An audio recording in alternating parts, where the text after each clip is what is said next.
casino where the whiskey's running dry, I met a woman named Jack with a fire in her eye. She had cards in her hand and a look of pure control. They said she's got the devil's look, taking hearts and souls. You gotta know when to bet 'em, know when to fold 'em, know when to stay away when you feel the burn. She'll take all your money, leave you broken, lonely. There ain't no second chances, girl, when it's her turn. Now Riverboat Jack, she's a legend on the rise. With every hand she dealt, another fool met their demise. She smiled that wicked smile, and you'd think she was your friend. But once the chips were down, your luck would need its end. You gotta know when to bet 'em, know when to fold 'em, know when to stay away when you feel the burn. She'll take all your money, leave you broken, lonely. There ain't no second chances, girl, when it's her turn.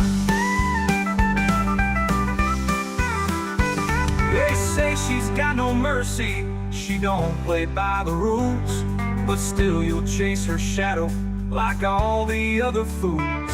Her heart is cold as steel, but she's got you in her grip. The queen of hearts, the ace of spades, she's sinking every ship. You gotta know when to bet 'em, know when to fold 'em, know when to stay away when you feel the burn. She'll take all your money, leave you broken, lonely. There ain't no second chances, girl, when it's her turn. So if you see Riverboat Jack and the lights are shining bright, best keep your wits about you or you're losing every fight. She's a heartbreaker, a gambler, and she's never looking back. When the river calls your name, you'll be chasing Riverboat Jack.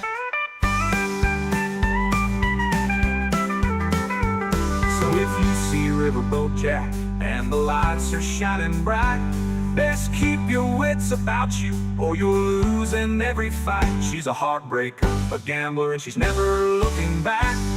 When the river calls your name, you'll be chasing Riverboat Jack.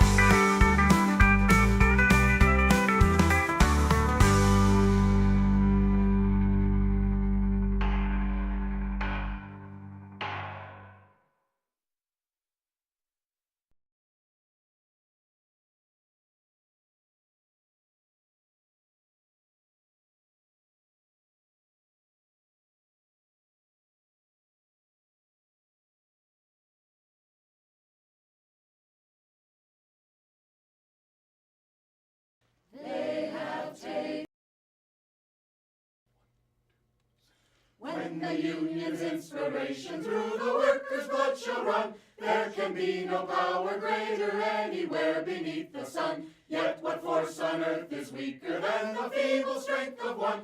But the union makes us strong. Solidarity forever, solidarity forever, solidarity forever, for the union makes us strong. Is there aught we hold in common with the greedy parasite, who would lash us into serfdom and would crush us with his might? Is there anything left to us but to organize and fight? For the union makes us strong. Solidarity forever, solidarity forever, solidarity forever, for the union makes us strong. They say our day is over, they say our time is through. They say you need no union if your collar isn't blue. Well, that is just another lie the boss is telling you, for the union makes us strong. Solidarity forever, solidarity forever, solidarity forever, for the union makes us strong. They divide us by our color, they divide us by our tongue, they divide us men and women, they divide us old and young, but they'll tremble at our voices when they hear these verses sung, for the union makes us strong. Solidarity forever, solidarity forever, solidarity forever, for the union makes us strong. They have taken untold millions that they never toiled to earn, but without our brain and muscle, not a single wheel can turn. We can break their haughty power, gain our freedom when we learn that the union makes us strong. Solidarity forever, solidarity forever, solidarity forever, for the union makes us strong. In our hands is placed a power greater than their hoarded gold, greater than the might of armies magnified 1,000-fold. We can bring to birth a new world from the ashes of the old, for the union makes us strong. Solidarity forever, solidarity forever, solidarity forever, for the union makes us strong. Solidarity forever, solidarity forever, solidarity forever, for the union makes us strong.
Website should be working now, Ghosty. Sometimes you gotta give it a minute, okay?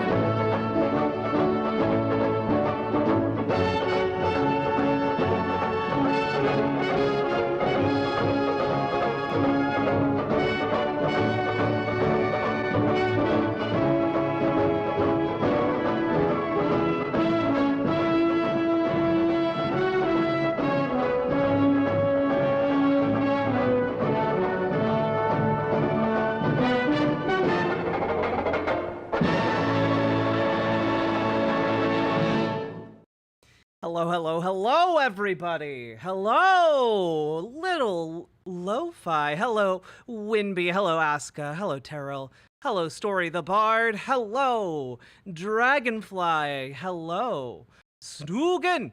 Hello, Zennies. Hello, Ghosty. Hello, Charlie Martini. Hello, Blue. Hello, Reed. Hello, Gwenifer. Hello, Genie Bottle. Hello, Psycho Salad 665. Hello, Draconics. Hello, Clockwork Otter. Hello, VCC TV. Hello, Mr. Gunny. Hello, Quiet Kitsune. Hello, Koopa Shell. Hello, Zarina Chess. And we are going to be connecting here with Suris. I am ready when you are. Hello, Erica.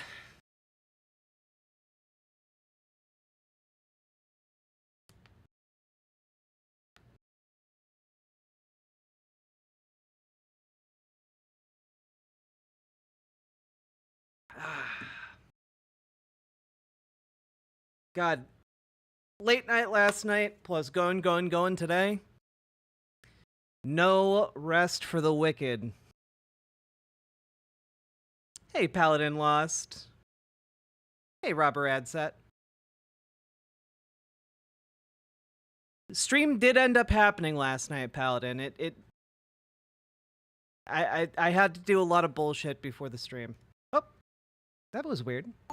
Here, 1 second. Did you hear about the translated speech from Hitler is going around on TikTok?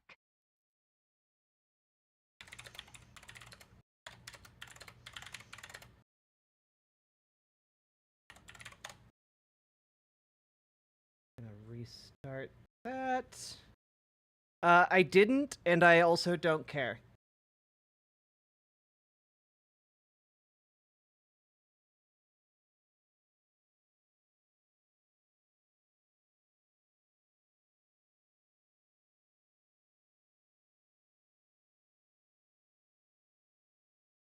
Quit Discord.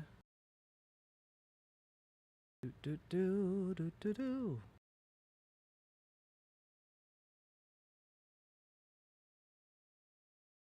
Also, let's be real, Nazis always have stuff like that going around on there. All right, here we go. Jumping into the call.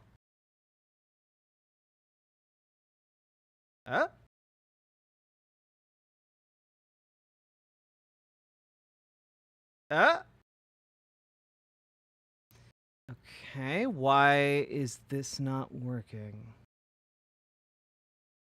Hello? Hello? There we go. Hello? I am not able to connect for some reason.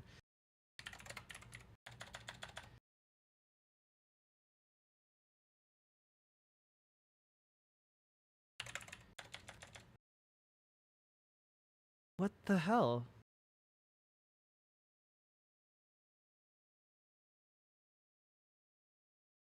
It's not letting me join.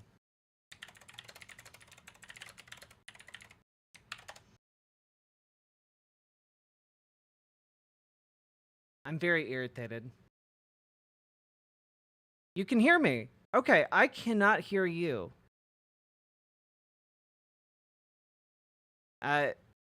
Yeah.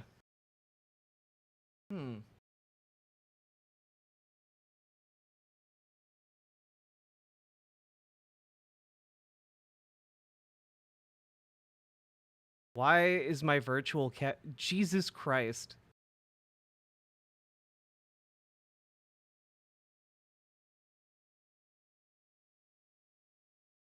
Shows you in my Discord. Let's reboot. Yeah, okay. That makes sense.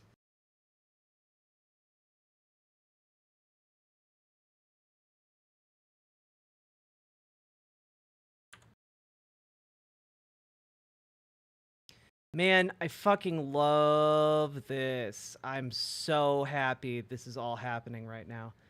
Yep, I love this. I love it so much. I'm definitely not upset.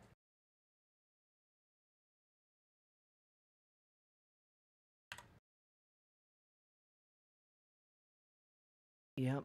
Cool. There we go.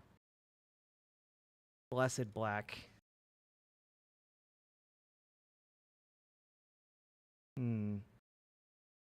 I still can't hear or see Suris.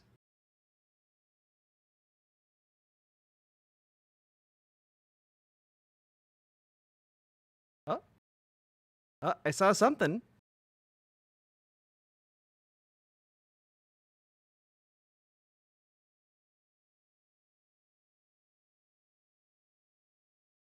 I'm seeing something. But then it disappeared. I still can't hear anything.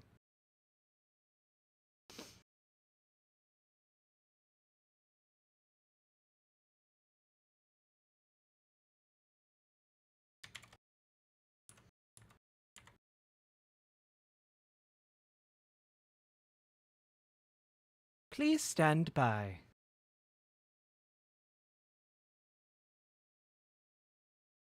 I will murder thousands. Yeah. Same. My rage knows no bounds. I'm a god, a golden god. And I will have my vengeance.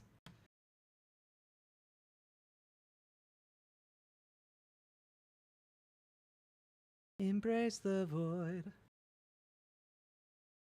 Well,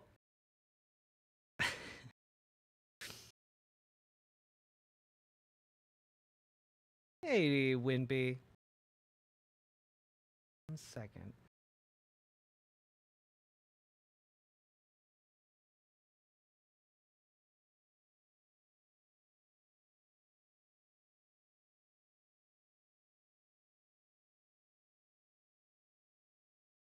Let's see here.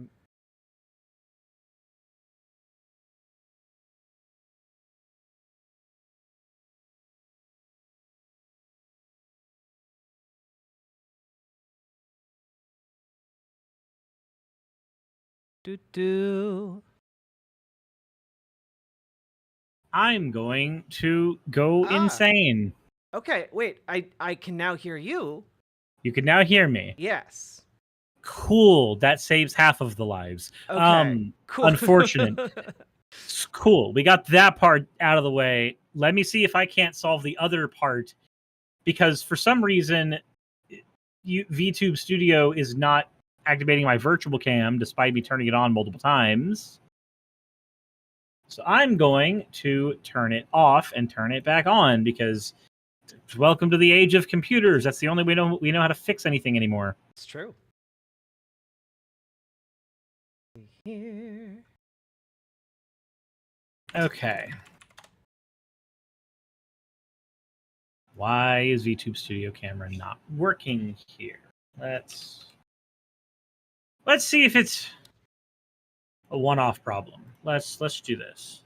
Troubleshooting on the fly. I didn't expect it to not work when it's worked every other time. Yeah. Same.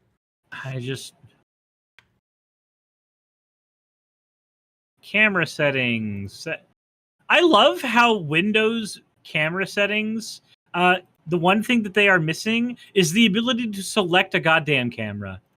That is fantastic. Isn't it? That is insanely good. My God, why do people pay for this shit? Microsoft wants us to pay like $150 to $300 for Windows 11, but what a steal! But shit doesn't even work. This is so great. This is wonderful. I love this. I want to take a 38 revolver and taste its flavor. That's where I'm at. Ay, oy, oy. This should not be this difficult. There's 0 worlds where this should be difficult. Right? Okay, let's see here. Visual effects, no. Activate virtual webcam. Run the file. Install, yes.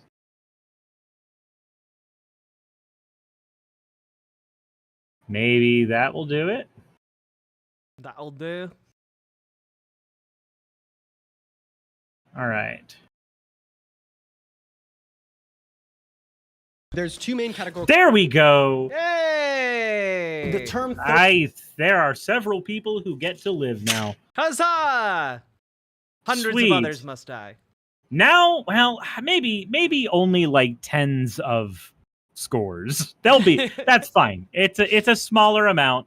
Okay, now we need to solve another problem Yes. that I did not foresee because I am insanely good at this, and this is my full-time job, which means I should be fired. This is why I was doing job searching while on stream, because I am that competent. So, Dun-dun. okay. So the second thing we got to figure out is how we are going to display each other on each other's streams. I think for my part, I know what I'm going to do with yours. I'm going to pop you out and put you in a square. Oh yeah. That should work on my end. For me, I'm just gonna show both of us in a grid, if that's all right. That's entirely fine. Whatever works for you. I care that it functions. I care not about anything else. If it functions, it is good enough for me. I want it on record that I am missing Sam and the fun have to be here. That is the level of my devotion. This. And let's put a frame on it. There we go. That's not big enough. We'll make it big enough. Problem solved. You are correct. Professionalism in action.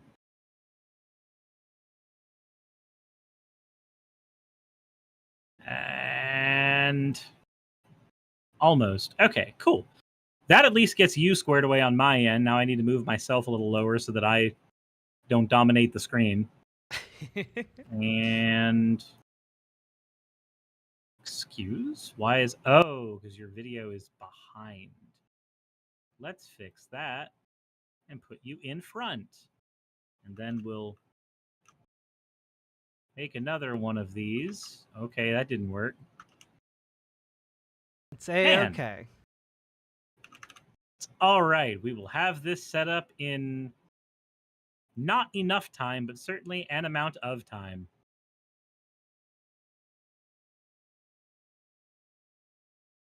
Okay. That goes there. I need to grab Blizzy and move him somewhere for the Sonic thing that's happening later today. Sonic! Yeah, we're getting a new Lego set apparently, and also an episode of an anime. Oh, that's fun. Yeah. Did you ever play the Sonic murder game? I have not played Murder of Sonic the Hedgehog. I've heard that it is an experience. I really do want to play it on stream sometime. I feel like that'd be really fun. All right, let's just use this for background for me. This should work just fine for an on-the-fly background. Or I can fuck it up immediately. Now, I have an unhealthy obsession with Sonic, which may have been my audience's first inclination that I might be autistic. I don't know. Did you ever have an OC? Do not copy. No, I never did, and I never will. Says the person with the VTuber avatar. Never ever will, and yet. There we go. This should work to a degree. Axel says, what? Suris autistic? Look, I have no official diagnosis. I'm going to go with that being enough of a reason to not call myself that. Also, surprisingly, you actually beat the Sonic the Hedgehog game. Out of curiosity, I googled Suris the Hedgehog. There not a single result. Huh. I am surprised. Oh wait. What? Wait a minute. Nope. There is a Suris the Hedgehog. Oh no. Somebody 3 years ago on Twitter added you and said Suris the Hedgehog. Damn it! And sent you OC art about it on Twitter. Damn it! I was so close. Why is my... Oh, that's cool. That's neat. So I have great news as well. Oh yeah. My monitor doesn't seem to be, or my monitor button on my Stream Deck doesn't appear to be working. Oh no. That is fantastic. There we go. Now it's working. That's weird. All right. So, a couple of things. There's a hurricane in my area. So why you should not copy someone for some else's reason OC? I get disconnected, is that like a rule? That would be why.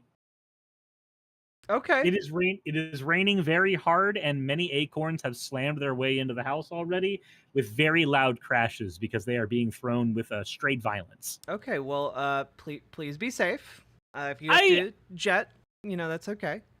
I should be okay. I'm in Georgia. It's not known for hurricane weather. If I was in Florida, I might be a little more concerned, but it should be okay. Theoretically. In theory. In theory. All right. So the other thing we got to set up is how we are going to watch our just madness video that we've decided on. Yeah. I have on my end, I have one of my monitors set up to stream just wherever. If we wanted to press play at the same time, or if we wanted to stream it, just share screen, we could do that too. Let me go ahead and do two things. I'm going to pull up both of the Jubilee videos, the one you suggested and the one I threw at you, and we can kind of.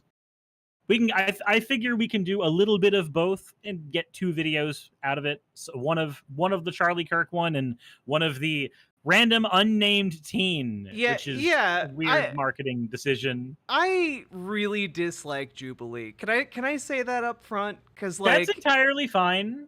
It really does seem like they stack the deck against any kind of left-leaning folks. Hey, here's this guy with professional media training versus a bunch of teenagers, and here's a random liberal teen policy wonk. Yeah. Okay. So I just did the screen share with you. Can you see it? Yeah. Give me 1 second. Can I pop that out?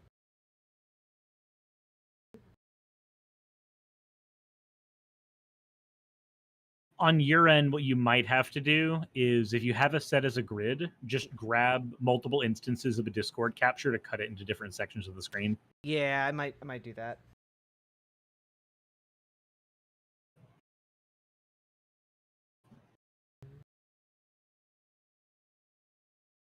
Yeah, I think I will do that. 1 second.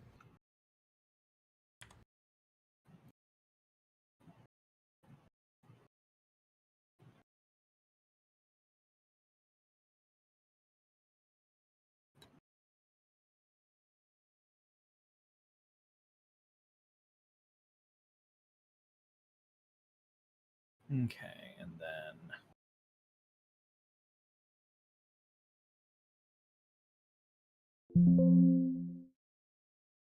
do mine about there. Move that about there, and then we'll grab my... Where the hell is my character model? There we are. I can be kind of there.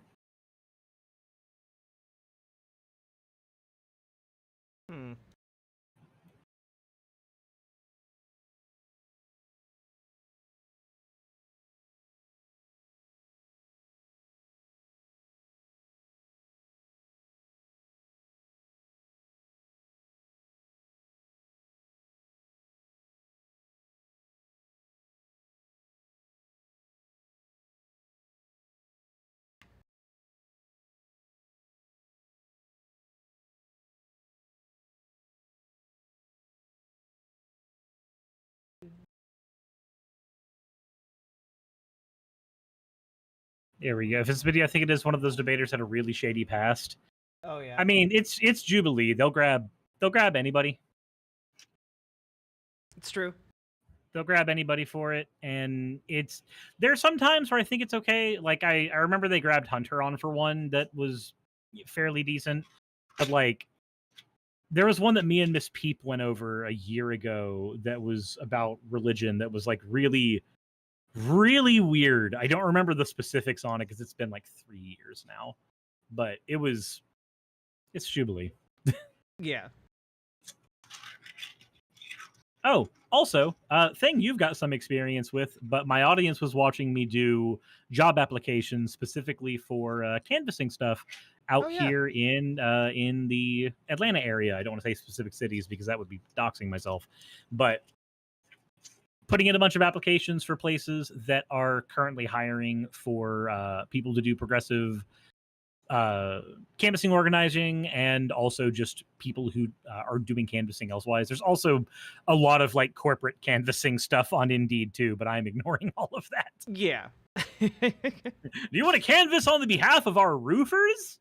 No, I have no inclination to do that. Do you want to go door to door for Donald Trump and be yelled at every 5 minutes? No, it's Georgia. If I go door to door for Donald Trump, True. they're just gonna be like, "Have you seen my Donald Trump fleshlight? Oh my God, you gotta see it. This thing's fantastic. Rib for my pleasure." Oh God, you saw the Donald Trump trading cards, right? The second wave of them? Yeah. Yeah. Can I just use unfortunately, like on my end, it's not letting me just clip like the individual instances of our faces for whatever reason. It usually would, but in the interest of time, is it okay? Like, what image would you like me to use as like a still image? Actually, you know what? You don't have to use a still image. I have a trick for you. Oh. Give me a second to pull something up for you, and I can hand you something that will look better on stream, but will also not be that. Oh. So, let's see here.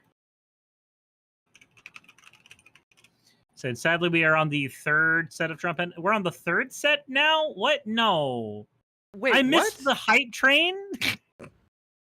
You won't be able to make back your investment. Oh my God, I won't be able to make back my investment. It's so horrible.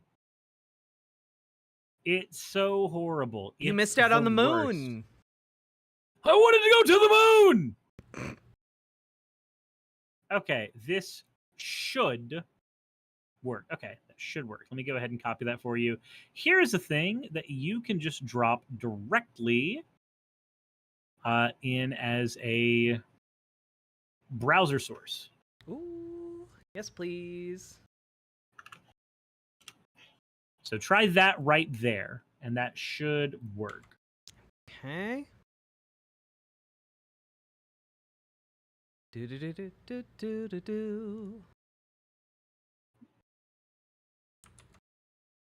Kaiju says listening to Trump is boring as fuck, and it gets more boring every week as his energy just dips down further and further. Like, I feel like he was not just lovers, like gay lovers with Biden, in the sense that he really, really wanted to like film revenge porn with him, which seems to be what he kept forgetting that he hasn't been fighting Biden for the last like ages. But add on top of that here lately, the fact that his memory is as bad as anything Biden has had issues with as well. Like, it's just kind of insane. Paige says, huh? No. Paige, hear me out. Anybody who can be that obsessed with a running opponent that they have not been running against for a month is obsessed in far more than a political sense.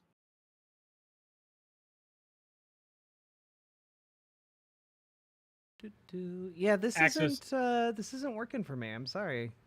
What's it doing on your end when you put it in as a browser source? It's just blank. It's blank? Yeah. Let me try it on my end, see what it does. Maybe I made a mistake. See browser source.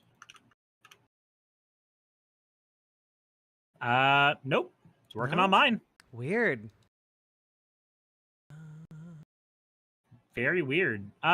Although it is also doing something weird on my end in that it's not lighting up or popping up the way it's supposed to. So, Man, I love when technology just works.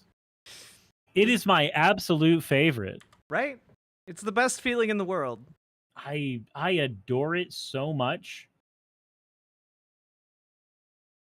Razor says he's more obsessed with Obama still. Obama? Oh, yeah. He's obsessed with Obama? He's never going to let it go. Yeah, it's true. It's true. You know what? Let's do this then. I will throw an image at you and you can use it, and we can just go with that if it makes things easier, because I thought I had an option and I didn't have an option. I'm sorry. That's okay. Save image. Throwing it up. Alt Fact says he just doesn't know how to quit show. I wish I knew how to quit you. Alt Fact, cheating on my chat? It's okay. It's with Suris. Brain. Why is my brain not working? Where is... There we go. Sam Brunis. Barack Hussein Obama. Obama.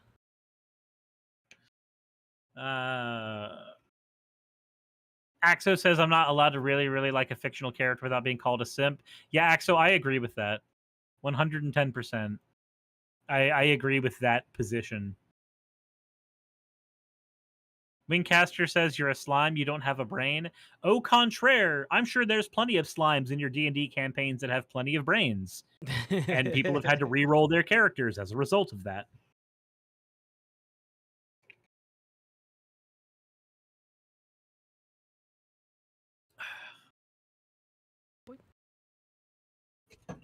And that is set up and working. Axis' dude was literally selling scraps of his suit for yeah. Look, I'm gonna be honest. I forgot about that. I'm gonna be honest. I may take sponsorships for streaming because I need to make money besides the pennies YouTube is willing to send my way. But dear God, the desperateness you have to be like, I ripped up my shirt and I'm giving it to all of you. Well, it's like he's turning it into like a religious relic. The spear that pierced the side of Jesus, the suit that defeated Biden. Behold the shroud of McDonald's cheeseburgers. Dude eats an unhealthy amount of McDonald's. That he has to be running off of nothing but like his doctors injecting him with meds. You've heard like his theory about health, right? No. Oh yeah, he doesn't believe in exercise because he believes that the human body is like a giant battery and has a finite amount of energy, and so if you exercise, it uses up your body's energy and will make you die sooner. You know, my dad used to have a similar belief, but as a joke. Where he treated the amount of heartbeats he had like a car's odometer. Oh, and God. You know how for any vehicle, right, regardless of maintenance, there's a certain amount of miles that engine just can't take anymore. And he treated every heartbeat like a mile. And so if the heartbeat got accelerated too many times, then he was just expending free miles that he could have used by doing literally anything else. Like, it's the same idea, but for him, I think it was a joke because he was in the military and had to do PT. Yeah. Whereas for Trump, I don't think it's a joke. For Trump, I think the most exercise he's ever had is on a golf course. Oh yeah, no, 100%. He rides around in the golf cart the entire time too. That man needs to Pokemon go to the polls. He would lose a lot of weight that way. Cardio's wonderful.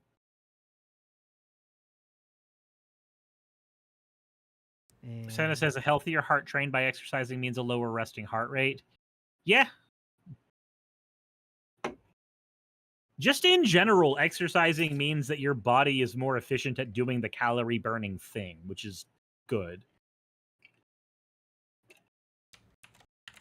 But when I went to Yonkers, I was at 285, and I've managed to drop down to 268. So Dang, congrats! I am going to continue to lose weight. Yeah, I've been on a health kick, and I've been running more than I've ever run in my life, because ellipticals don't hurt my knees.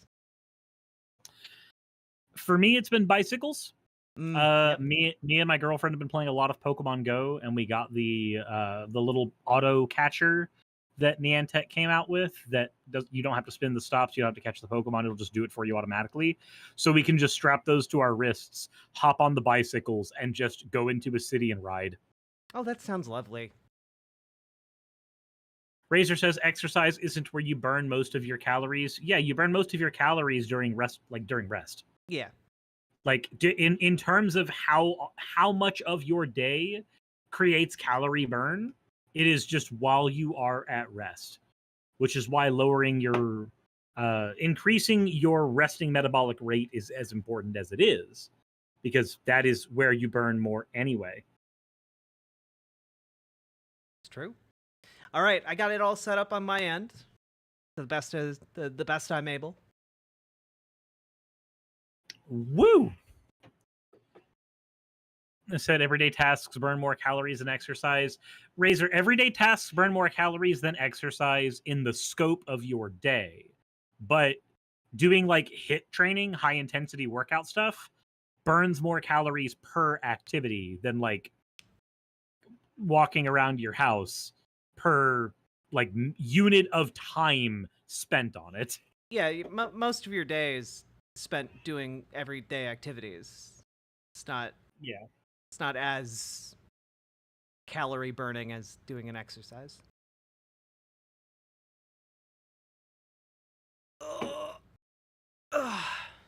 All right. Okay. So we have everything set up now. Technology is working in our favor. Technology is working in our favor. All right. So, real quick question before we start: how much of both Jubilee videos have you seen? I have deliberately not watched either one, largely because last time I tried to watch a Jubilee video, I got clapped by like DMCA for some reason, and I've just been like, oh well, I'm not as like a strike against the channel, but just as like a temporary takedown. And I was like, oh, yeah, all right. So I've stayed away from them, but everyone's doing these videos, so like I feel pretty safe. Yeah, I have never gotten hit for doing a Jubilee video before. I've done at least 2 so far, and I haven't had issues before. So if the third time is the charm and they hit me for this one, that's fine. I had to deal with 109 copyright battles already this week. Oh, Jesus. I'm not kidding on the number. I made 3 videos about the current copyright fight I'm having to deal with. Ugh, I'm sorry. There's a Chinese company called like Label Pro, and another company that I do not know what its name is because it's in Chinese lettering, and they are both claiming the same end song on my channel on multiple videos, and they grab like 5 new videos every day to claim. Oh god, fun. So my waking hours get to be copyright disputes. Yeah, like a year ago, I got a copyright strike against my channel because John Oliver had like a hamster bit, like reference, like showed a clip of like a hamsters in like a, you know, fun little sets and like doing little stories and stuff. And I was like, oh, that looks cute. I'll look at that on stream. And so like we watched like 1 or 2 and like I provided commentary and was like, hey, everyone go check this out. And the creator of those videos copyright struck me and then was demanding $10,000 in order to lift the strike. And I was just like, nah, I'm good. That sounds like extortion. Yeah. Maybe we don't do extortion. So that was that. I sympathize. Jesus Christ. Jesus Christ. Okay, so what we'll do is we'll go through as much of each of the videos as we can stomach. Okay. If we get hit with the "ow, my brain hurts," that's our time to switch to the other video. Okay, fair. We'll start with Charlie Kirk though, because he is who he is. It's true. Like, just looking at his still face, like, can we just take a minute? Like, this guy was considered like the college guy, and he's rapidly aging out of that demographic. He doesn't look like a child anymore, but I mean, he does look like somebody who I really don't want to be around, right? I feel Yeah. like there's something radioactive going on that causes his face to shrink by a millimeter like every single week. And it just it never gets any better. Yeah, his face to me is like the least trustworthy car salesman at an already dubious location. You know, like, yeah. Ignore the stains. Yeah. They're just ignore the stains. They're fine. Don't question them. They're a bit brown. Why? I spilled soda there. There definitely wasn't a mob killing in this vehicle at some point. Absolutely not. Anyways, real quick for people who are on my end of the stream, welcome everybody here. Now that I've hit the record button and it doesn't seem like we've been awkwardly fiddling with technology for the past 44 minutes. Hi, everybody.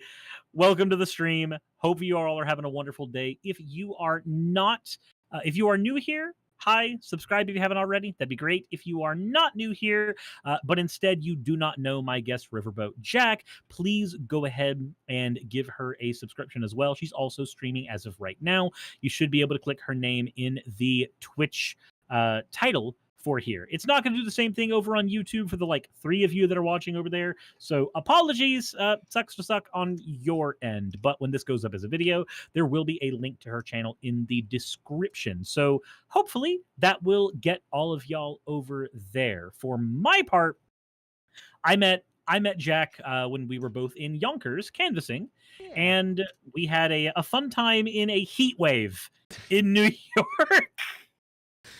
Yep. That was a lot. I appreciated though you showed us your tumbling skills even in the heat wave. Oh, it helped cool me down. I'm not even gonna lie. Just physically rolling downhill like Sonic the Hedgehog in the middle of a very like upper middle class neighborhood. Yeah. Oh god, that place was laid out so like aggressively against people trying to just walk around it. I hate cobblestone. I hate every single minute of being on cobblestone. And that neighborhood did not make me enjoy cobblestone any more than I already disliked cobblestone. But I definitely enjoyed yonking it up there because Naomi could not stop making me say yonking it. Yonk it for Bowman. Yeah. Yonking it for Bowman and fight the APAC money. Oy, oy, oy. That said, do you want to go ahead and introduce yourself and let everybody know what you do and how much they'll regret if they decide to go subscribe to your channel?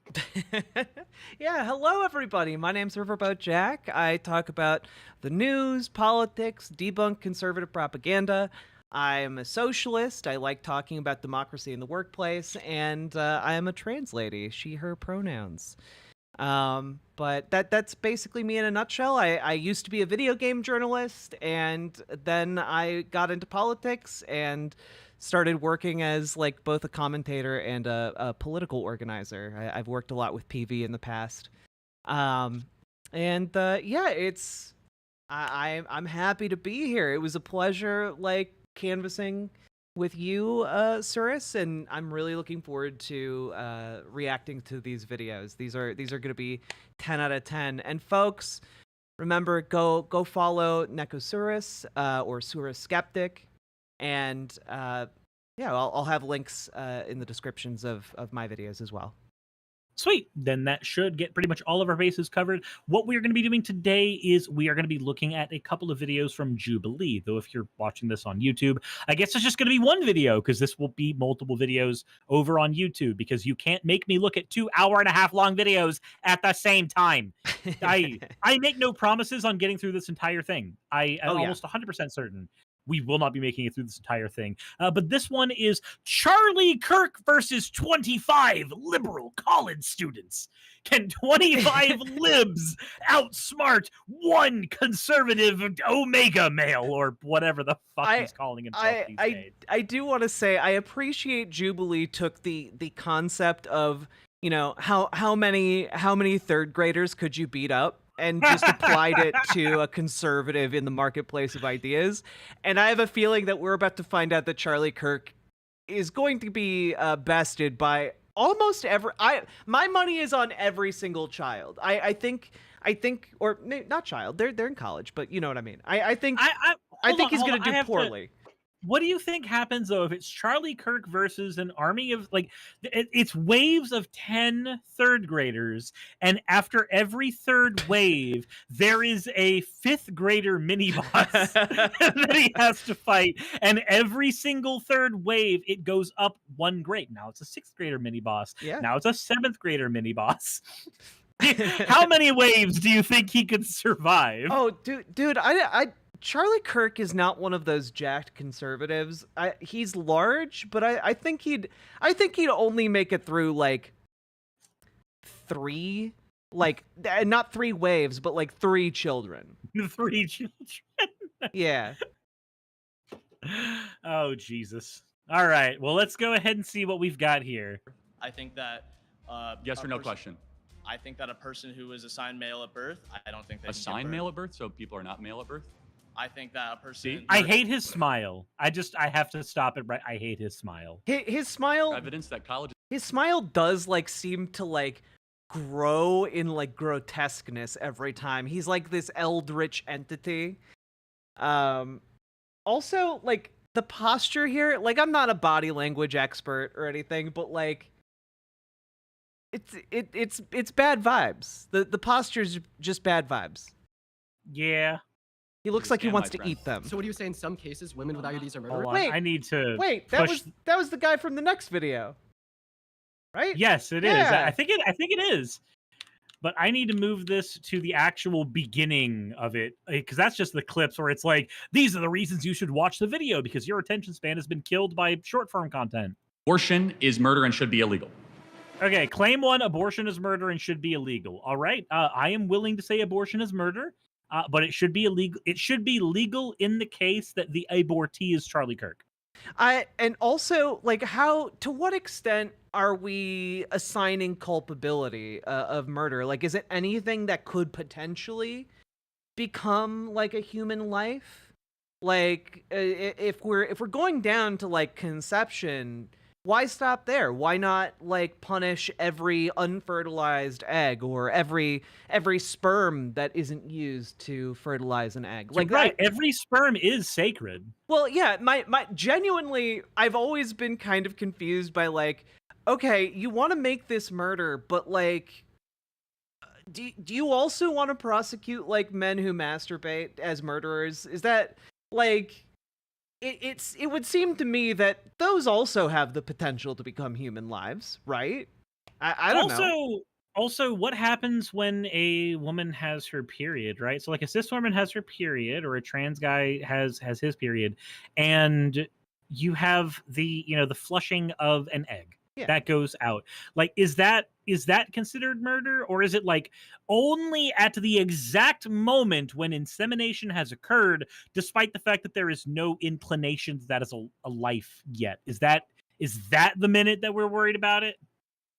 It does seem like it's and like IUDs, like they like conception happens, but then like it doesn't attach to the uterine lining. Like, what is that murder?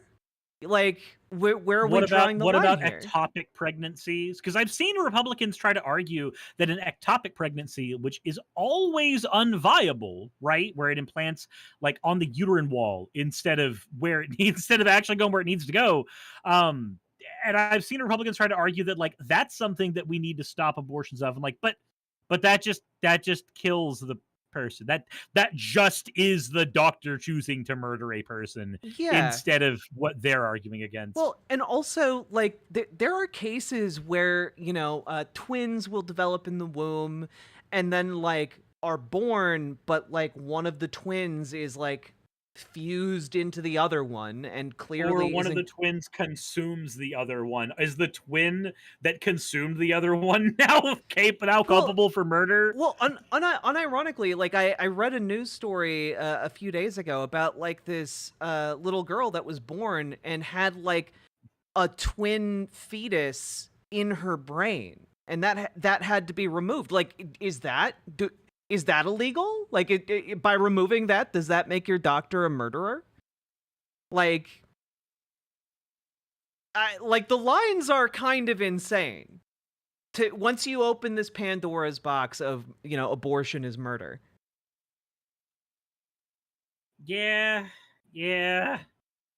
What about extra limbs? What if the extra limbs happen to be part of there's so many ways that this gets screwed up. Yeah. But let's see how this gets argued the first time. Let's see where this goes. So wait, is the premise that he only has 20 minutes total to debate all of these people? 20 minutes total. I think it is. Like, you have 20 minutes total to debate all of them. A student has to rush to the middle to start the fight. Okay. I also just want to take a moment to really appreciate that it looks like they rented out like a basement, like they were going to do a fight club, but it's like the nerd version of a fight club. Yeah, it's... God, the warehouse that they do this in as well just looks... It feels weird. Yeah, right. With that little air conditioner there doing its best.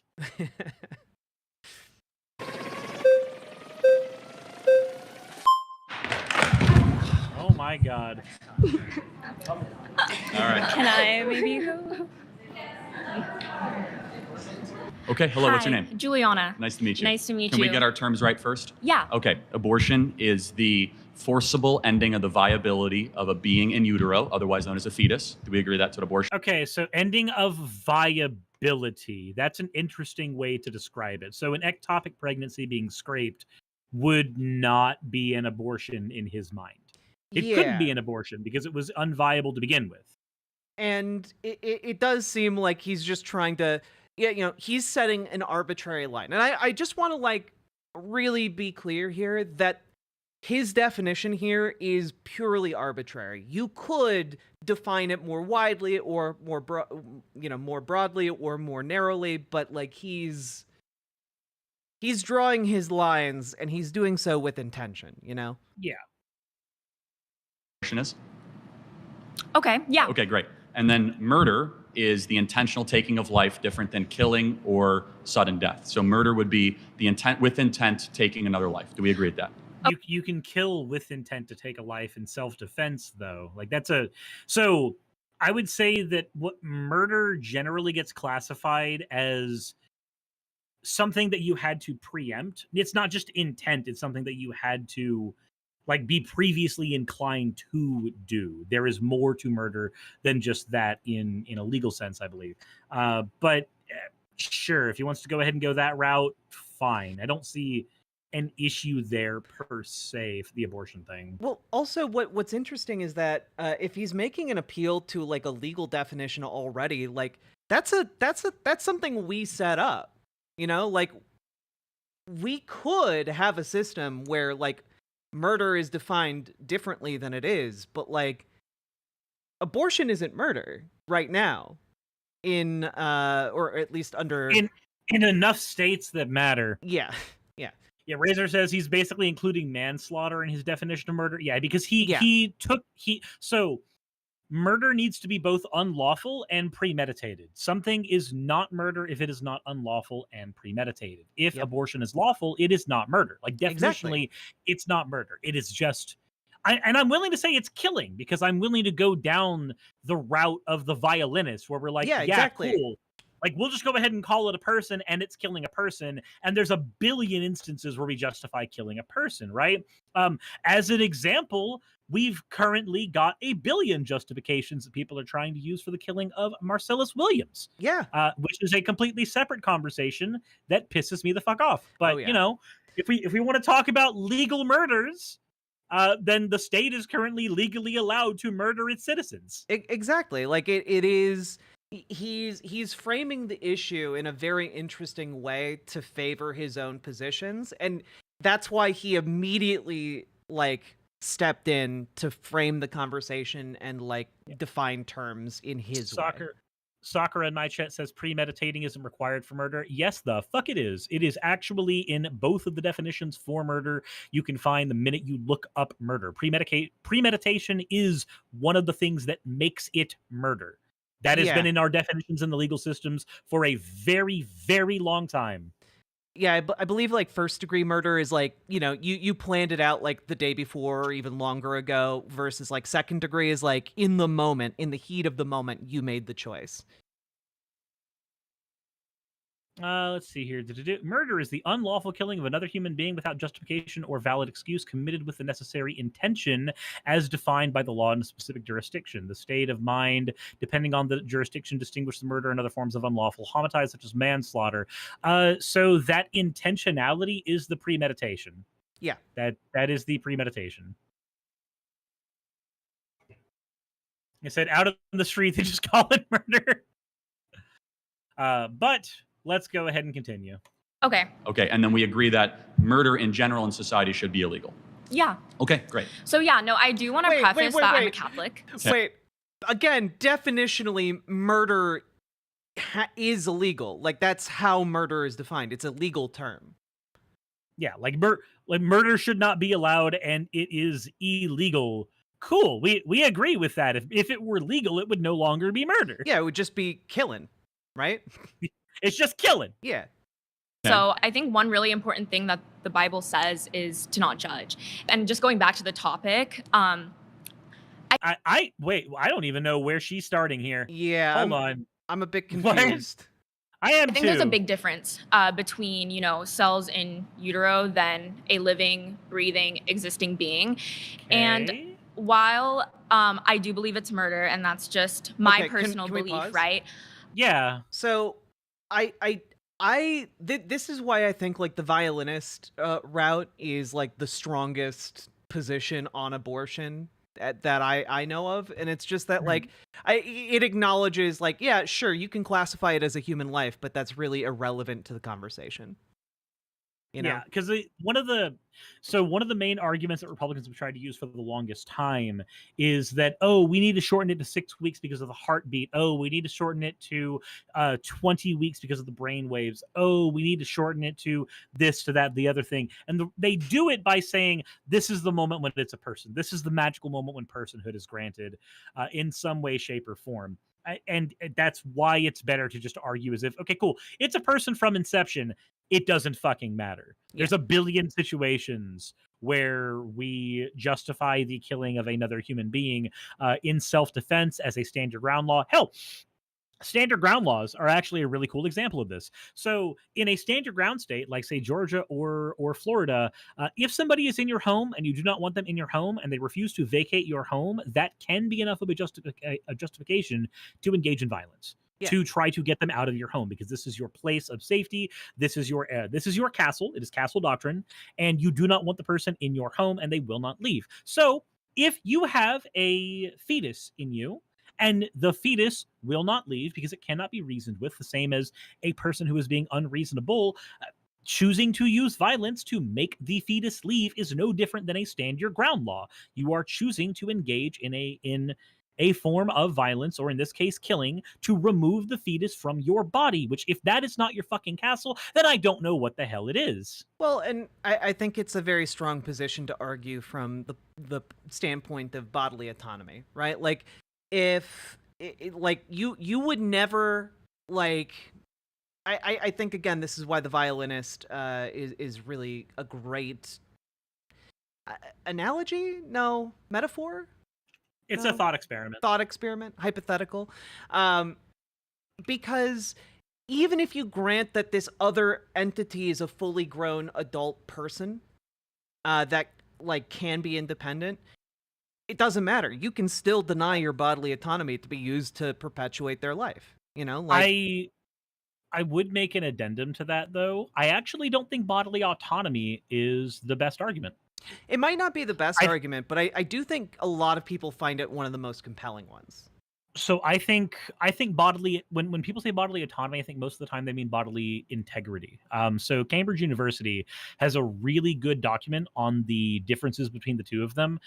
It defines bodily autonomy as the protection of a person's capacity to make decisions in relation to their own body.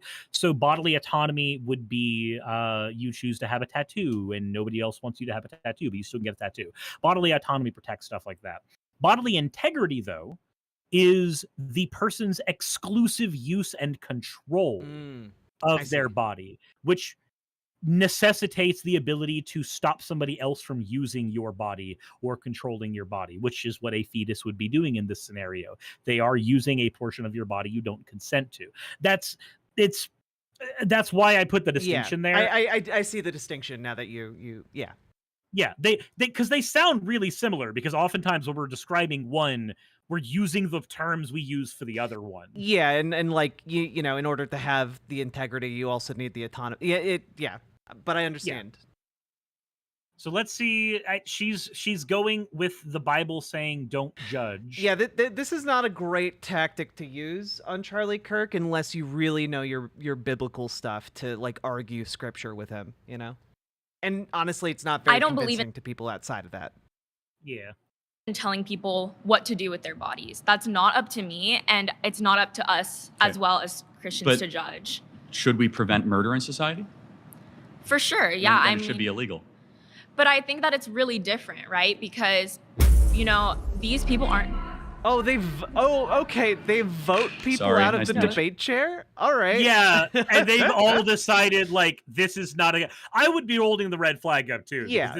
This was not a convincing start. Okay, nice to meet you. Is he sitting there on his phone? He's sitting there on his phone. Oh wait, okay. I have seen this what's your name? clip, but I haven't watched the clip. I just know like this lady's face. Yeah. Senna says, to be fair, she was doing poorly. Yep, she was. Nice to meet you. Okay, can I just ask, at how many weeks do you think that a fetus is viable? Well, viability and moral worth are two different things. No, but I'm asking you, at how many weeks do you think? These are two different things. Hold on. Wait. Hold on. He set the term as viability. That was his term. His realm of the debate. He chose. So when asked about viability, he then tries to putter away from it. No, bitch, you don't get to do that. Attempted dodge. Rolls a 1. Also, you got that one. I like her boots. I like her boots a lot. Lamota. There's a level of confidence in wearing those boots. Those are step on Charlie Kirk boots. Exactly. About 20 weeks, a baby can survive outside of utero. So it's actually 24 to 26 weeks? Weeks? 20. The youngest ever in a NICU unit actually happened in San Diego, not far from here. And wait. But that's an edge case. Yeah, the youngest ever is not the average viability. Yeah, you don't go, I'm going to live to 123 because that's what some humans can live to. And like, no, you're probably going to die at like 80 or 90. Not because I want you to die at 80 or 90, but like statistically speaking, that's about the longest most of us get to go. Not me. I'm built different. Yeah, and Sakura points out as well, the youngest person ever to give birth would be 5. So if we're going to start doing like the edge cases, then suddenly we have child pregnancy on the table as A-okay. Oh, to be clear, I think Charlie Kirk is 100% on board with child pregnancies. I have, the intrusive thoughts in my head that came immediately in response to that are horrible. Yep. And I think you probably had the exact same ones. Yep. Yeah, nope. I live close. Jesus Christ, you know what this reminds me of? Do you remember in Tennessee when they tried to have a special, unique, different set of marriage laws for cis people or for cis hetero people? That way they had like, this is what true marriage is, and then there's the old marriage that the gays can have. But then the true marriage, quote unquote, didn't have an age restriction.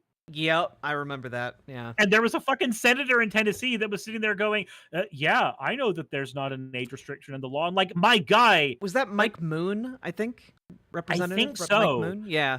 It was yikesy as shit. And I'm just like, tell me in fewer words that you have fantasies about harming a child. Tell me in fewer words that that's a thing you actively want to do. Yeah. God. Oy, oy, oy. Survived at 20 weeks. Okay, so under Roe v. Wade, 93% of abortions happened in the first 13 weeks of pregnancy. That's 93% of the abortions happened well before a fetus is technically viable as a form of life. Let's go into viability. So what? Let's avoid viability. Okay, let's go into viability. Did you see him like thousand yard staring and he blinking just sat at there her? like, how dare you bring stats to me? How dare you actually know information? Next time we're getting middle schoolers. You know for a fact that half of the thought process is just racist right now. He's just sitting there going, "There's no way that this black woman," and his thought began with that, and it invalidates everything that came after the thought. Yeah. Oh God. Like I refuse to believe that anybody with the level of bigotry that he has and the level of like apologetics for white nationalism that he has does not have those thoughts during these confrontations. Yeah. He first goes, "How dare this woman?" And then he goes to her race, and then like I am 100% certain that is going on in his brain. Yeah. What is it about, let's say, a 6-week baby that has a heartbeat, its own DNA, fingerprint, brain waves? Hey, DNA, fingerprint, and brain waves does not actually mean that something is a viable life form. Yeah, he's just doing another dodge from his own definition. Like, this flesh golem that is less moral worth than an 88-year-old right now with dementia in a moral home. worth. Who the fuck is talking about 88-year-olds here, my guy? He is trying to make this about moral worth, which is very interesting to me, because he talked about the terms at the beginning and was not moral worth. Moral worth was not one of the arguments that he had there. He galloped his way away. Yeah. Home down the street. That person requires assistance, requires help. Why is it that the 6-week baby is of less moral worth? Well, first of all, it's not a baby, it's a fetus. Well, what does fetus mean? A fetus is in utero. What does fetus mean in Latin? Why the fuck does that matter? It means what does it mean in Latin? What does it mean in Latin? I don't give a fuck what it means in Latin, you fucking moron! We're not speaking Latin. We aren't the fucking White Council from the Dresden Files. We don't speak in fucking Latin, you idiot. This is so fucking funny. Like, as if the meaning of it in Latin fundamentally changes the equation here. It doesn't. It doesn't. Hey, guess what? The Latin words came from older languages too. What does fetus mean in those older languages? Show me the complete etymology of the word from today to ancient Sumerian, okay? I want to know. What did it mean in the ancient Sumerian? Like, I just want to call him a stultus. That's what I want to do. I want to call him a stultus because that's the Latin word for idiot. Means little human being. Look at that. The fucking it means little human being. Okay, cool. My guy, did you know that when the term Caucasian was coined for denoting what a white person was, and Mongoloid was termed for denoting what an Asian person was, we hadn't yet sequenced DNA? We didn't actually know what the fuck we were talking about when we made races up? That doesn't yield legitimacy to race as a social concept. No, my guy. Like, it is one of the very interesting things, right? Is that there are so many words whose meanings change over time because culture, changes, and culture dictates kind of like our general usage of terms dictates what words mean, right? Mm-hmm. And like, I don't know, like simple words like it was either boy or kid. Used to be like what you would call, I think it was boy. Used to be like what you would call like boys and girls. Was a little boy. Yeah. A little girl was a little boy. Also, the term male how like for right now, when I use the term man versus male, most people understand I'm using male to mean biology and I'm using man to mean gender. That's what most people tend to use between those two terms. But a long time ago, back in Greece, if you used the term male, that was what you used to describe a child who was a guy from the ages of 11 to 15. Oh, that's what male was used for. Also, to correction, it wasn't the term boy that used to mean both. Girl used to mean children regardless of sex. So like back before I think the 1400s, if you were referring to kids, you would just call them girls. Yeah, I just fuck Charlie Kirk. Just anyway. The smile is very creepy. Okay. Your smile is very creepy. You know what? I want to hear more of what she has to say. Yeah. Smiling is creepy? No, your smile smile. specifically. But let's go back to we're losing track here. No, but is what species is the fetus? The fetus is not a species yet. It's technically classified as a parasite until it is viable. So, now I want to talk to you about something very quickly. I can't let you get past that. Are you saying a baby is a disease or a tumor? A parasite is not a disease. So a parasite is neither of those things, but a parasite is not a living life form. Yeah. I mean, like, it's so interesting that, like, he's hung up on, what's the Latin meaning of the word fetus? But then he's like, parasite, you must mean insert other things that are not relevant.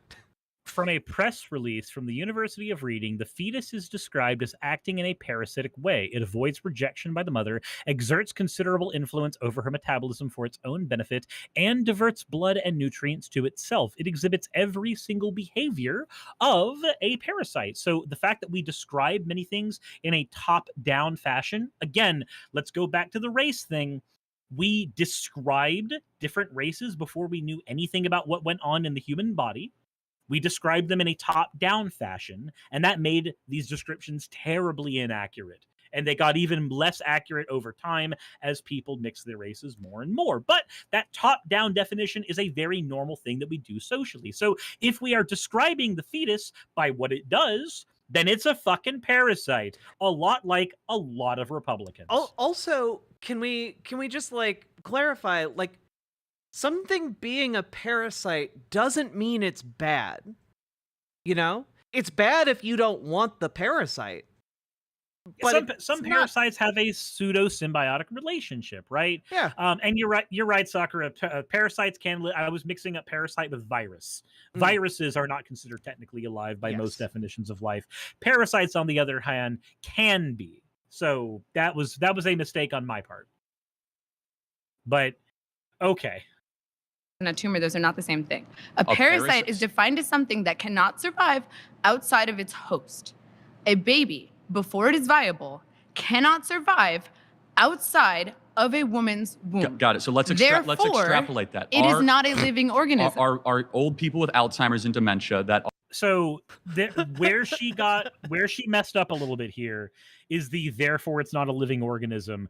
Parasites can be living organisms. Fleas are parasites. Right. Again, if more people like just played into like the violinist, you know, it does. Yeah, sure, it's killing a human life, but that human life is parasitic at that at that stage of development. You know, like I think the reason that he wants to do the viability thing, the reason he brings that there is because he knows it's a leading argument. He knows that the viability conversation is a stronger argument for Republicans because it does this very Christian idea of treating all lives as equal. I say idea because it never fucking happens in execution, right? Mm-hmm. And Charlie... Bad turn of phrase there, sorry. And Charlie is about to go into like, well, the elderly require help from society in order to live. Are they not parasites? And it's like, no, because the existence of someone in society is different than like the existence of of like a human life inside of a human body that cannot be independent. You know, like I think there's a difference between these two things. there's also if we're going to talk about the moral worth of something, part of that worth is the accumulated experiences around that thing, around that person. As an example, the fetus has no accumulated experiences, no peers, no anything. There's nothing there. An elderly person who requires a lot of support has an accumulated set of experiences between their life, which have worth, and also the experiences they have had with other social human beings, because we equate a lot of our worth to social situations all the time. So these are experiences they've had with their family, with their friends, with their peers, with their coworkers, and also there's experience that can be gained from people who are elderly. If we're going to do the whole cold cut, let's just talk about the value of the thing, then cool. Elderly people bring a lot of wisdom, stuff that they have learned throughout their life that they are able to pass down. A fetus can do none of those things. A fetus doesn't have this ability. And typically, once somebody gets to the point where they can no longer impart wisdom, no longer function, no longer do any of these things, yes, Charlie, we do actually have lots of serious conversations about killing them. It's called pulling the plug on grandma. Yeah, and also, like, let's not pretend that Charlie Kirk, if given the opportunity, wouldn't summarily cut off all support to vulnerable elderly people across the country. Like, Charlie Kirk believes in abolishing Social Security. Like, he's not someone who thinks that the elderly should be taken care of in the first place. Right. He's willing to use them as a prop when it is convenient to him. Yeah. But once it stops being convenient to him, then that's an issue. Also, there's one other area where the elderly come into play. The way that the elderly are taken care of by society is typically with tax dollars, typically with money that has been raised by the family. Typically, it is done by other people who are being paid for the job of taking care of grandma or grandpa. That is how that functions. Do you want to know who gets paid for taking care of a child while it's a fetus? Absolutely nobody. Mm-hmm. There are no resources diverted to them. There is nothing that is given to a woman simply for being pregnant. So if we are going to have the conversation about the elderly, then we need to bring in all aspects of the elderly and the ways in which they are completely different. Their social parasitism is wholly different than biological parasitism that is found with fetuses. Yeah, and also, oftentimes, the elderly spent their entire lives paying into these programs in order for them to pay back when they're older. You know, like, they gave their lifetime of labor to this system, and the system's contractual obligation with them is that they will now be taken care of. Are being assisted every day. Are they parasites? No, they're not parasites. They're human beings who are on the brink of death. Got it. So my they're not going to be able to survive. My 4-month-old that requires mom's breast milk and requires daily changes and feedings cannot survive without its own. My 4-month-old. Can we pause this? Like, okay, so now Charlie Kirk is pivoting in an interesting direction where he's trying to say that his already born child is equivalent to a fetus. Yeah, which is very weird to me. That's an interesting line of argumentation. Yeah, we are in the post-birth area, which means we are we don't abort people post-birth, by the way, unless you consider like what our prison system does. Yeah, like that's a thing that it does, where it just decides arbitrarily. Our police system as well does post-birth abortions, where they decide arbitrarily that a citizen's skin color is just enough to aim a gun at. Yep. Right? It's a very late term abortion, but it is a thing that we fund with our tax dollars already. He was dying for the opportunity. Your to baby say can mom's breathe breast on milk. its own. Your baby can drink water. Man, I am reminded. So the entire reason that me and Naomi became friends at all was because of the Matt Walsh breast milk incident. Oh God! So now I can't think of that without thinking of Matt Walsh. I can't hear breast milk without thinking of Walsh. I hate it so much. Oh God! From its mouth to its stomach. But it cannot. Your baby can it eat hunt? food. Can it gather? Can it reason? But that's not. No, but look, I will argue with you that 90% of Twitter users can't hunt, gather, or reason.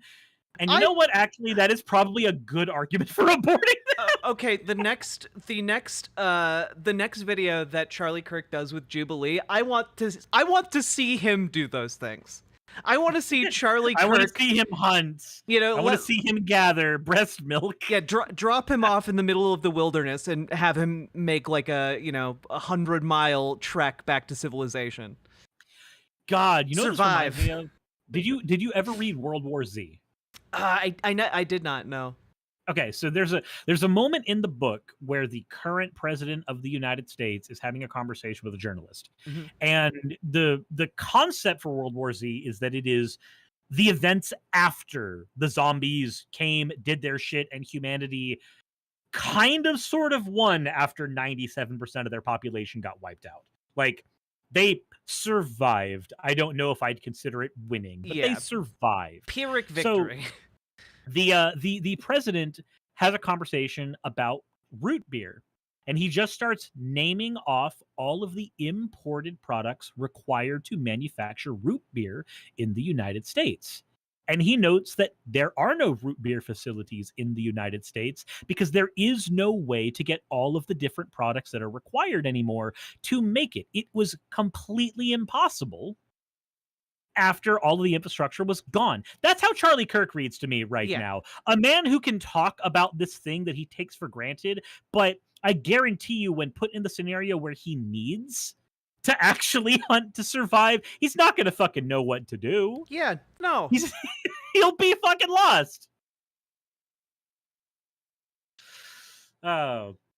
Senna says, talk about eye-opening. World War Z is a very good read. If I ever get an Audible sponsorship, it's the thing I'm going to recommend to everybody because it is just a damn good book. Nice. And I'll have to check it out. The movie makes me very angry because it has nothing to do with the book. What qualifies something as being a living organism? Being a living organism simply means, can you survive outside of a womb, outside of your host? Got it. So I just want to make sure I'm clear. Why does that then equate to moral viability? Can we It pause? equates to scientific. It's biological viability, motherfucker. Yeah, again, like, also, for the vast majority of human history, the concept of, like, a fetal viability was, hey, can it be born? Like, can it come out of the womb and take its first breath? That is when it becomes a person. It is generally, historically, how most civilizations have, like, judged. I won't say all because, like, I don't have that encyclopedic knowledge, but I did study history. Most civilizations have put the point of, like, can it take its breath outside the womb? And Charlie Kirk is trying to argue from a completely different perspective. And it's very weird. And I'm still trying to figure out what angle he's going to go for most of this, I guess. Yeah, it's the whole conversation for him feels like a giant gish gallop, where instead of focusing on one thing, the viability thing, he tries to move it to whatever he thinks is most strategically sound, as opposed to doing what you should normally do in a debate, which is have a consistent position and defend it. He seems to have the position of, I want to defend abortion, and he's willing to grab from a literal grab bag of random bullshit to find what he can to defend his stance on abortion. Mm-hmm. Yeah, I mean, I think he's here very, very transparently to try and, like, own the libs, to, like, make himself look good. And, like, increase his profile. I feel like that's entirely why he's here, but he's not looking real good at the moment. Let's also be honest, the only people that Charlie Kirk can debate are the only people that Ben Shapiro can debate, an army of children. Yeah. Scientific viability. Why? Under what standard? Because it is not alive, and you are advocating for the rights of something that is not technically a life. Got it. So what is something while that has sacrificing the needs of the human woman who is alive. Got it. So, but a mom can survive. Yes. Without the baby in her. Okay. Right? Yes. The baby cannot survive without the mom. Yes. But a mom cannot survive without her lungs. So it's not her body, it's in her body. Yeah, that's the point, Charlie. Yeah, it's in her body. And again, this is why I made the point about bodily integrity, exclusivity, bodily integrity.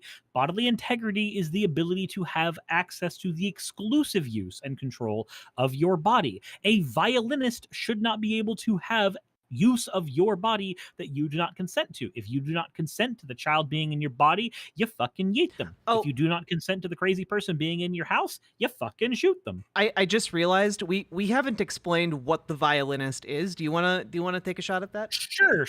So the violinist argument is it's actually a book, a very, very short story, but it's effectively a thought experiment that says, let's say that you are in a car crash with a world famous violinist. This is Imperial Gamer thinking of the follow. This is one of the most important people in modern day society. His music is loved by all. He is a national asset. You, on the other hand, are effectively carpooling with him. You have no viability on the world stage. You're just a random nobody, which is most people in general. Like most of us are random nobodies. So this is applying to you.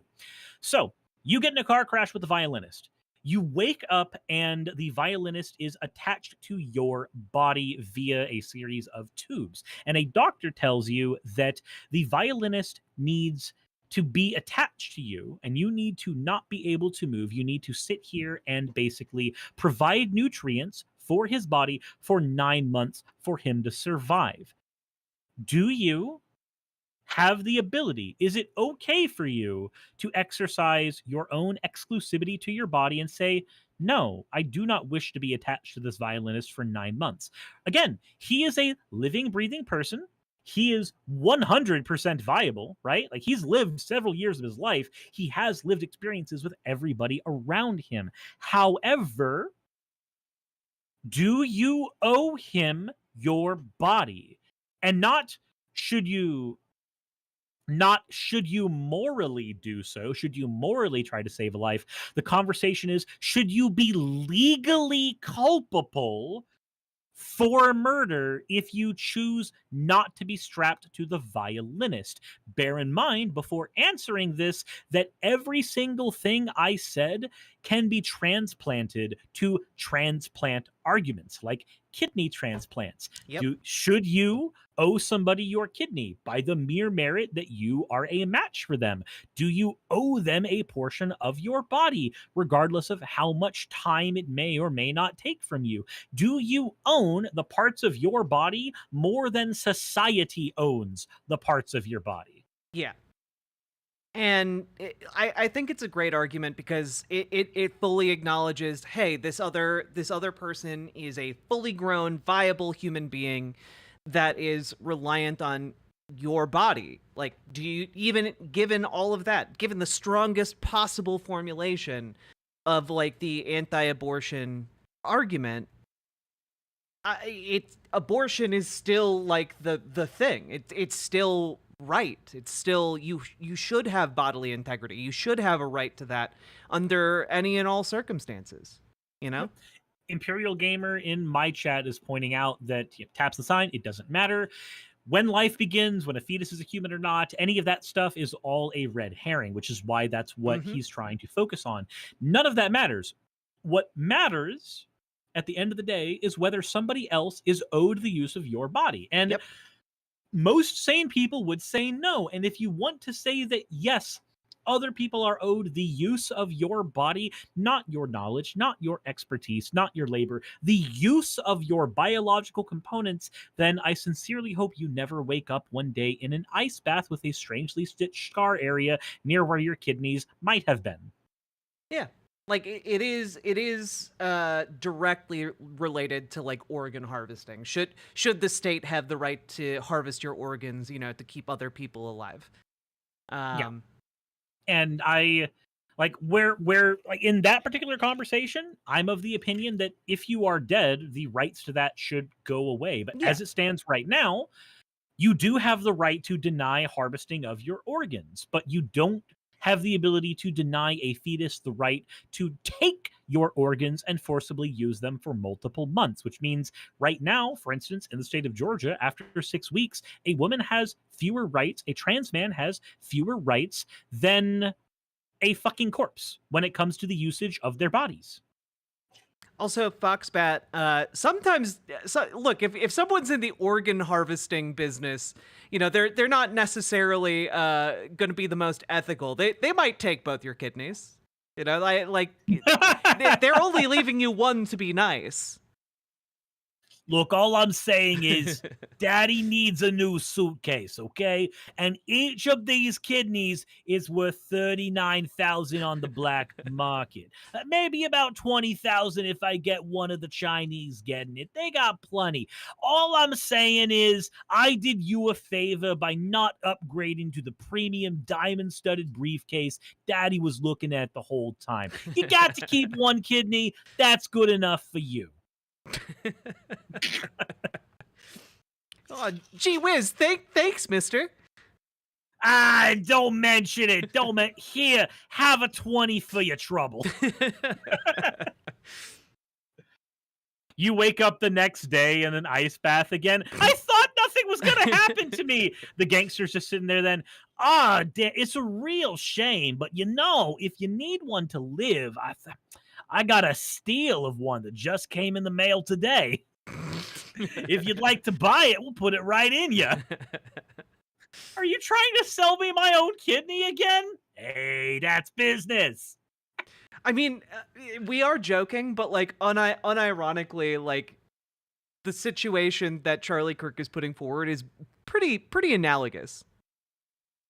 Yeah, like we make fun of it because we live.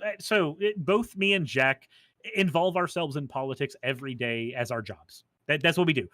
So there's a level of dark humor that is needed to cope with the harsh realities of living in the United States. It's not her DNA, so it's not her choice. So it actually is directly her DNA. What? Wait, what? It is 100%. It's they pulled up the red flags. Jesus Christ! I just like. It's not her DNA. It's not her choice, but it is her DNA. But 50% of it is hers. But also, I've never heard the argument. Oh, it's not your DNA. It's not your choice. Like that has never been at all a standard ever. Look, all I'm saying is it may have been your DNA when it was in your body, but the minute Mr. Slicey gets a hold of you, it ain't your DNA anymore. You have chimerism? Not your DNA. But he's like 33% my DNA, and the other of it is probably broken chromosomes. I don't know. Edward. Big brother. Okay. Remember, everybody, you got to watch that scene twice. Yep. Maya to VT, our DNA comrade. Jassa says, does the violinist argument only work if you're directly related? No. The violinist argument had them as completely separate from you. You have no connection to them other than that you're fucking carpooling. Yep.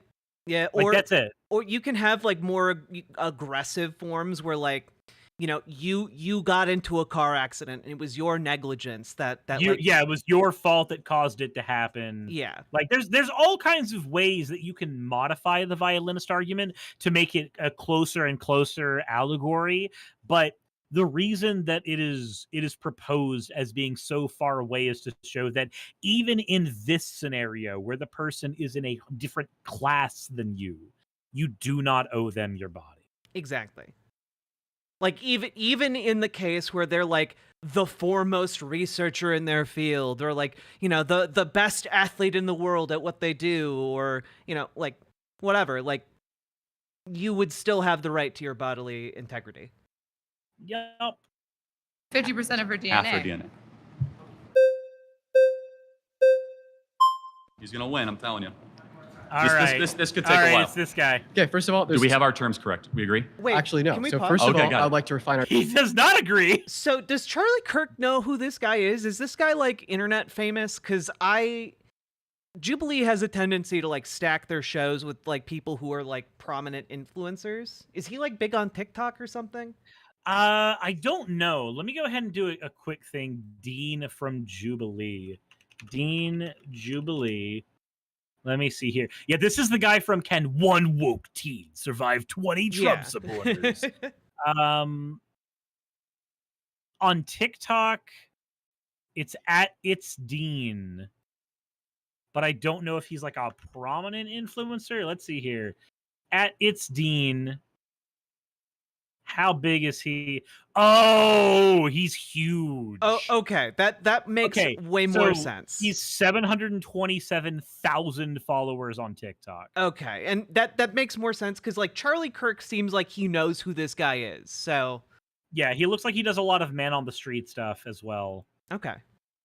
Okay, so yeah, that's fair. I'll take that. This guy knows his shit. Let's go. Our terms. I have 2 points to bring up after that, though. So you define murder as like intentionally like killing a human being. I think that's a very poor way to define murder because if someone were to like break into my home and point a gun at the heads of me and everybody I love, and I intentionally kill them to prevent them from killing my family, I don't think I murdered them, right? So I would. Yeah, that's standard ground. Yeah, that's standard ground. That's different. There's a reason I bring that shit up. Excellent. Anyway. Define murder as the unjustified termination of a human life. You're making a good point. Let me further clarify that. So, self-defense is very warranted. Exactly, right? But, all right, cool. I would like to defend myself from this parasite that wants at least 20% of the nutrients from the Oreo cookie that I ingested 20 seconds ago. And I'll have you know that I would not let an adult violinist get 20% of my fucking Oreo cookie. So why would I let this fetus get it? Well, and it's interesting here because I think Charlie is going to try now to go in like you have moral culpability because you made the decision to have sex. I feel like that's where he's going with this, and that's interesting. But he's moving farther and farther and farther away from his premise, which is I think telling for the strength of his position. Altfact says pre-watched. Actually, no, I haven't watched the Charlie Kirk half of this at all. Neither of us have. This is have. all new information for me. But anybody who's been watching my channel for long enough knows that I have used the standard ground argument for. I've used a couple of arguments. I've used the standard ground argument before, but I've also used a far more sinister one, which is the most pro-Christian argument for abortion, which is if you are a Christian who believes in the age of reason, the age of culpability, which is a typical Christian belief where after a certain point, you are your own faith is your own responsibility. But like if a child dies without the capacity for faith in God, they are not barred from heaven at that point because that wouldn't be fair to for the child. A just God would not do that. So one of my favorite arguments is, okay, cool. If you are a true Christian, you shouldn't be anti-abortion. You should be so pro-abortion, you are actively trying to find fetuses to eliminate everywhere because every eliminated fetus is a saved soul. Well, and also, the Bible is pro-abortion. It gives you instructions. Yeah, Numbers actually has instructions on how to create an abortion potion. And strangely enough, the abortion potion only works if the woman cheated on you. Yep. It's very weird. Yeah. So I just want to throw that out there. But also, like, to kind of like the breaking and entering, like if someone breaks into your house, do you have the right to like violently expel them? And yes, obviously. But like, I think Charlie's gonna be like, but that's, they're not a threat. It's a baby. You made the baby. And it's like, well, okay, but if you invite someone in your house to like, have a meal, right? And then they somehow through like a secret passage slip into the walls of your house and just start living there for months. And you suddenly are like, is this just the guy from Smiling Friends that Alan found in the walls? I actually don't want you living in the walls of my house. Please leave. You're justified in using violent force to expel that person who's living in the walls of your house. I believe that it is perfectly justifiable to kill anybody trying to get Alan's cheese. I think that is a reasonable position to have. Yeah. I can see where you're going to go with how that has to go with abortion, but we can go down that journey in a second. Yeah, so I mean, like, I kind of do want to give you my argument insofar as why I'm pro-choice, why I think it's justified. But first, I think that, your position is quite absurd, right? Because you're saying that it is murder to kill a human being, right, at any point in development. Dude, this guy's such a debate My question to you would be, well, does this make women with IUDs murderers? Because it is the case that in some scenarios, an IUD will allow for conception to occur. Yeah, let's go ahead and see where this goes. Meaning there's a unique can I human just life say, there.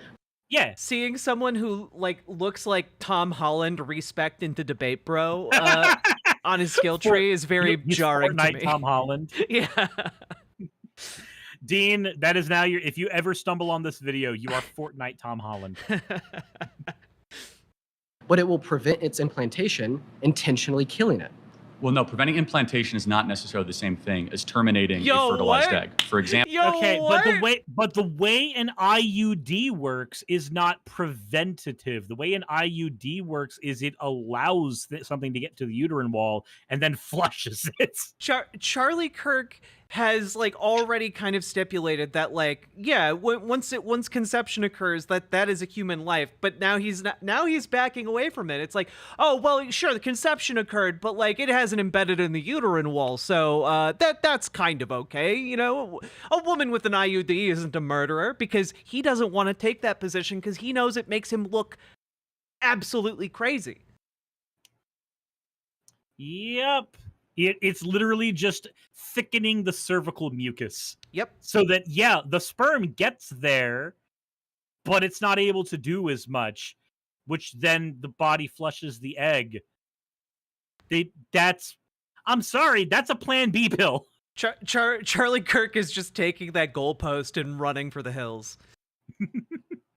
Example, if you take Plan B, again, it's not the same thing. Preventing the production of progesterone is not the same thing as terminating a being that has been fertilized. You do not know for a fact that the egg has been fertilized. You do not know that when you have an IUD. Okay, yeah, so preventing fertilization or implantation to the uterine lining is killing a conceived zygote. So what happens? A sperm goes into the egg, right? The egg becomes fertilized. It's a conceived zygote. In some cases, it will prevent the implantation of the conceived zygote, killing the conceived zygote. In some cases, correct. So what do you say in some cases? Wait, hold the fuck on, mister. Why are you able to do the some cases for we've had a kid birthed at 20 months old? Why is it okay for you to do the in some cases? You take the rarest fucking possible case and use that. But when you're presented with somebody going, hey, by the way, this is how this technology works, you could go, only in some cases. The fringes for me, but not for these. Not for me. Oh my God. Hitchmeister, abortion is wrong. Birth control is wrong. Pulling out is wrong. We have to make more people outnumber the ones who worship the other gods, who, by the way, totally exist. So Hitchmeister, here's the thing. I am of the opinion that Charlie Kirk and people like him 100% utilize abortions. They 100% utilize them when they need to. Republican politicians do this shit all the time. Conservative pastors do this shit all the time. They are willing to use these services when it benefits them. However, when they need to get up on a stage, they get to say, no, I have the moral position. Why? I don't know. Well, because it's much easier to do the mental gymnastics that you are an exception, that you're the super special birthday boy that deserves to break the rules. It's much easier to do those gymnastics than to, question their general worldview. Jassa says your previous Senate candidate was like that. Dad, doesn't surprise me. Mm-hmm. Women with IUDs are murderers? Of course not. They're not murderers. We do not know for a case. That's like saying that. So what's the difference between an IUD killing a conceived zygote and a mother going to Planned Parenthood and killing the fetus in her womb? Well, so you're asking two separate things. See, I like this guy. We're not asking two separate things. Yeah, but I also like that he's willing to bite the bullet. Like, yeah, sure, it's a life. You're killing a life. Sure, whatever. Immaterial to the actual question. Republicans have a breeding kink. I mean, literally, did you see all those posts on Nude Africa by... Oh my God. Robinson? I'll have you know that was the anonymous user, Mini Soldier, and not the Republican candidates. Did you see... Mark would never be a black Nazi. Did you see the Mini Soldier posts where he was taking, fashion photography of dolls in SS uniforms? No, why didn't? Oh my god. He had an account where he posted doll photography of Nazi dolls. It's pretty great. Oh my god. I did not see that. None of us, none of us could not see. He's got Nazi dolls. Oh my god. He's just sitting there with a Ken doll going, "Look, I understand you're upset, okay? But that doesn't mean you get to come in another box." Why are they so weird? If they knew for certain, to be more clear, that I have a fertilized egg and I'm going to take a drug to prevent that fertilized egg from attaching to their uterine wall, then yes, that is an act of killing. So wait, it is not okay. Let me get it right. It is not okay, Charlie, to aim a gun at somebody and shoot the gun at them knowing it will probably end in their death. But it is okay to take a automatic weapon and spray and pray into a trailer park, for instance. And, if it just happens to kill somebody, then that's totally different. Yeah. No, these are the same fucking thing, my guy. And if one is okay, so is the other. It just seems like he's now like so far away from his initial position where he's like, well, if they know that they have an egg inside of them that is fertilized, then they are murderers. And like he's like desperately trying to contort this. But like they knew that they were going to be having sex. That's why they have an IUD, to prevent getting pregnant. It's just a want to control cis women's bodies. That's all it is. I go back and forth on this. Is it because they want to control, like Charlie Kirk specifically? Does he want to control women's bodies, or is it merely a convenient avenue for him to take power? Or maybe a little bit of both. I think it's a little bit of both. So the reason I think it's control mostly is if you look at how they frame a lot of these things, they frame it as if he's the stern father, right? This is your responsibility. You have to take it. This is God's punishment to you for having premarital sex, right? That's how it usually gets framed by these kinds of people. It's very much I have power over you, and this is your punishment thing. This is a form of control here. Yeah. And so I can see it being both there. Also, it is pretty interesting. Someone in my chat brought up, like, so if a woman were to deliberately keep herself in the dark about whether or not she's pregnant, and like goes to like a clinic, and the clinicians don't say anything about what they're doing, is she and she happens to get an abortion, but she doesn't know that. She just knows something's weird with her body. Would she still be a murderer? Is it merely like if women are kept in a state of ignorance, then they're no longer murderers? Funnily enough, actually, this reminds me of something California did. So for years, California had knowingly transferring AIDS to somebody as a felony offense. Mm-hmm. It became something that, if you knowingly gave it, this was a thing that was brought in during the Nixon and Reagan eras. If you knowingly gave somebody AIDS, then that caused you to be culpable for a felony offense. Now, this is obviously done in good spirit, right? You don't want somebody infecting somebody else with a virus, but the side effect of that was that what people would do is they would never get themselves tested. They would never get themselves tested for any STDs or STIs, because the trick with the law was they had to know. If they did not know, they couldn't be held culpable for it. As a result, about 5-ish years ago, California changed the law so that it wasn't a felony offense, it was a misdemeanor, and conservatives got super fucking angry about it. Actually, this is back when Hunter Abalone was still very much in like the conservative brain rot era of his content. And I did a video responding to Hunter responding to that. And when I found out the reason why, because it sounded on paper like it was a horrible thing. Yeah. Why would you lower the punishment for knowingly spreading a deadly virus? The headlines write themselves. Yeah. But when you looked into the details of what was going on, you realized, oh, the rates of infection went down after lowering the punishment rate because more people were willing to get tested. Once they got tested, it was easier to stay more safe. And now that being tested was seen as much more safe to do, because like you don't want to get tested and be like, oh, well, my sex life is over. Yeah. Even though there are people who are perfectly willing to go like, hey, you're taking these medications, I'm taking these precautions, I love you, I'm willing to take that risk. That we live in a day and age where that is possible now for people to do. But this law was very, very archaic, and it was very, very well-intentioned, but the execution ended up hurting more people than it ended up helping. This is the same kind of thing theirs. If you end up putting this line to the women are educated enough to understand this thing, then the goal doesn't become save the children. The goal becomes leave the women less educated, which is not what we want to do. Exactly. Because we saw this shit happen in California. Yeah.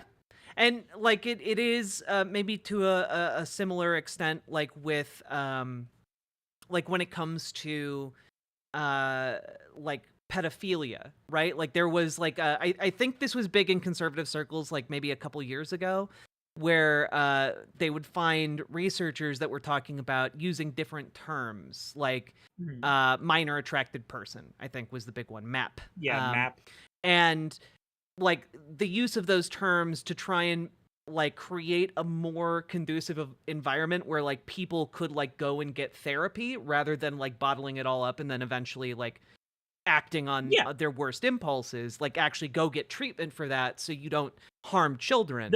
The difference between a pedophile and a predator. Yeah, but then conservatives were like, oh, look, they're trying to make pedophilia more acceptable. And it's like, it's literally the opposite. LGBTQIAP, that whole shit. Yeah, it's which do you care more about? Do you care more about like being angry and like, you know, advocating for violence? Or do you care more about actually reducing like the number of like the number of predators acting on children? You know, like there was a lot of study done on this. So I did a video on Lolicon, all the research that was done into how much this actually leads to people engaging in harmful behaviors, the ways these communities operate. And a lot of the research that I found looking into that, finding the ways that an arguably very disgusting community operates, one of the things that was found is that a lot of the same triggers for QAnon were there as well, where somebody would go. So what would happen is people would create a movement, right? A movement against a few people because they would see them as predators. The only argument they would have that they are predators would be something along the lines of they like anime. For instance, I get called a predator all the time on my channel for having the avatar that I do, even though I use it not as often as I used to, but I would still use it, right? Mm-hmm. So just for using it, I'll get called a predator. And I've had, there was one conservative guy called God's Gun, Guts, and Glory who actually made a video of him talking to his 9-year-old, calling me a pedophile. Oh, Jesus. What the hell? For having, and it was before I even had my avatar the way I did. It was just my old cartoon Suris avatar. This is old lore. And so what you find is you find people who find a red flag to them that they use to say, oh, this person is harming kids. Because that is the easiest thing to get human beings upset at. Human beings, by and large, we want to protect kids. We don't want kids to be hurt. And so anything that is seen as protecting kids, we will jump the gun to do. And we are often very, very afraid to do anything that makes us look like we would be something that would harm a child, or that we are in the same boat as somebody who would harm a child. We get terrified of that. So what this research showed was that with the QAnon movement, oftentimes what people were doing was they were spending all of their time and energy finding these false flags. Pizzagate was a big one. Oh, let's go ahead and find these children who are locked up in the bottom of a pizzeria and let's save them. And then there was no actual basement in the pizzeria. Yeah. That whole scenario happens. So with the QAnon movement, you got a bunch of these people who found what they thought were red flags and aimed all of their time, all their resources, all of their social stigma at those people who weren't engaging in harmful behavior, but all they needed was the narrative that they were. And the goalpost would be pushed further and further to enable them to continue living out this fantasy of being the stalwart protectors of kids. Remember how Pizzagate began as, oh, these kids are down in the basements too. Yeah. Oh, there's tunnel networks all across Hollywood and DC and these areas. Like, it would expand. Yeah. And it was all, it was never like, oh, they're sexually molesting the kids, something that we'd be able to track. It was, they're harvesting adrenochrome from these kids, something that is infinitely harder for us to try to find evidence of, right? Yeah. Like, that's something that's infinitely harder for us to manage.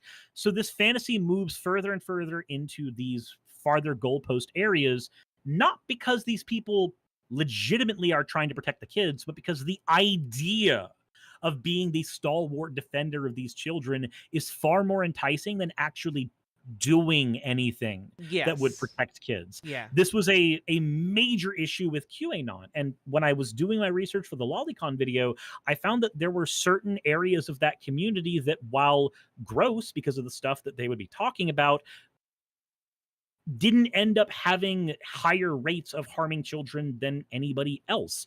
The two aspects that led to children being harmed more often were proximity to a family member and access to an inebriant. Alcohol was usually the main one. In the majority of these cases where a child was harmed, the adult was inebriated, their inhibitions were lowered, and because they were socially stigmatized in one way or another, they never went to go seek any kind of therapy. Or, even worse, they were living in a conservative environment where seeking therapy was a sign of weakness, and thus would do everything in their power to avoid it in the first place.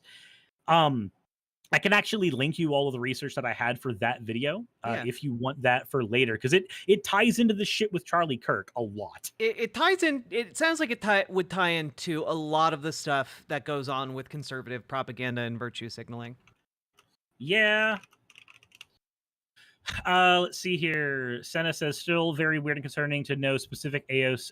Oh, yeah, no. That is one thing that I will say. I will stand by the position for the rest of my life that if you know the age of consent laws in multiple states, that is a red flag that I'm willing to stand behind. Oh yeah, 100%. That's one that I'm willing to hold on to for basically forever. Yeah. Also, like, yeah, it just seems like that plays into the very, very prevalent in conservative circles, like, think of the children mentality. Yeah. And the thing is, we have a ton of research into things that are red flags when it comes to predatory behavior. And this is one of the reasons why it's okay to have people seek therapy here, so that they can go and find out how not to harm kids. If your goal is lowering harm for kids, then your goal should be therapy for these people. Well, because and this is, I think, a really important thing to point out. That's what therapy is for. Therapy is to prevent you from either harming yourself or others. Like, that's why you go to therapy. That is literally the reason people go to therapy. And if people aren't able to go to therapy for one reason or another, that just means they're much more likely to harm themselves or others. Yep. Like, sure, sometimes it's like you're not going for like really dire things, but like, hey, if you're going to therapy, you know, in order to make sure that you have the ability to like get your life in order and like be happier, that's because not going to therapy, you'd be harming yourself by, like, you know, not having those coping skills. Yeah, like I went to therapy because I was personally engaging in behavior that was harmful to my partners at the time. Mm-hmm. I had a lot of self-harm behavior that manifested as breakdowns that was very, very hard for my partners at the time to deal with, and I didn't know how to deal with them. I went to therapy for a year to learn coping mechanisms to better deal with those things, and over time learned exactly how much stuff was being done to me, as well as the stuff I was doing as well. Because that's another thing. Oftentimes people who find themselves in these cycles where they end up being abusive don't realize that this is a two-way street for a lot of people. You can get stuck in a cycle. Whether or not you're the one that started the cycle, You could be, but once you are in a cycle, breaking that is very fucking difficult. Yep. Therapy is really good at teaching you how to do that. Exactly. Sure. Murder, of course. Okay, so do you think all murderers should go to jail? Do I think all murderers should go to jail? I mean, on third degree murder. However, no, I don't think women that got abortions or had IUDs should go to jail because I think that they have been deceived by mass culture and mass propaganda. Secondly, well, if they shouldn't go to jail, then why are we having this conversation? Fuck it, doesn't matter anymore. Women are too incompetent to be held accountable for their actions, according to Charlie Kirk. But the women, they were all of them deceived. Yes. Women are the kings of men from Middle Earth. Yes. Yeah, they're the Nazgul. Look, there is a form of birth control that looks like a ring that you put up the coochie. Oh my god. They are the lords of the rings. Were those the ones lost by the dwarves? Yes. The people who should go to jail are the abortionists, who are the ones that have been putting the abortion pill, the ones that have been doing procedures, the ones that have been going into the third trimester. So the doctors need to go to jail. Yeah, no. Also, like, abortionist is like, I don't know, he's like going back to like turn of the century, not turn of like the century from the 1900s to the 2000s, turn of the century from like 1800 to the 1900s. Jesus. She looks so visibly uncomfortable in the back there. She looks how my heart feels. Babies' backs and inserting them with syringes while the babies are crying and suffocating, being born alive, and then being dead on the operating table. Okay. That is who. That's not a thing that fucking happens, though. In 99.999. No, it happens. Okay.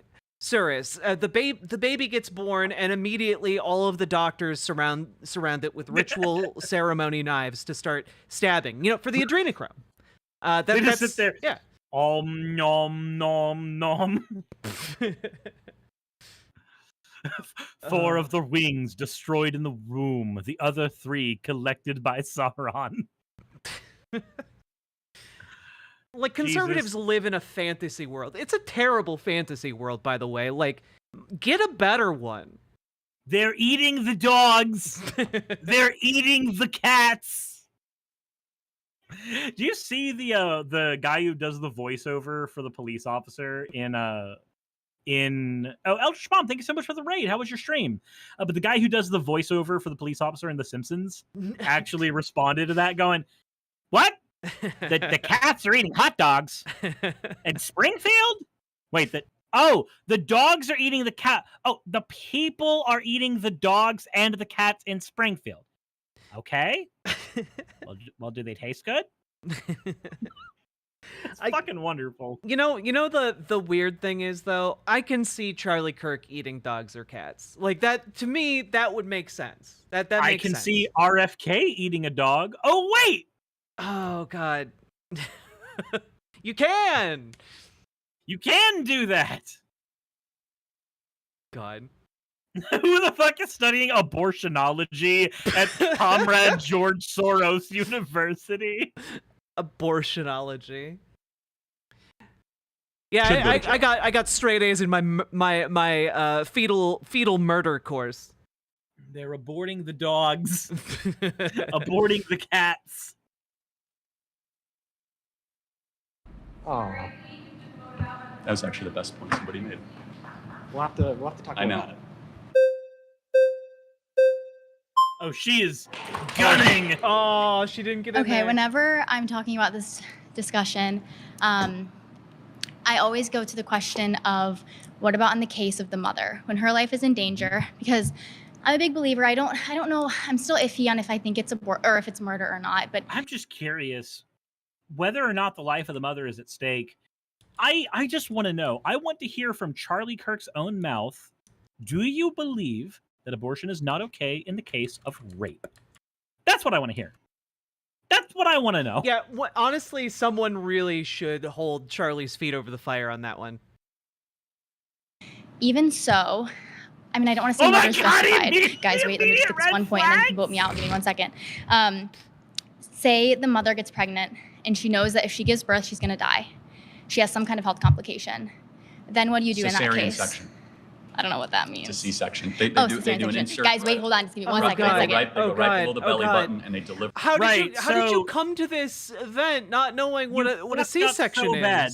You fucked up so bad. Okay, cool. So all you had to do to word this better was point out, hey, the mother knows that being pregnant, the pregnancy will lead to her death. I have personally been in a relationship with somebody who had a problem where her ovaries would cause a fuck ton of issues if she got pregnant and would actually harm her very, very greatly if she got pregnant. And the chances of the pregnancy alone killing her were incredibly high. I have already been down this particular road. That's how you have to word it, because if you do giving birth causes the pregnant, then you're just giving them the ammo to go, okay, skip the birth. C-section then. Woo. Well, also, like, C-sections are still dangerous.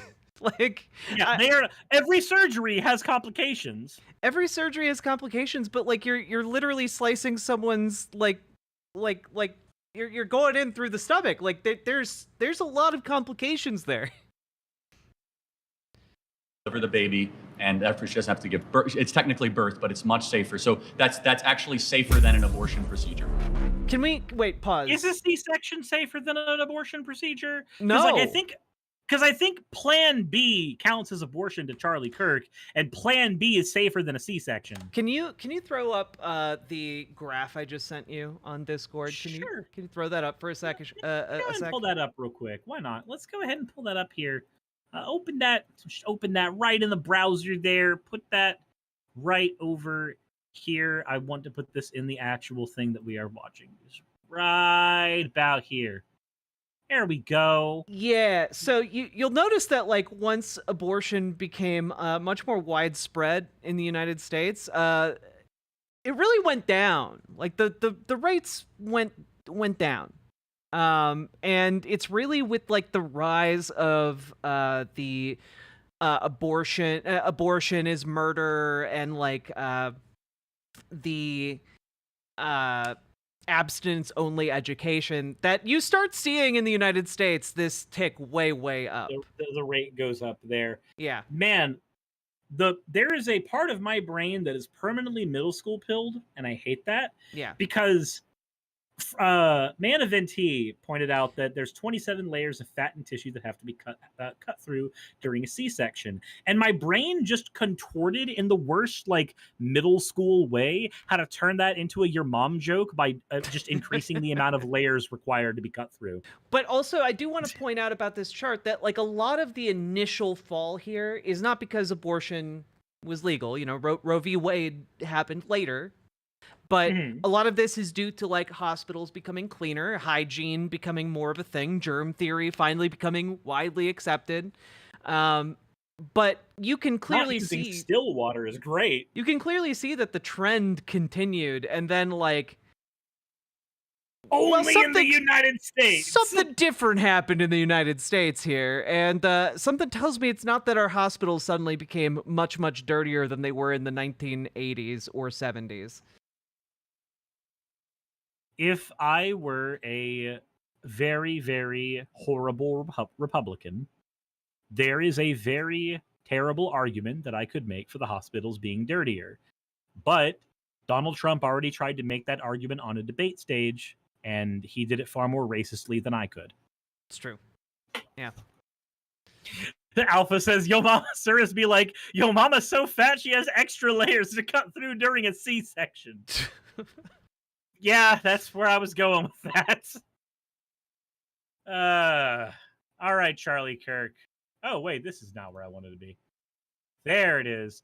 All right, I say we get through maybe one more of these debaters on this before we're done with Charlie Kirk here. I can't stand his face. He's very hard to stomach. Yeah, he is very difficult. I really liked when the one girl was just like, your smile is creepy. Yeah. more people need to rhetorically like be like, yeah, you're creepy and weird, and I wouldn't trust you around my beverage at a party. You know, more people need to say that. to conservatives. Toilet paper USA. Let's go.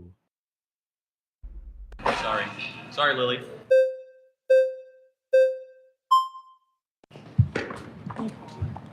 Hello, how are you? Hi.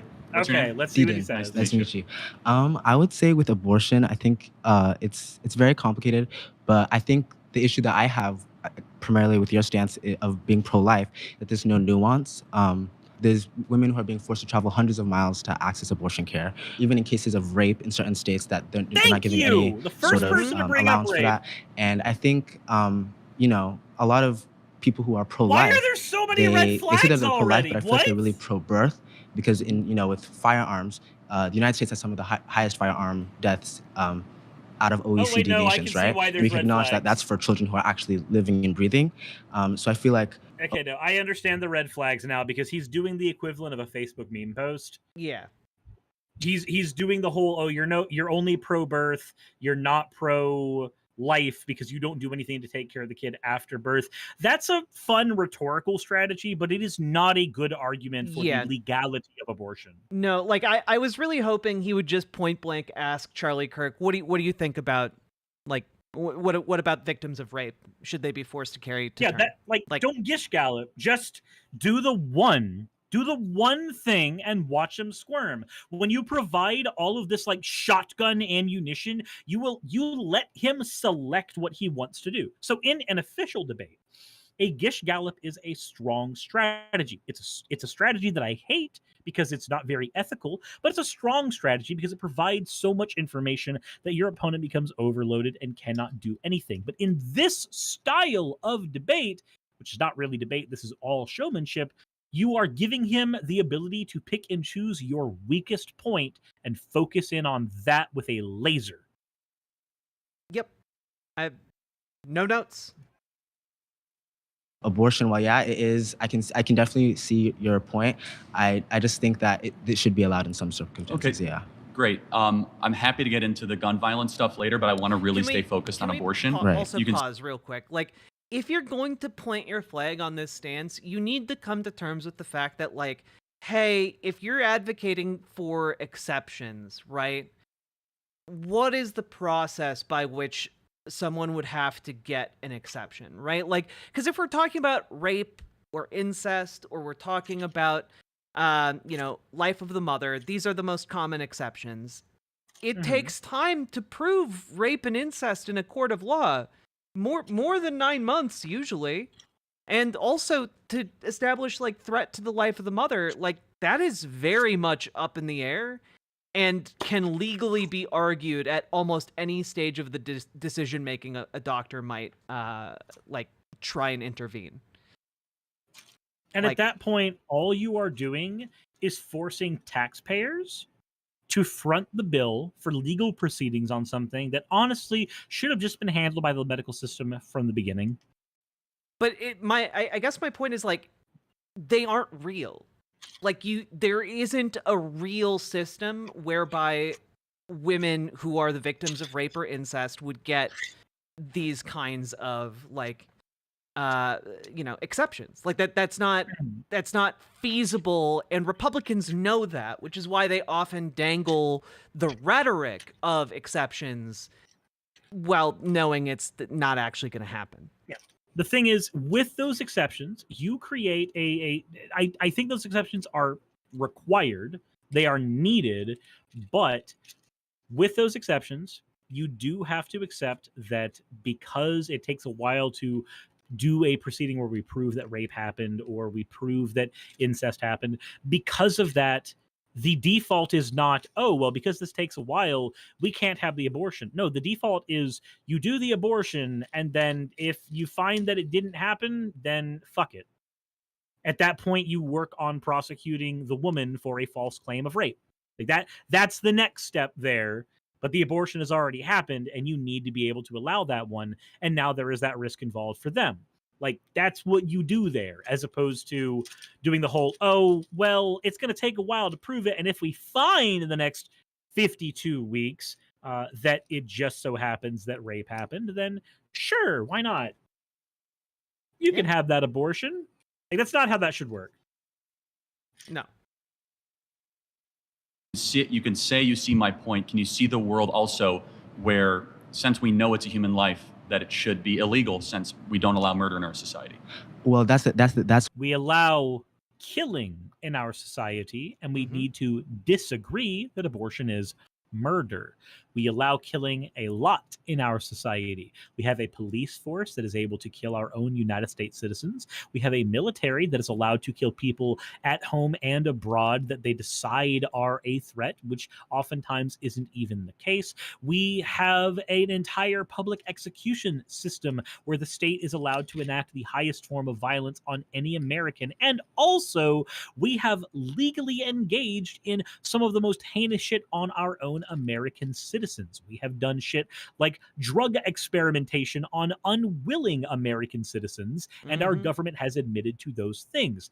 So if we are going to talk about the distinction between murder and killing, we do lots of the killing already, and it is all legal. Yep. Like, it really, I feel for this guy, because, like, it's hard to be put on the spot like this, and you're going up against someone who has a lot of media training and how to frame something, and I understand where his heart is, and it's like in the right place, but the rhetorical skill to combat Charlie Kirk here is lacking a bit. Yeah, that's the thing with someone like Charlie Kirk. Like, here on YouTube, we have the benefit of being so far removed from him and his negative charisma level that we can judge how anybody is operating with him very, very easily, very, very well. When you're in the spotlight, the person who is more comfortable being in the spotlight will often perform better. This is why I don't do debates. This is why I do not like doing debates, because I have short-term memory problems, and I know that in these on-the-spot moments, if my brain farts, that's it. I'm done. And if I'm trying to argue for somebody's human rights, that's it, I'm done, is not good enough. Yeah. That's where I have an issue, because abortion is not being done willy-nilly. It's like the life of the mother is always... How many abortions do you think we have every day in America? Just guess. I'm not sure. Guess. Okay, so he's gonna bring numbers in here. He's gonna bring them here. Remember when he was running from the specifics earlier? But now he's in a position of power. Yeah. Now he's in a position of power.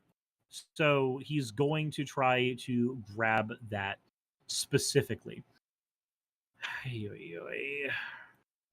I'm honestly not sure. Maybe, I don't know, 1,000? 4,000 a day. So it is kind of willy-nilly. We do about 1 million a year. Sorry. I know we said we would only do the one, but that was kind of piss poor. Yeah, that's not the one to end it on. That's like having the last game of League be a surrender at 3 minutes. Also, I just realized, like, this video's 90 minutes long. How about we finish the first leg of the video? Like, the first, like, he has 10 minutes left on his clock. You think we can do that? I think we can do it. Hold on. Let me just real quick see how much of that there is. Okay, there's 13 minutes there. 15. Okay, that would be another 10 minutes of the video. I think we can do it. Okay, you know what? I believe in us. Me too. Hello. Hi. I just want to clarify, the thing that you're aiming for is less abortion, right? That would be what you would want, or at least no abortion. Eventually, it's also a protection of those that can't protect themselves. But yes, and that's why after the reversal of Roe versus Wade, we saw abortions go down dramatically in Texas, Alabama, Mississippi. We saw thousands of babies that are now alive and well that are able to have amazing lives thanks to the reversal of Roe versus Wade. I don't think a lot of that is true. Well, it is, but it's not true, because when you make abortion illegal, it doesn't actually decrease the amount of abortions that happen. That's a nice talking point. In Texas, the numbers show differently. The birth rate has gone up. Yeah, legal goes down, but illegal abortions still happen. Abortions still happen outside of whatever data you're showing. That's not true, but let's just say, well, if you 40? If you want to, well, first of all, if you count the abortion pill, you're right, but that's a separate thing then. Wait, the abortion rates went up the year after Roe fell. Yeah. That is That is actually a true bit of information. Abortions went up directly after Roe, which is insane. NPR has an article from 2024 on it. If you look at the abortion rates per year, we had 862,000 abortions in 2017. But once you get to 2020, which is where the fall of Roe happened, we actually saw an increase from 930,000 abortions per year to over 1 million abortions per year. That is an increase of 80,000, or in this case, something like 1,000 to 2,000 a week. Yep. Was the increase in abortions directly after the fall of Roe v. Wade. And that was a rise that happened over the course of 2 years. He likes to point to places specifically like Texas to try to grab his point, but the fact is, when you look at the United States as a whole, the rates go up. Because you have people who will leave Texas to go have an abortion in a different state, so their abortion criteria will factor in that state, not in Texas. The thing is, Charlie Kirk knows this. It is impossible for him not to know this. It's why he laser focused on Texas. Yeah, he is definitely cherry picking his. But again, I feel like if you had like the right person armed with like more facts on the issue, you would get someone who would just blow him completely out of the water, you know? I think to an extent he still hasn't recovered from the time he was tricked into advocating for dolphin fetuses. I can't remember who did that, but that was pretty great. Also, Jassa pointed out that it was 2020 was the Dobbs decision, but yeah, 2020 to 2023 did see a decent chunk of an increase in abortions still. We didn't see a decrease in abortions in the United States. We saw an increase in abortions in the United States. And that trend, we'll see what that trend looks like in 2024 once we have all of the Pew research for this year done. But I'll be interested to see what it looks like. And a chemical abortion and surgical abortion are different things. And I'm not debating. I'm not debating you. I'm debating her. So if you want to do the flags and come back in, try and be faster. Like, notice the weird distinction he just made. So the question is, we should try to limit unjust suffering. But did you notice that? Right? Like he's now making a distinction between chemical and surgical abortion. Like, yeah, he has to make a distinction because he has to move the goal. This is why I brought up the QAnon research from before, the research on, pedophilia from before, because oftentimes people who have these positions where they want to envision themselves as the super important person on the debate stage, the way they will do it is by moving their target goal to a narrower and narrower place so they can still feel justified. Yeah, like he started in a relatively broad stance to give himself wiggle room, and now he's like been narrowed down over the course of these conversations. It's actually pretty interesting to watch. Sure. Okay, that's my position, is that there's unjust suffering of anywhere between 1.4 to 1.6 million abortions a year of human beings that are being massacred in the womb. And so that's not a women's rights issue, that's not a men's rights issue, that's just a human rights issue. Okay, the best way to decrease abortions happening is proper sex education. Limiting abortion and making abortion illegal does not actually decrease the amount of abortions that happen. So what is your evidence of that? What is my evidence of that? So here's some evidence. NPR.org section on health, shots from 2024. That is a good piece of evidence for this. I have it pulled up right now. I had it show right here. Yeah. Anyway, what is your evidence for that? I have it here. Because we have increased sex education in the last 30 years. Because like teaching sex ed and safe sex means that fewer people will have sex unsafely and in ways that would make babies that they don't want. Like that's like again, he's against every policy that would lower the incidence of like pregnancy in people who don't want to be pregnant.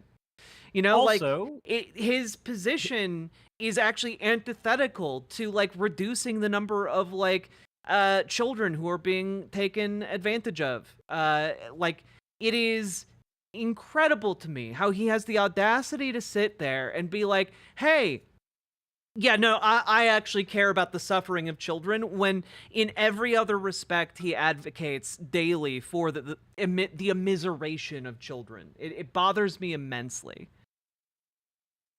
So, fun fact, there's actually a meta-analysis from the National Library of Medicine that was conducted in 2022 by a couple of researchers, one Nicholas D.E. Mark and a Lawrence L. Wu, that shows that more comprehensive sex education does actually reduce teen births. This is very, very recent meta-analysis that takes into account several mixed studies that tried to even find that it did not reduce teen births. These were factored into the meta-analysis and still came out showing that it is not the case that teen births are increased when they have sex education. Teen births, teen abortions, all of this shit is decreased when you have more comprehensive sex education, and we have the data to prove it. Again, if you want to go ahead and fact check me, I literally named the article, I named the study, and I named the researchers behind the study. Go ahead, have a fun look.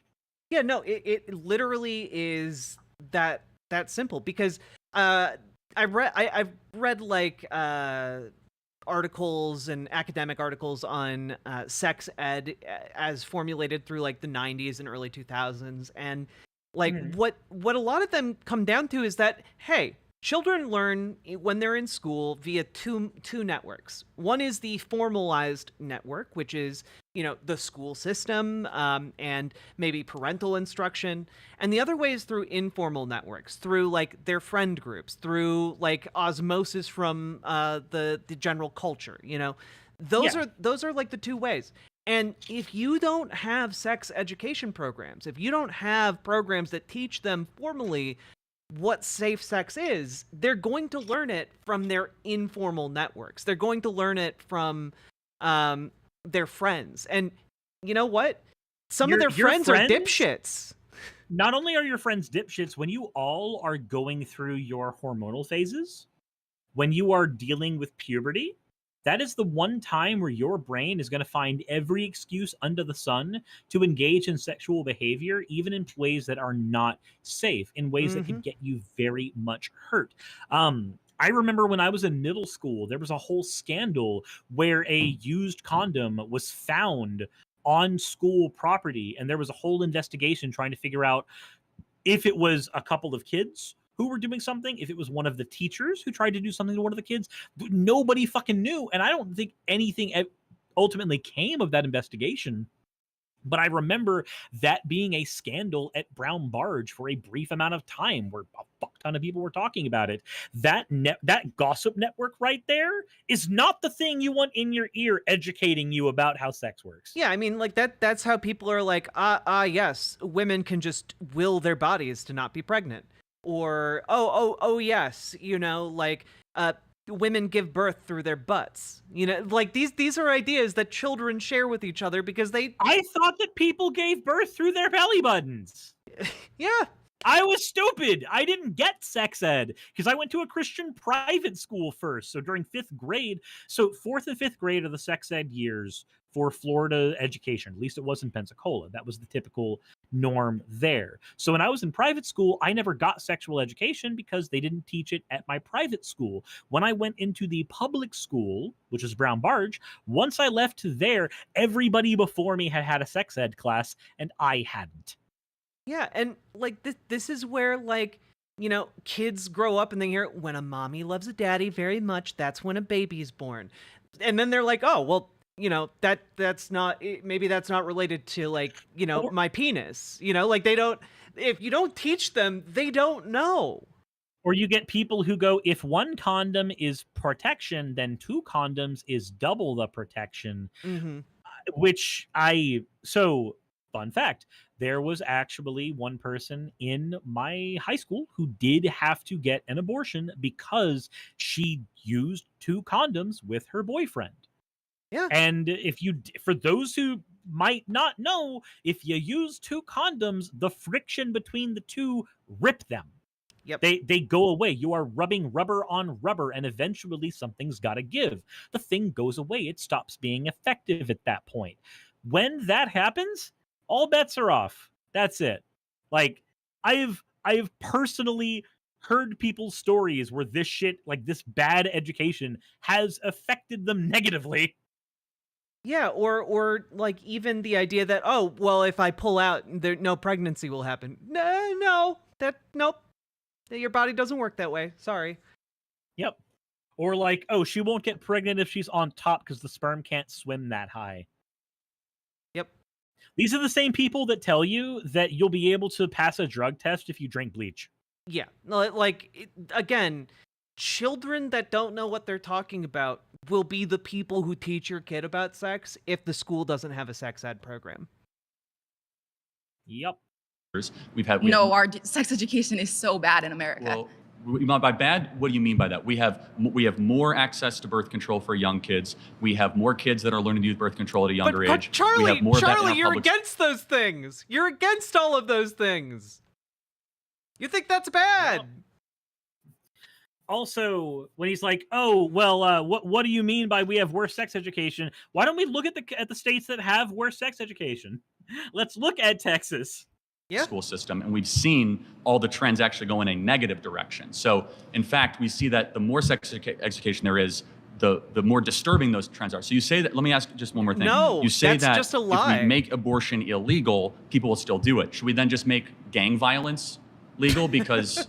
No, I'm saying if you actually wanted to decrease the amount of abortions that happen, you wouldn't be advocating for to make abortion illegal. You'd be advocating for all of these other things. Does that logic apply to stealing, looting, kidnapping, arson, and murder?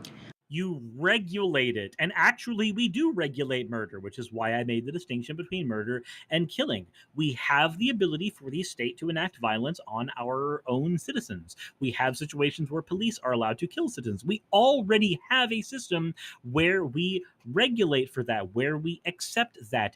As for stealing, we have systems for that too. It's called property insurance. We have systems in place where you can engage in theft and a business can recover from it. Also, we have systems in place where businesses can engage in legal theft, wage theft for people who are working under them. So yes, Charlie, we actually do allow all of these things in America. We just happen to have ways in which it operates for corporate interests instead of the interests of the common fucking people. I mean, like, we also have civil asset forfeiture. Like, the state can literally, like, a police officer can literally pull you up, take everything in your wallet, and send you on your way. That is perfectly legal for them to do.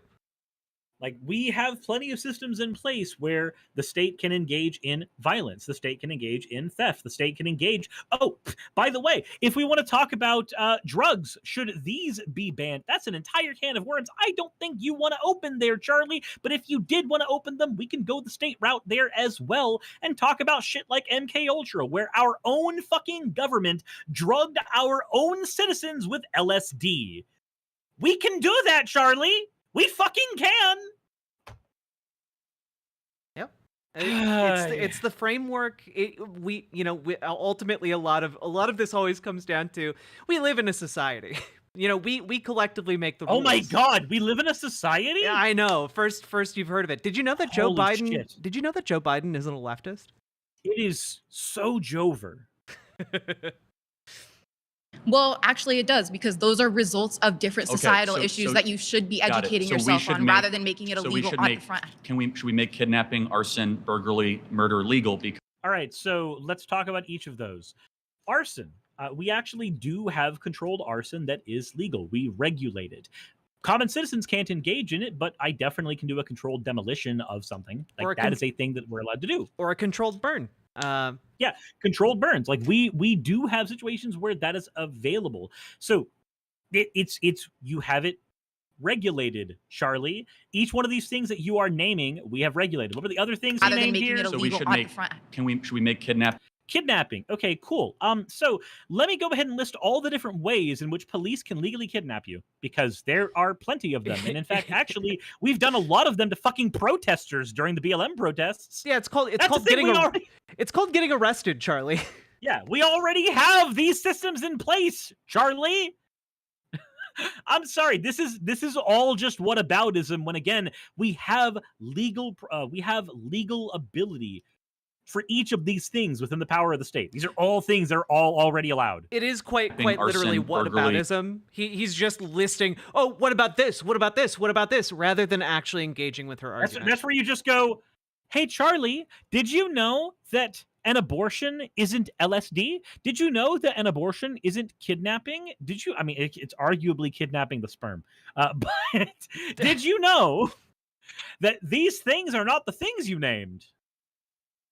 Murder legal because they're symptoms of something else? We should be helping society heal from those things. You got to answer the things. question. She did.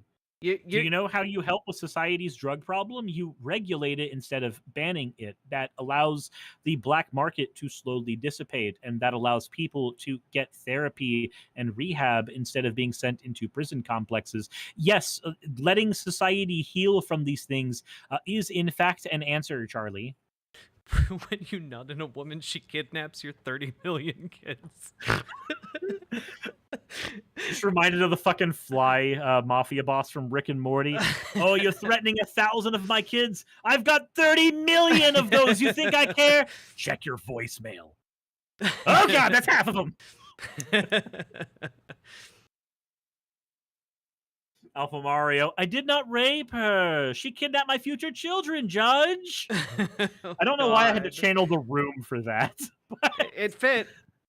I did not hurt her. We want less of those things. Should we just make them legal and we'll get less looting? You know, actually, I'm gonna let someone else. Thank you very much. No. Stand your ground. Stand your ground there. Point out how looting is not allegory. It is not a good allegory for abortion. Okay. Yeah, I mean, you could just point out, like, the easiest way to deal with what he just did there was just like it's not the same thing. This is bullshit. I did not hit her. This is bullshit. I did not. Call him out on the whataboutism and say that this is not the same. Sorry. Yeah, I did mean this was not analogous. You're right, Paige. Oh, hi, Mark.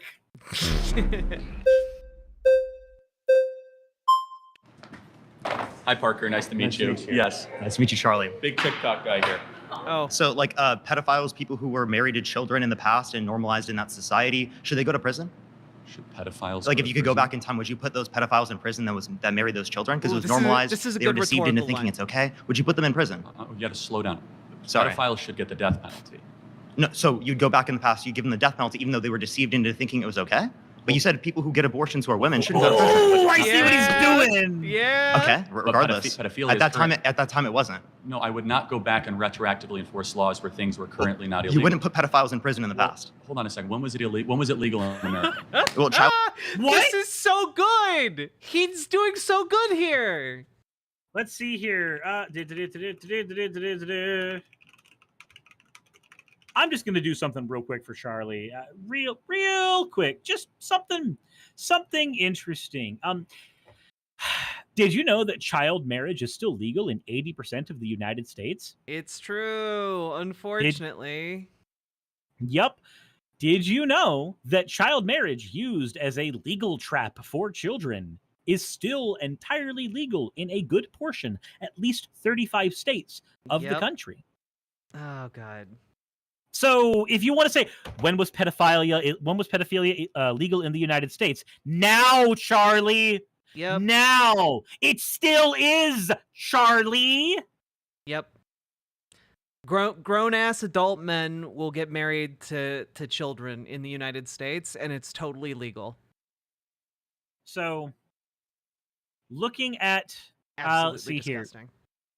So just so you know, child marriage is legal in most of the United States. The floor of 18 years is only in 1, 2, 3, 4, 5, 6, 7, 8, 9, 10, 11, 12 states. There are 38 states where the floor for marriage is very, very low. If we are talking about, say, New Mexico or Oklahoma or Mississippi, the floor for child marriage is 0 years. There is no age floor. As long as a parent, which can be just as easily deceived, just as easily corrupt, just as easily fucked up, consents consents to the marriage can happen between a fucking 9-year-old and a fucking 45-year-old. Also, California has this as well, which is really fucking weird for being such a liberal state. That's really strange, California. Maybe fix your shit. Yeah, but also, according there are organizations that help children get out of marriages like this in the United States. One of the foremost among them, and they shouldn't have to exist. They shouldn't have to exist, but one of them is called Unchained at Last, and there was a study done that they reference a lot that looked at the number of child marriages in the United States between 2000 and 2018. There were nearly 300,000 children that were legally married in the United States between 2000 and 2018.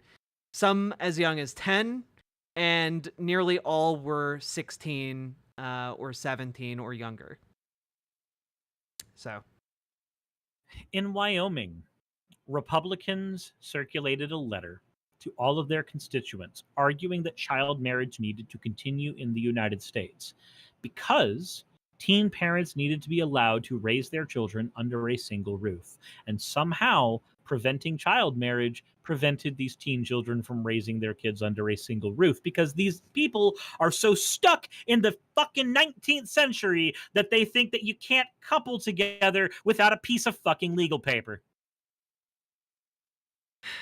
Also, child marriage was legal in just real quick.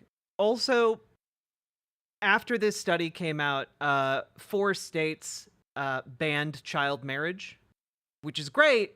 But the study came out in like 2019 or 2020. No, sorry, 2021. Like, yeah, they didn't ban child marriage in Rhode Island, New York, Massachusetts. It's insane how recent it is. Like, this feels like something that should have been illegal like 70 years ago. But it's now. And there are Republicans in Tennessee that tried to put it back on the books. Mm-hmm. Like, I'm sorry, but Charlie, when was pedophilia legal in the United States? Right the fuck now. Right the fuck now, Charlie. It's been allowed here for years. America throughout the early 1900s and especially throughout most of society for thousands of years, especially in the Old Testament and in the Bible. Hold on a second. Yeah, Mary was 12 years old. Anyway. Yeah. Can I just say that I think this is an excellent rhetorical tactic because once he gets Charlie to be like, well, no, back then it was wrong and we should put them in prison. Like, it backs him into a pretty bad corner, and I think he immediately realizes that. And I just think this is great. I also like that he says they should get the death penalty. Oh, okay, so you're okay with taking a human life now. Yeah, exactly. So where is the Levitical law that allows you to marry a child? Oh, yeah. Can you name the verse? Well, I can't name the verse, but the particular conditions that are listed in the Bible are that you have to be physical maturity and emotional maturity, which is extremely vague and throughout society has been seen to be met at puberty. There is not a verse, but let's kind of go Okay, back. so when is the age of consent abortion. under your view?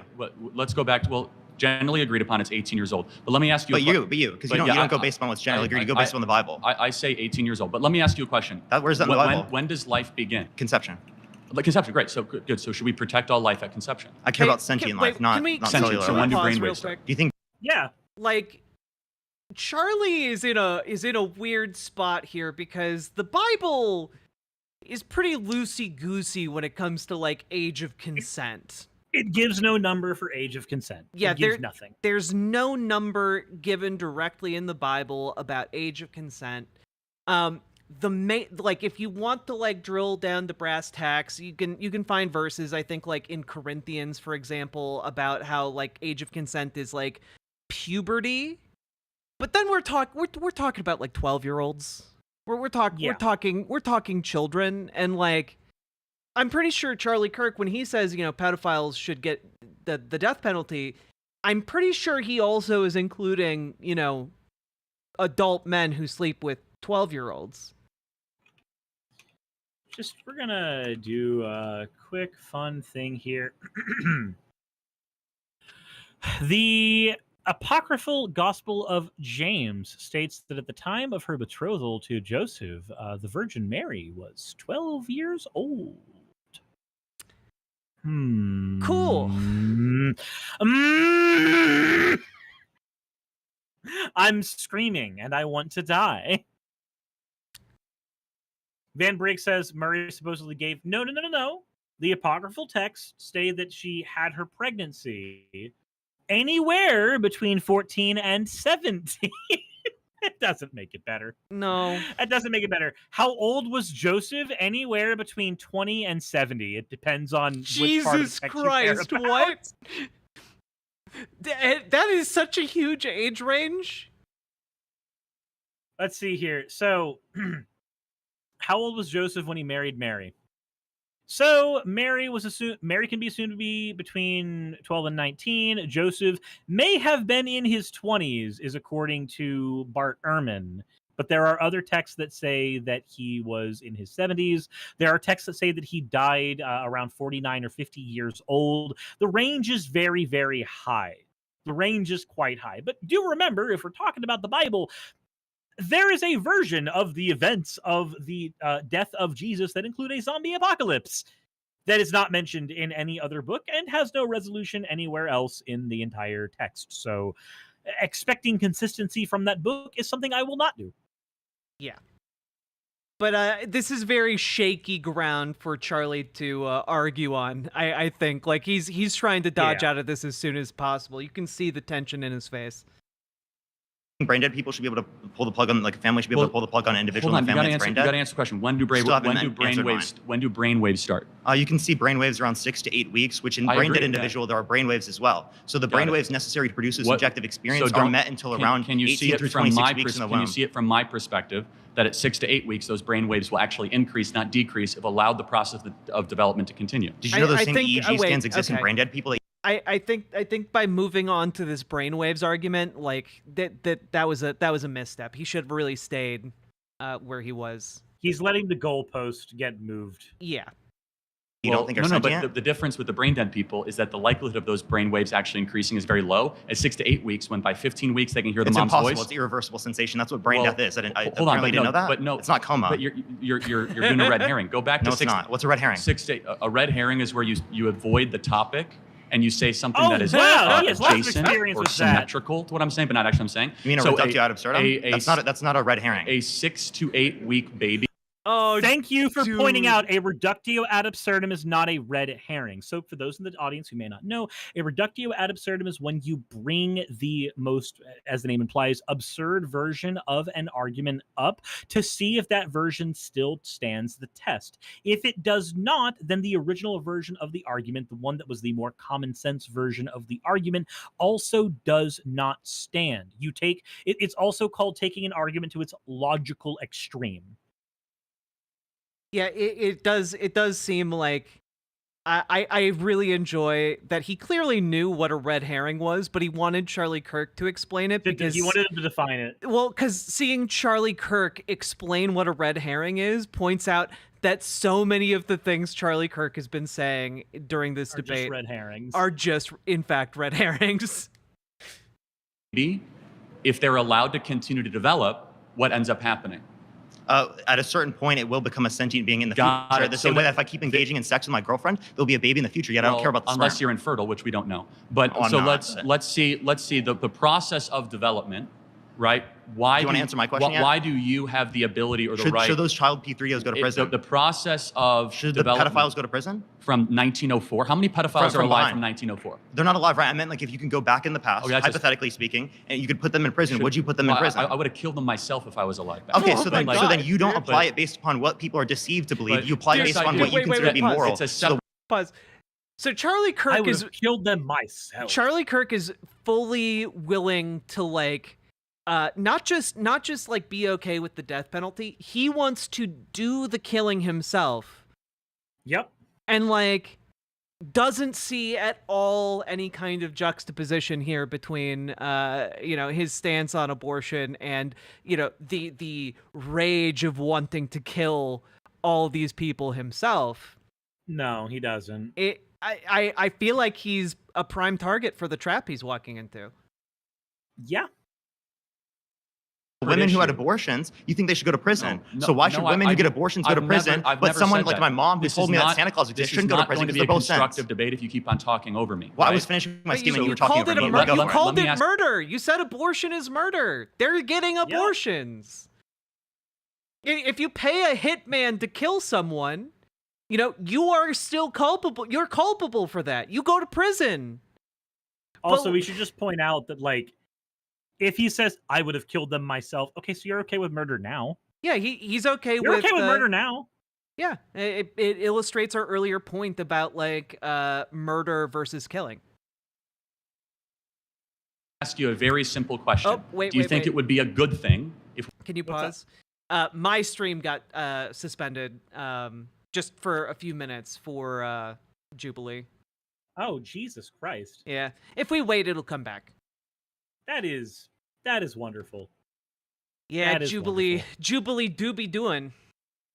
They do be doing. Hold. Sign. Hold the line. On the bright side, I have a pause recording button for exactly this kind of moment. Oof. Look at you. But yeah, it's interesting, right? Like, the amount of, I don't know, the amount of dodging Charlie Kirk is having to do here. He's very flexible. I feel like he has a pet cat because he's emulating how far that cat stretches. Right? Like, it's fascinating, right? Honestly, there is a part of me where I'm like, the mental gymnastics here are actually, like, impressive to me. You know, like, he would get a gold medal at the Olympics for it. He would. He's doing such a good job. Look at him. Look at him. Look at that whittle guy. He's just a whittle birthday boy. Sakura says I wouldn't trust him around a cat. Okay, look. He's Charlie Kirk, not that other content creator that never did anything with his cat. Yeah. Never touched his cat. Ever. Oh, God. I forgot about the cat stuff, dude. Yep. Oh, man. I never touched my cat. I never put my dick on my cat. God. That whole situation was, it was a special kind of something. Yeah. It really was. Okay, my stream is unblocked. Everybody is asking what, hold on.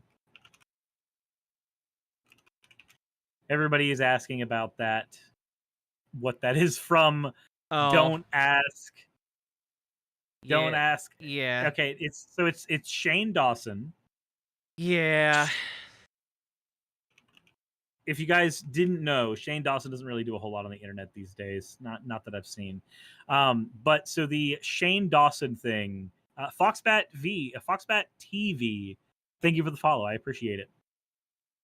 It's another reason to hate Shane. Yeah, so the actual cat post from Shane Dawson is, I didn't fuck my cat. I didn't put my dick in my cat. I didn't come anywhere near my cat. I've never done anything weird with my cats. I promised myself I wasn't going to make apology videos last year. So I'm just trying to be as short and honest with this as possible.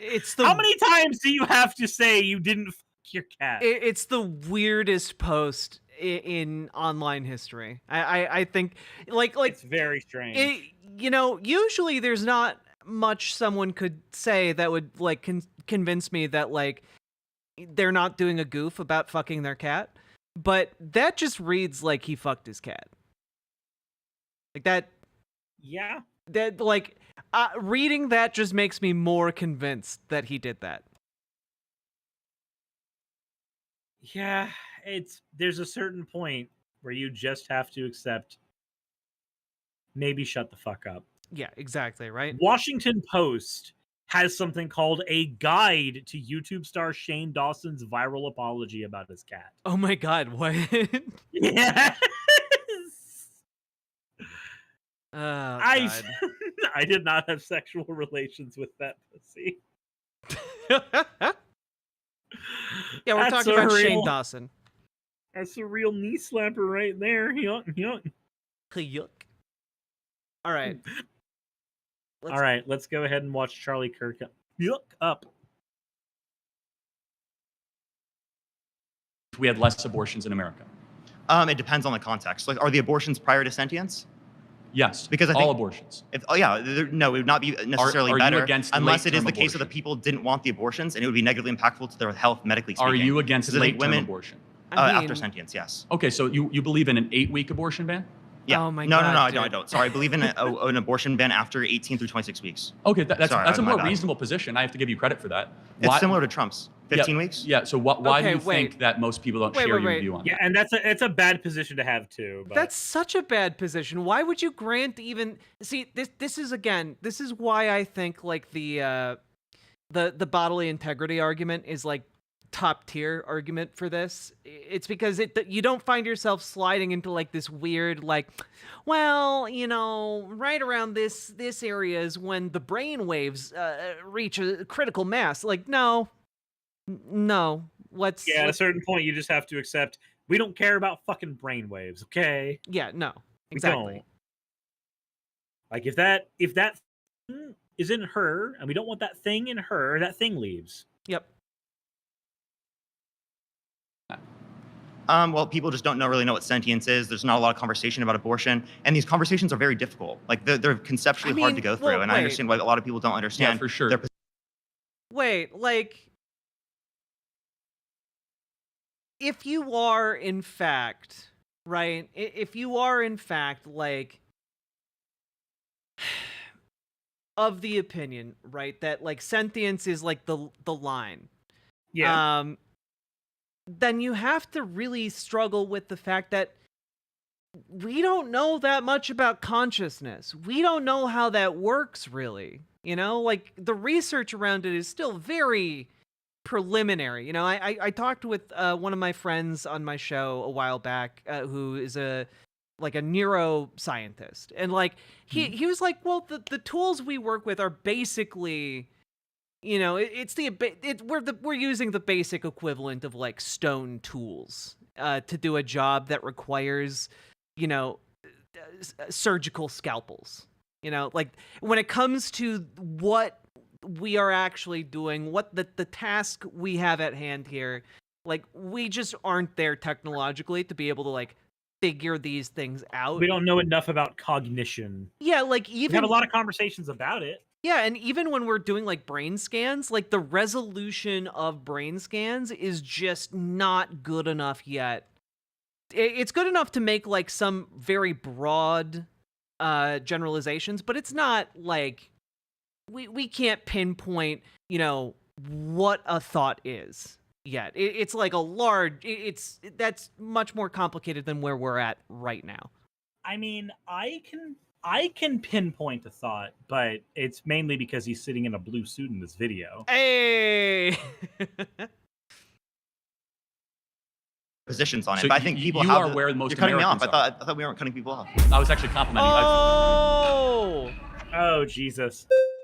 I'm glad he got replaced though. He had a bad position on abortion. How are you? Nice to see you. So I just have one question. There's like in any case, you don't think there's any case where abortion should be legal? There's a very, very rare couple cases. Okay, so you do think hold that on a couple second. cases Hold it on. is legal? If cesarean section is not going to save the mother's life, and the mother's life is actually at risk, which is debated amongst.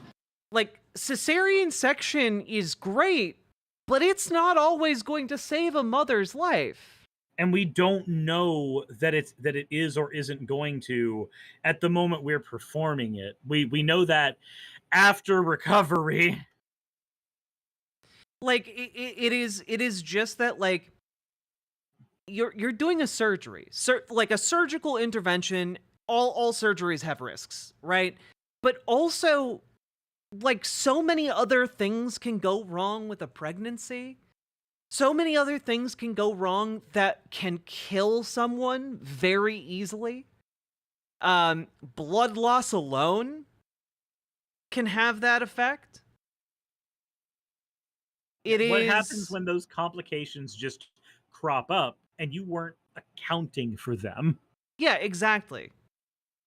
Like, the risk you are imposing upon women is like already like I don't think Charlie Kirk would willingly take on the amount of risk a pregnancy has if like given that option. I don't think he would take that on himself. No, and he would try to find some way to justify that level of cowardice. He would just go, nope, that is not my position that I have to, because I had the privilege of being born with testicles. Yeah. But as science gets more and more broad and we learn more and more things about the human body, we start doing womb implants on trans women. That's slowly going to stop being a criterion for dominance, I guess. Yeah. I don't know. I really do want to know, hypothetically, if Charlie Kirk were to, like, if it were possible for Charlie Kirk to have a uterus implanted in him, would he carry a baby to term? Yeah.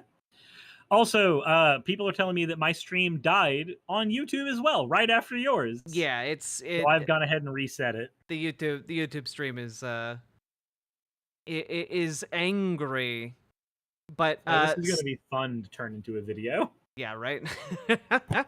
I'm still live on Twitch, so all this is going through. I am also live on Twitch, so fuck it.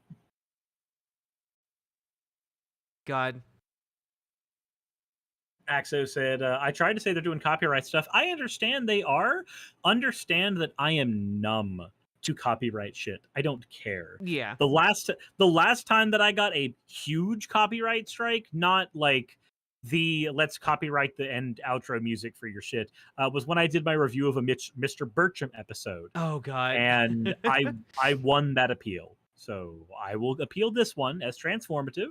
And I will win that one too. Yep. And Jubilee can suck my left nut hair. Yep, it's true.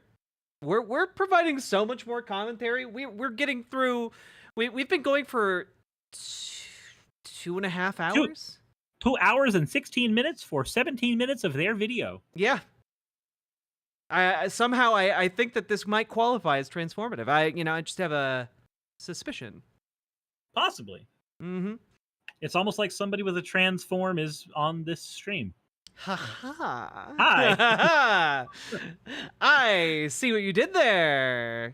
Sylvie Snow says, okay, who the fuck is Jubilee? Jubilee is a content farm organization, and they make basically these for fun style videos. This is what this is basically. They take real issues that have real weight, and they try to give them a game show like spin. Yeah, like they'll do an episode of like, can a room full of people figure out who's the secret autistic person? Like, hey, can they find the secret black person? Like it's weird concepts like that, or like, hey, stand on these lines to show us where you are politically. You're all trans people. Where do you fall on this? On these issues? It's kind of silly nonsense, which is why I'm glad Suris and I are going over it together, because it makes it so much better. Like, I don't understand who just watches straight up Jubilee videos. I don't understand that audience, but I feel like either. I feel like the two of us talking about it helps make this so much more palatable than it would be otherwise. Yeah, it's so I'm not even gonna lie. I have a headache right now, trying to go over the Jubilee content, as it were. And I don't know if it's due to lack of food or if it's due to listening to Charlie Kirk's dulcet tones on my non-consenting ears. But I guess we'll find out. Growing numbers of OBGYNs. Okay. That is the only case where abortion should be Do you allowed. think there But people say it is a growing consensus in the pro-life world that abortion is never medically necessary. Okay.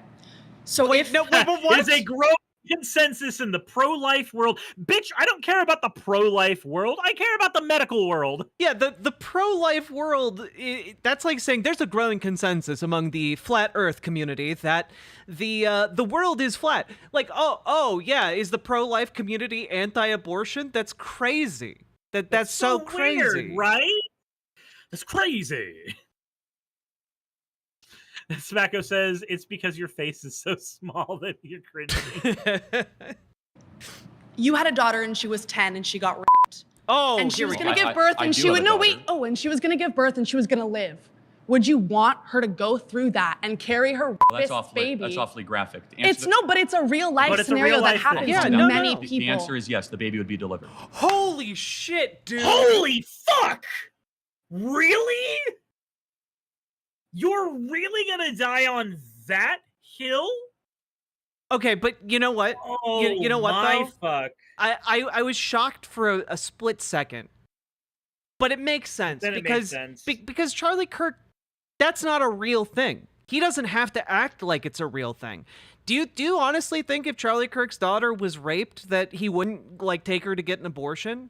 No, he would 10,000% take her to a country. They wouldn't report that she was pregnant. He would take her somewhere. They'd get an abortion, bury any kind of media story, and like come back and act like nothing happened. You know, that would be exactly how that would go. We'd find out in like 30 years when she writes like a memoir of how shitty her dad was. Like that's how we would find out. But he knows he knows that he will never actually have to, whether his daughter gets pregnant or not at 10.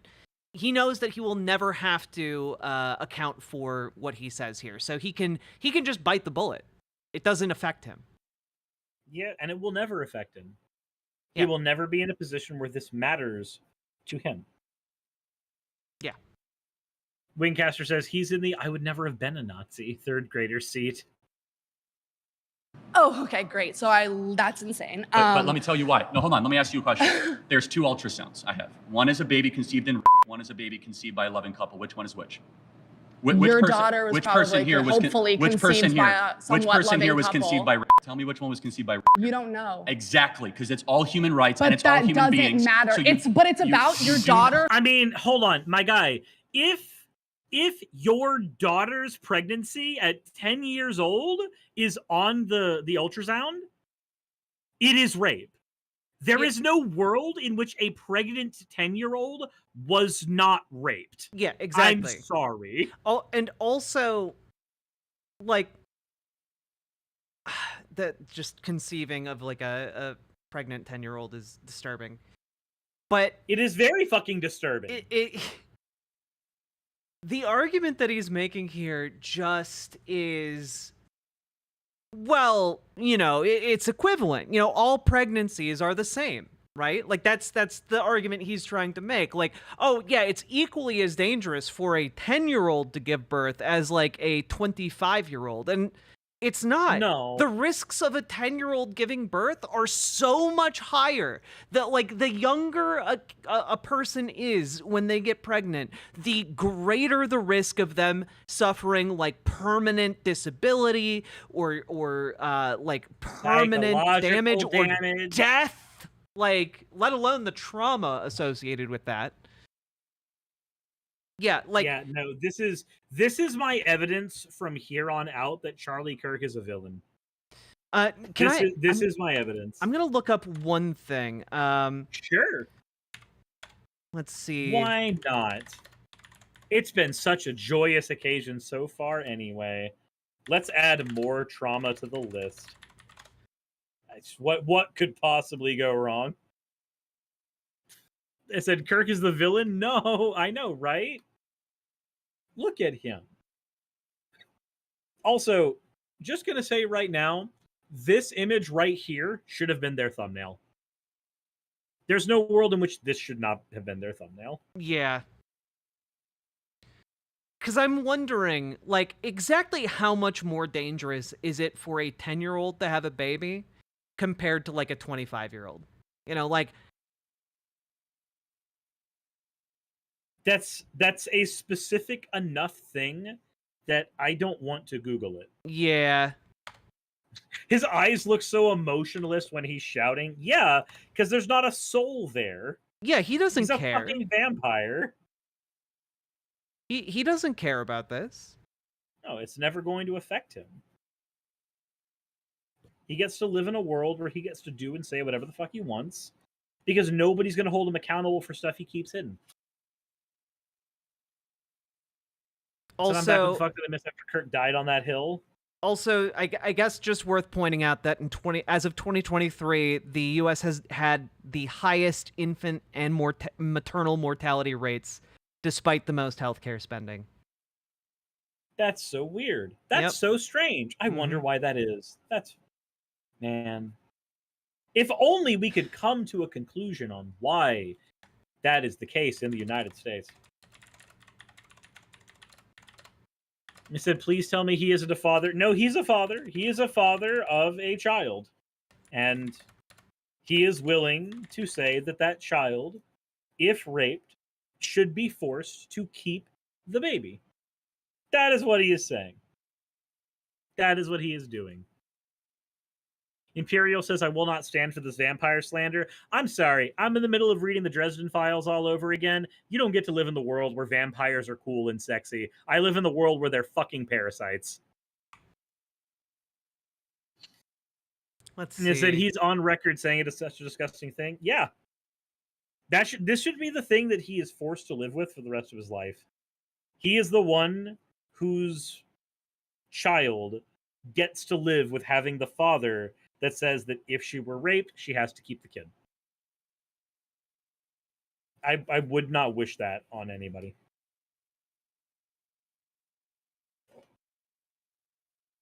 God, it really is just horrifying.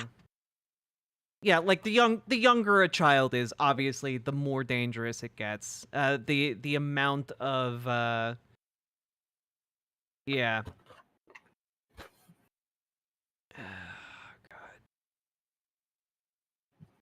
This sucks. All right, let's move on.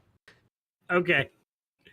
Now that we have questionable Google searches out of the way, let's listen. Who has to give birth to it and is going to be tortured by that for the rest of her life. That's going to take away every freedom she's ever going to have. That's going to ruin her life. She's going to grow up and she's going to be attached to another thing. The point is, how you were conceived is irrelevant. What human rights you get. But hold on one second. If a person conceived in walks down the side of the street, it's not like they don't get First Amendment rights or Second Amendment rights. Yep. If you don't get rights at conception. That actually isn't a thing that exists. You don't. No, you get rights at birth. Yeah, you aren't paying taxes on unborn children. You aren't I don't know. Are we shifting our entire system, Charlie? Are we? So if a pregnant woman gets in a car, is there and she's in the car alone? Are there two people in the car? Is one of these people carpooling? Does she get to go in the carpooling lane? Genuine question, Charlie. Are we treating them as if they're people, or are we not? Fully grown adult people worthy of human rights? Because historically and globally, no, we don't do that, and we never have. But don't you understand? Don't you want to live in a world where rape babies are forced upon unsuspecting children? No. But my hero, Charlie Kirk, who would give up his own daughter on the altar of Christianity, like Abraham before him. Jesus. He would do it. Why wouldn't you? Yeah, that's the real question. The next Jubilee video needs to be recreating the story of the Binding of Isaac, but with Charlie Kirk. You know, are you willing? Are you willing, Charlie, to heed God's call? Yes. He gets to do it full chest. It's not about that person. The worst thing to do to the daughter is to then say, hey, we're going to go murder the being inside of you. They wouldn't even know. Listen. They wouldn't know? Listen. Wait. Something evil. They wouldn't know. Yeah.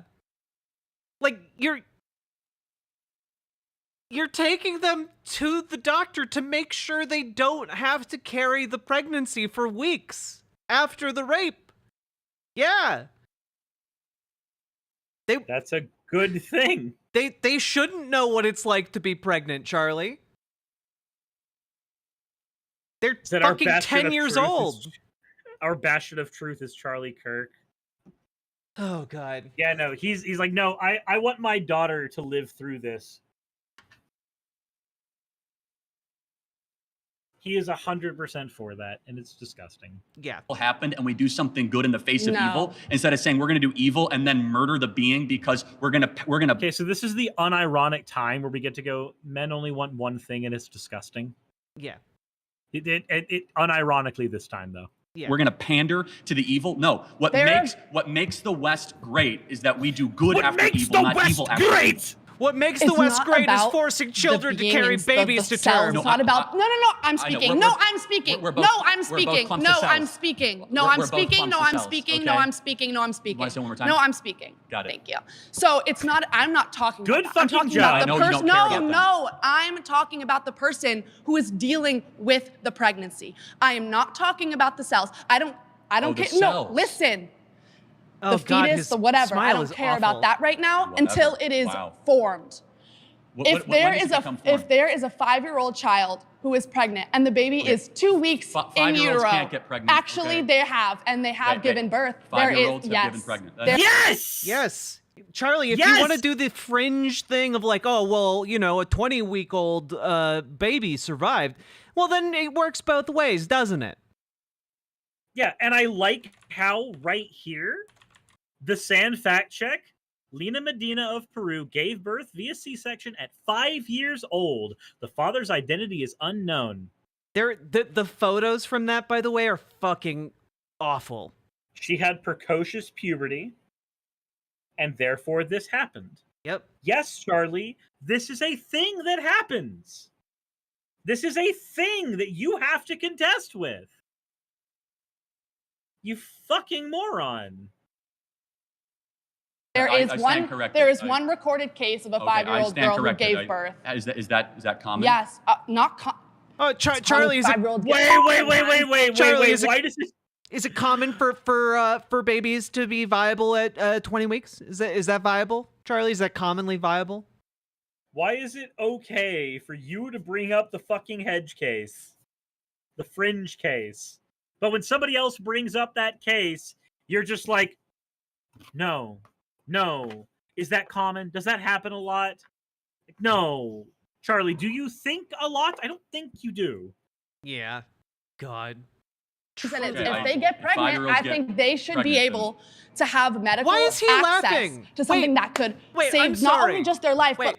If I just found out for the first time that 5-year-olds have in the past gotten pregnant, been raped, gotten pregnant, and delivered. Keep in mind also that that child probably got raped at like 4 years old. Okay? And gave birth. That would be one of the single most horrifying facts I could possibly learn. Not to Charlie. And Charlie's just like, 5-year-old's pregnant. No, Charlie, that's your position. You believe that is good. You think that's good. It resulted in a baby. You think that's great. That's what you stand for. You stand for 5-year-olds being forced to give birth. God. You should be forced to be married to that position. Oh, God. Oh, God. Someone in chat pointed out the 5-year-old who gave birth grew up thinking her son was her brother. Holy fuck. Yep. Yeah, that's what happens in those situations. Oh, God. Yeah, because with C-section, she was probably unconscious, and so she just woke up, and there was a baby. She had no ability to even she had no ability to know what that was, and it was safer for her own mentality to not know what that was. It was safer for her to be left in the dark on that for as long as possible. But that's the world that Charlie Kirk wants. That's the world he approves of. Yeah, I mean, that is what happened. The Argentinian government refused her abortion despite the advice of all her caregivers and doctors. Mm-hmm. So, yeah. Isn't it great? That's what you stand for, Charlie. Like their livelihood. How many, I'm curious. I hope your daughter lives a very happy life and gets away from you. Fuck okay, yeah! So Queen! That is really nasty. Queen! That was really nasty. Yeah, of course it was really nasty, you sick fuck. Yeah, you want your daughter to be forced to have a kid at 10 years old. Not just that, he's the one who wants to force his daughter to have a baby. You know, like, in this scenario, like, we currently live in the United States. There are places you could go to get an abortion legally, but he says no. She would give birth to that child. Yeah. He's saying he would make the decision for her to force her to give birth.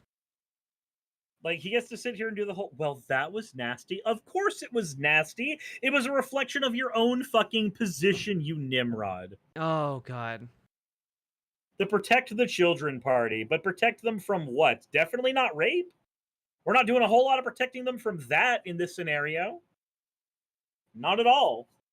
Well, I'm glad this is where we're hopping off this particular point, because yeah, I'm glad that we are done with this.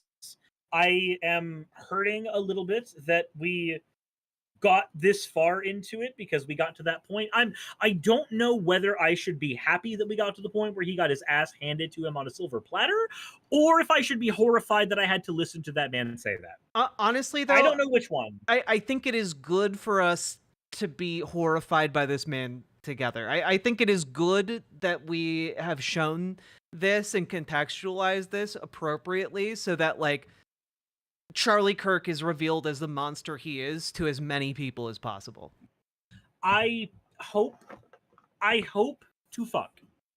I hope to every single thing in the world that nothing negative ever happens to this man's daughter. Yeah. Ever in his life. No kidding. Because not only would I never wish anything bad on a child, but I especially would not want a child to be dealing with something horrible with a support network such as Charlie Kirk at the helm. Absolutely fucking not. Like, that is a God. CPS call. Yeah. No, 100%. Like, yeah. There's not really anything else for me to add here. It's just like, you guys realize, like, in the effort to be pro-life, he is simply saying, yes, we should force women, including children, to give birth. And that's truly disgusting. There is a horrific position to have. There is no way to paint a kind face on that. No. There's no, like, you are basically doing the legal and the legal equivalent of strapping them down and forcing them to wait 9 months to give birth. Like, the only difference between physically strapping them down and legally preventing them from getting the medical care they need is aesthetic. That's it. Which one makes you feel more icky, basically? Yeah. Oh, God. Horrifying and gross. Anyway, Absolutely. That was Charlie Kirk. I want to very quickly play the last 3 seconds where he says this is nasty, just to see what he says there. And so her belief system, just so we're clear, is that... The time's up. Yeah, no, I got it. It's fine. I mean, it's insanely nasty, and we'll talk again. My next claim... Okay, his ass! Dude! Yeah, no, she used her time wisely. By the way, absolute Chad move, just like, time's up, you don't get to speak. Bye, bitch. Jesus Christ. Well, I am glad that's over. Me too. Jesus Christ. Holy moly. And I am ending the recording for that part there. I cannot perceive of a world where there is a better endpoint for that. 2.5 hours of suffering. Yeah, I cannot believe that there is, in fact, like, over an hour more of this. Who watches this? It's painful. It's actively painful. Hey, oy, oy. Do we actually plan on the other Jubilee video, or do we accept that we've done our due diligence to society? I feel like we should accept that we did our due diligence to society, both because that was an awful lot, and also because my YouTube stream is just getting absolutely racked with, hey, we're detecting copyrighted content. Yeah. Are you trying to do fair use? Fuck you. Yeah, Senna says, Bled, this is plenty. Yeah, the original plan was to do 2 of these. I cannot. I know I could not. Yeah, that was overly ambitious of us. We didn't even finish like a third of the video we couldn't. Started it was with. Painful. It was painful. Linkcaster says, I think I can feel my brain leaking through my nose. I think I can feel my brain leaking through my butt. I think it's gone far and away from where I originally intended it to be. Yeah. And now I have nothing but sadness. I have sadness and Magic the Gathering cards that I am hoping will patch up some of what happened, but it's only doing so much. Yeah. Mark says, who helps Charlie organize any of this stuff?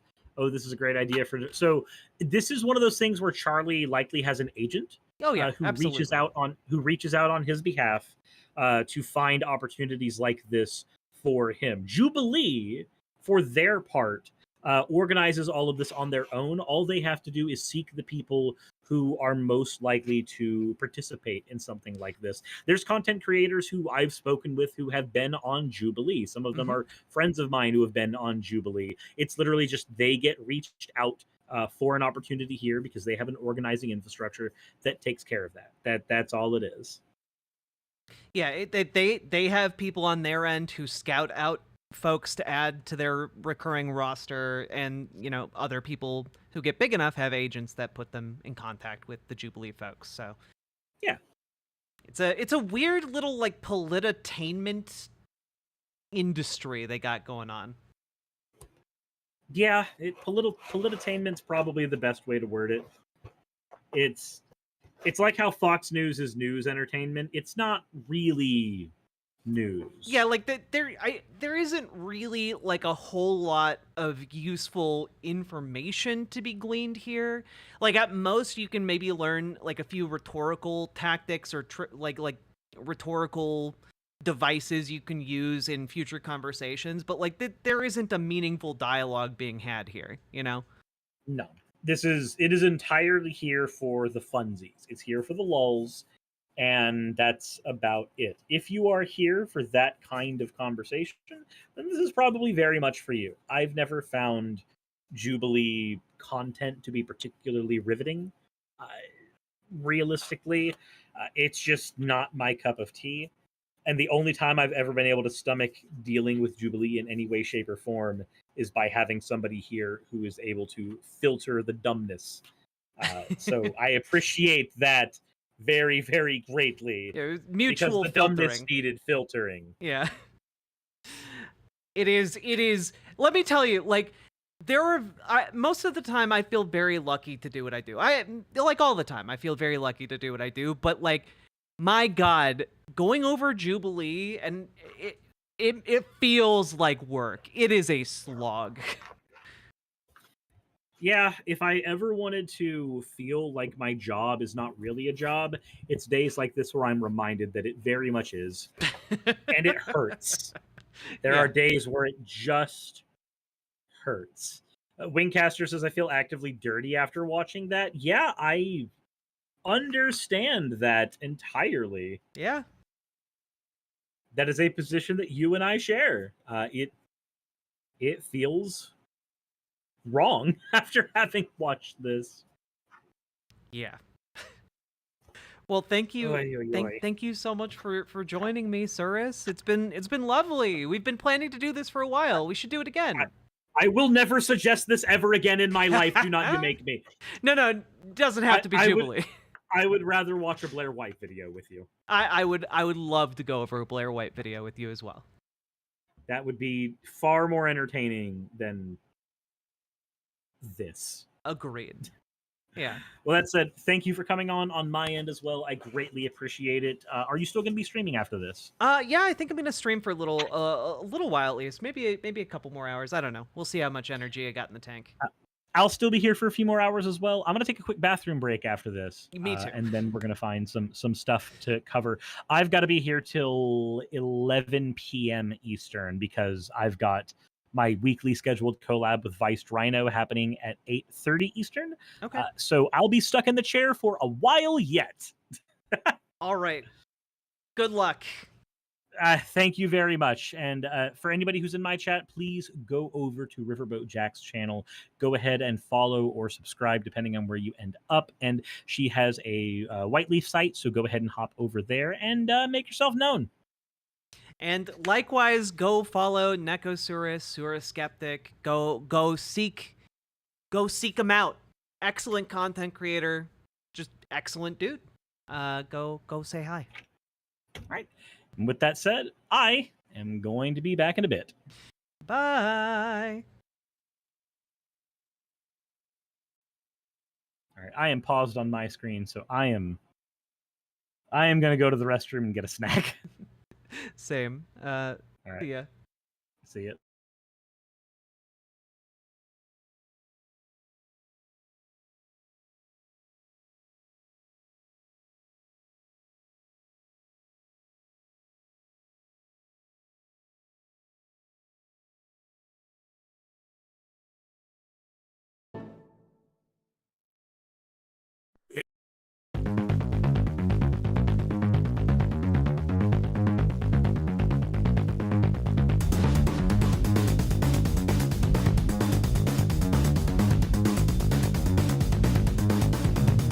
They're eating the dog. They're eating the dog. They're eating the cats. They're eating the pets of the people that live there. And this is what's happening in our country, and it's a shame. As far as rallies are concerned, as far as the reason they go is they like what I say. They want to bring our country back. Thank you, President Xi. Thank you, President Xi. Thank you, President Xi. Thank you, exclamation point, for what he did during COVID. Look at his tweet. Thank you, President Xi, exclamation point, when we know that Xi was responsible for lacking and not giving us transparency about the origins of COVID. President Donald Trump was fired by 81 million people. And you know what? I'll give you a little secret. He hates her. He can't stand her.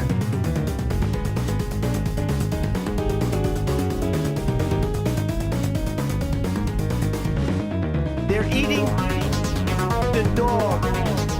They're eating the dog. They're eating the cats. They're eating the pets. They're eating President Xi. They're eating President Xi. They're eating President Xi. They're eating exclamation point. The dog, the dog, the dog, the dog, the dog, the dog, the dog, the dog, the cats, the cats, the cats, the cats, the cats, the cats, the cats, the cats, the dog, the dog, the dog, the dog, the dog, the dog, the dog, the dog, the cats, the cats, the cats, the cats, the cats, the cats, the cats, the cats, the dog.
burst in the scenes. Politics, being plenty more. Her sense of fashion, you'll adore. So grab your stuff and hop aboard. We're going straight to Jack's Discord. Viva Bojack, Viva Bojack, Viva Bojack, Viva Bojack, Viva Bojack, Viva Bojack, Viva Bojack, Viva Bojack. That's what I'm talking about. First time singing the songs for Viva Bojack. Shout out. I don't know what I'm doing really, but I got passion. That's what it's about. It's all about passion.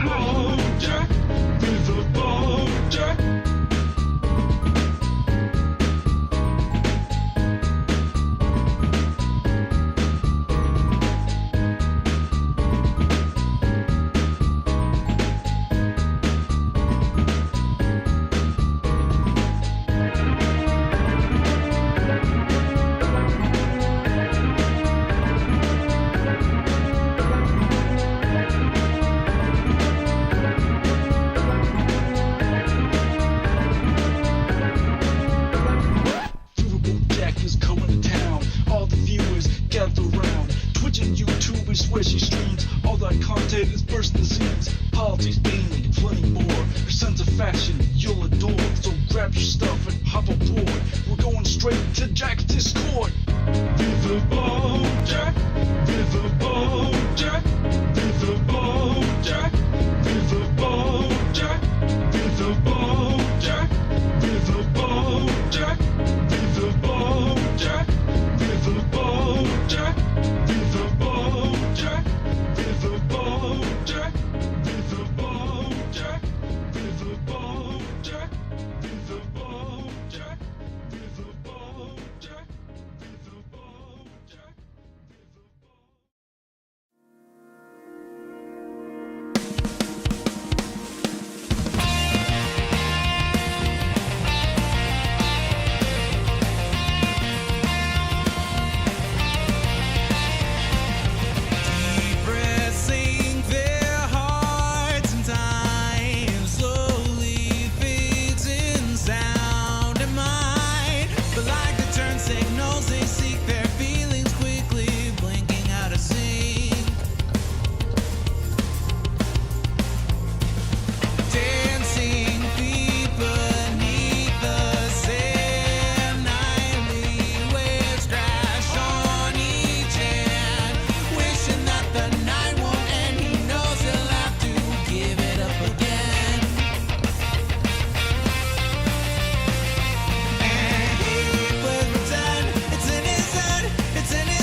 pretend it's in his head, it's in his head. He wishes he could fix what's in his head, what's in his head. He breaks his heart in every dream where they both kiss underneath the sheets. Oh, what a beautiful dream. Oh, when he plays pretend, it's in his head, it's in his head. He wishes he could fix what's in his head, what's in his head. He breaks his heart in every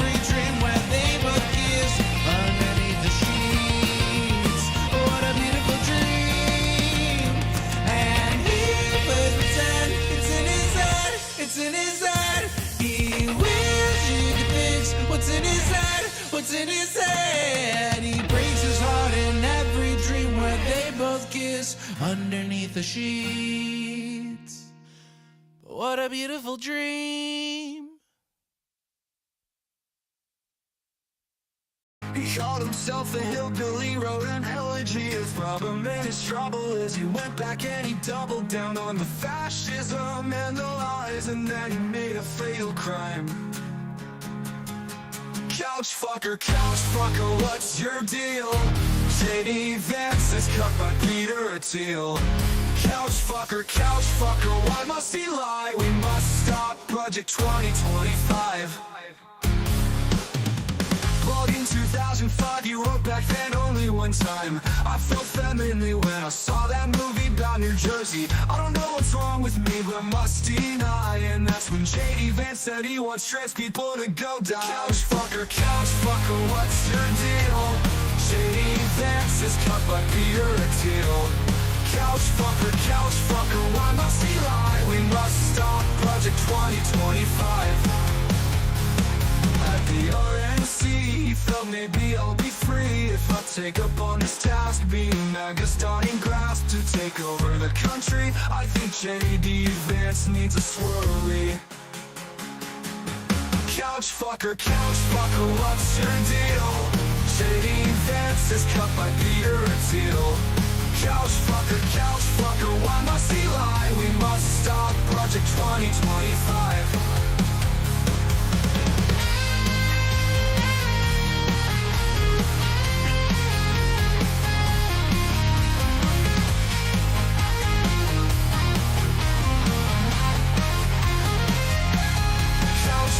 Couch fucker, what's your deal? J.D. Vance is cut by Peter Thiel. Couch fucker, why must he lie? We must stop Project 2025.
When the union's inspiration through the workers' blood shall run, there can be no power greater anywhere beneath the sun. Yet what force on earth is weaker than the feeble strength of one? But the union makes us strong.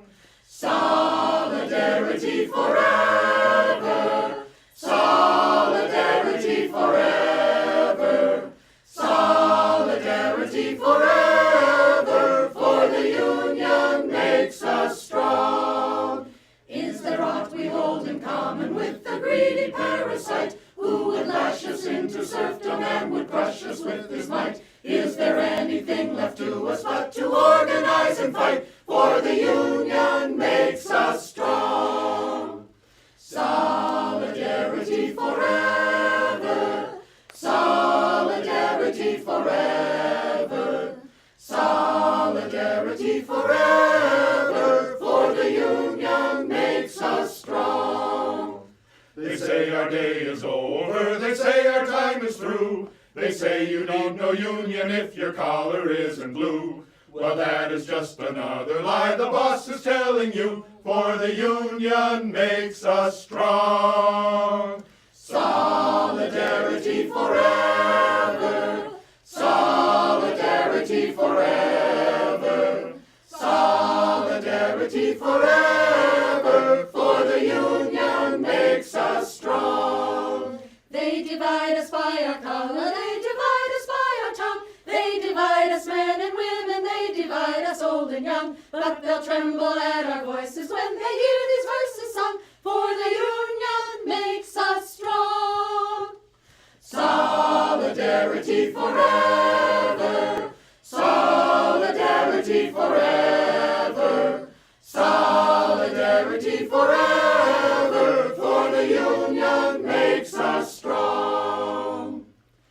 They have taken untold millions that they never toiled to earn. But without our brain and muscle, not a single wheel can turn. We can break their haughty power, gain our freedom when we learn that the union makes us strong. Solidarity forever. Solidarity forever. Solidarity forever. For the union makes us strong. In our hands is placed a power greater than their hoarded gold, greater than the might of armies magnified 1,000-fold. We can bring to birth a new world from the ashes of the old, for the union makes us strong. Solidarity forever. Solidarity forever. Solidarity forever. For the union makes us strong. Solidarity forever. Solidarity forever. Solidarity forever. For the union makes us strong.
Hello, everybody. Hello, hello, hello. We are now back on YouTube. Hello, Asian Salon.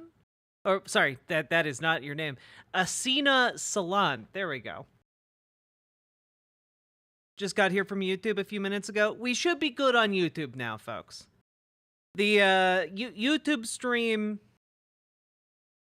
I noted it when we began the Jubilee, was a bit iffy. But we got so far before it became such a big problem.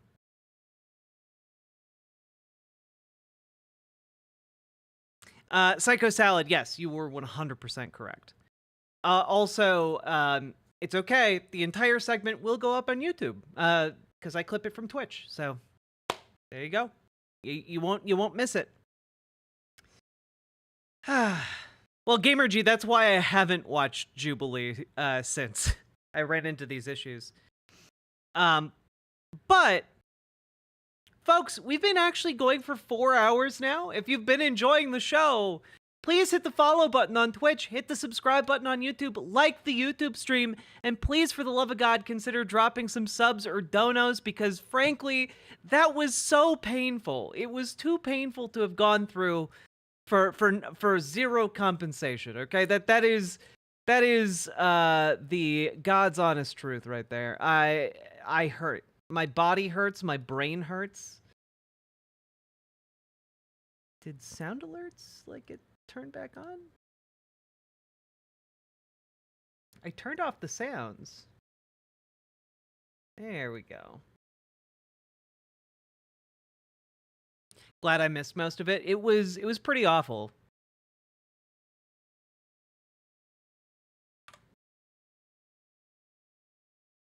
This one. We mute it over here.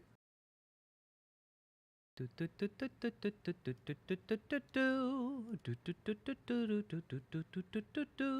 Sandman. Ba-da-da-da. How we doing, Gwenifer? How we all doing, folks?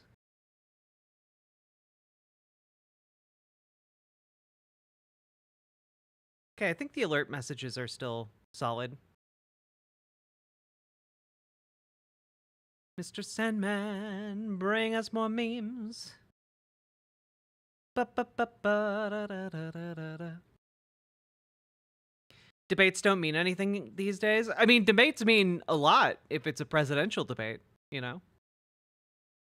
But I do have to say, for the most part, yeah, debates don't mean a whole lot. I think you can move people over with debates, or audiences over with debates, but it's not rhetorically that useful. Take the rhetoric from debates. I think that can be useful in a lot of cases, but the debate itself, not so much.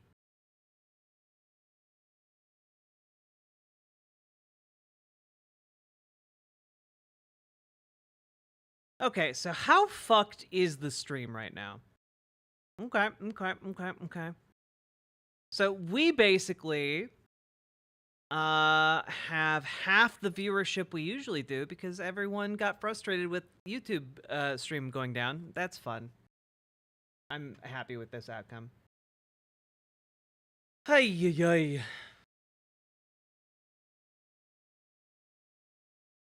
Which of the streams? YouTube. We have less than half the viewership over on YouTube that we had before. Also, half the Twitch viewership since I went on break. Half the viewers, that's bad. Yeah. But we're still here. Hey. Thanks, Eddie. Folks, please consider dropping those subs and donos because this show is brought to you by viewers like you. Couldn't make it happen without you guys. So, consider it. Now I just have to say, what do we want to do now? More Project 2025 videos? I'd like to play a Vimeo game, but I don't think we got time for it.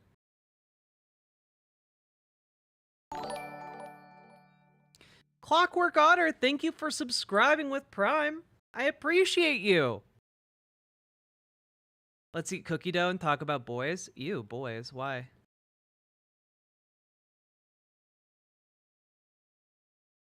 The video here keeps cutting out on me. I don't know that I can help you with that. That's not on my end. Project 2025 is like chores. Yeah. It's true. I'd be up for a chill stream. You know, here go. B B B B B B B B B B B B B B B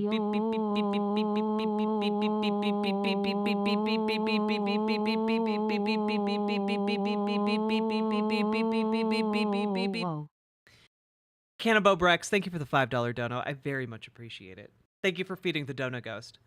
Please no more Charlie the Unicorn. I can't promise that. You know that.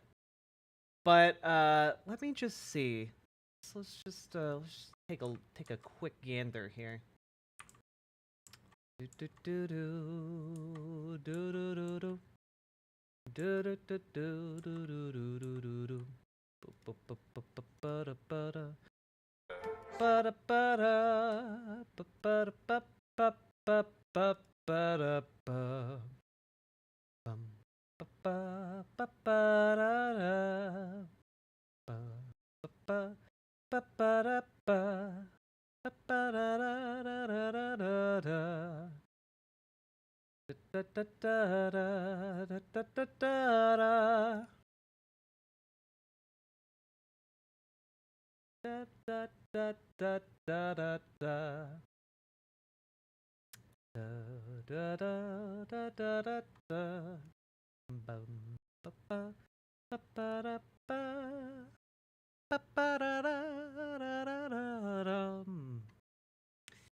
I was over on Twitch, but there was an ad, so ping-ponged myself over to YouTube. Yeah, Twitch has ads, unfortunately.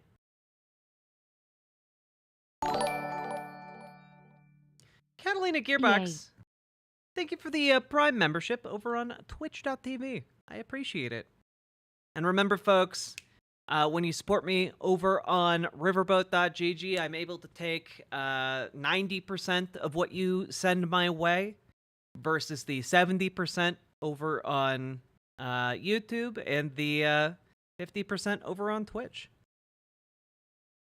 So come on over to riverboat.gg, you silly billies. Now, I am taking a look here.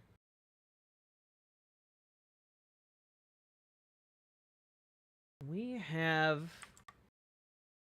You mentioned $20. Man, I'm really not interested in what Steven Crowder's doing these days.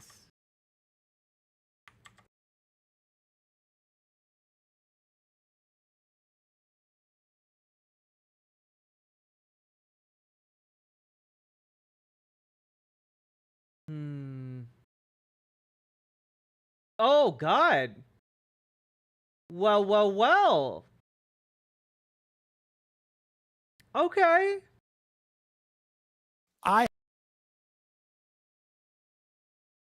I am very interested in this debate. Let's see how this goes. So, folks, a lot of you might not be aware of this, but a few days ago, I did a video called You Do Not, in fact, Have to Hand It to Candace Owens, in which I covered a Mark Lamont Hill video. Mark Lamont Hill, generally someone I think has great takes on Israel-Palestine. But apparently he debated Sam Cedar 2 days ago about third-party voting. And I very much want to watch that. This will be a very nice palate cleanser for me. I can't say the same about all of you, but it will help me. So let's take a look, shall we? I have a problem, in the context of like the Green Party, the idea that somehow voting for them is helpful to Palestinians. I just fundamentally disagree with that proposition. So, before you go, we got to talk about this. This is probably where we're going to disagree the most. Oh boy, again, dude. Full disclosure, but just for clarity's sake, I'm a Green Party member. Have been for Dude, that's such a big red flag. I forgot the beverage I grabbed. I'll be right back.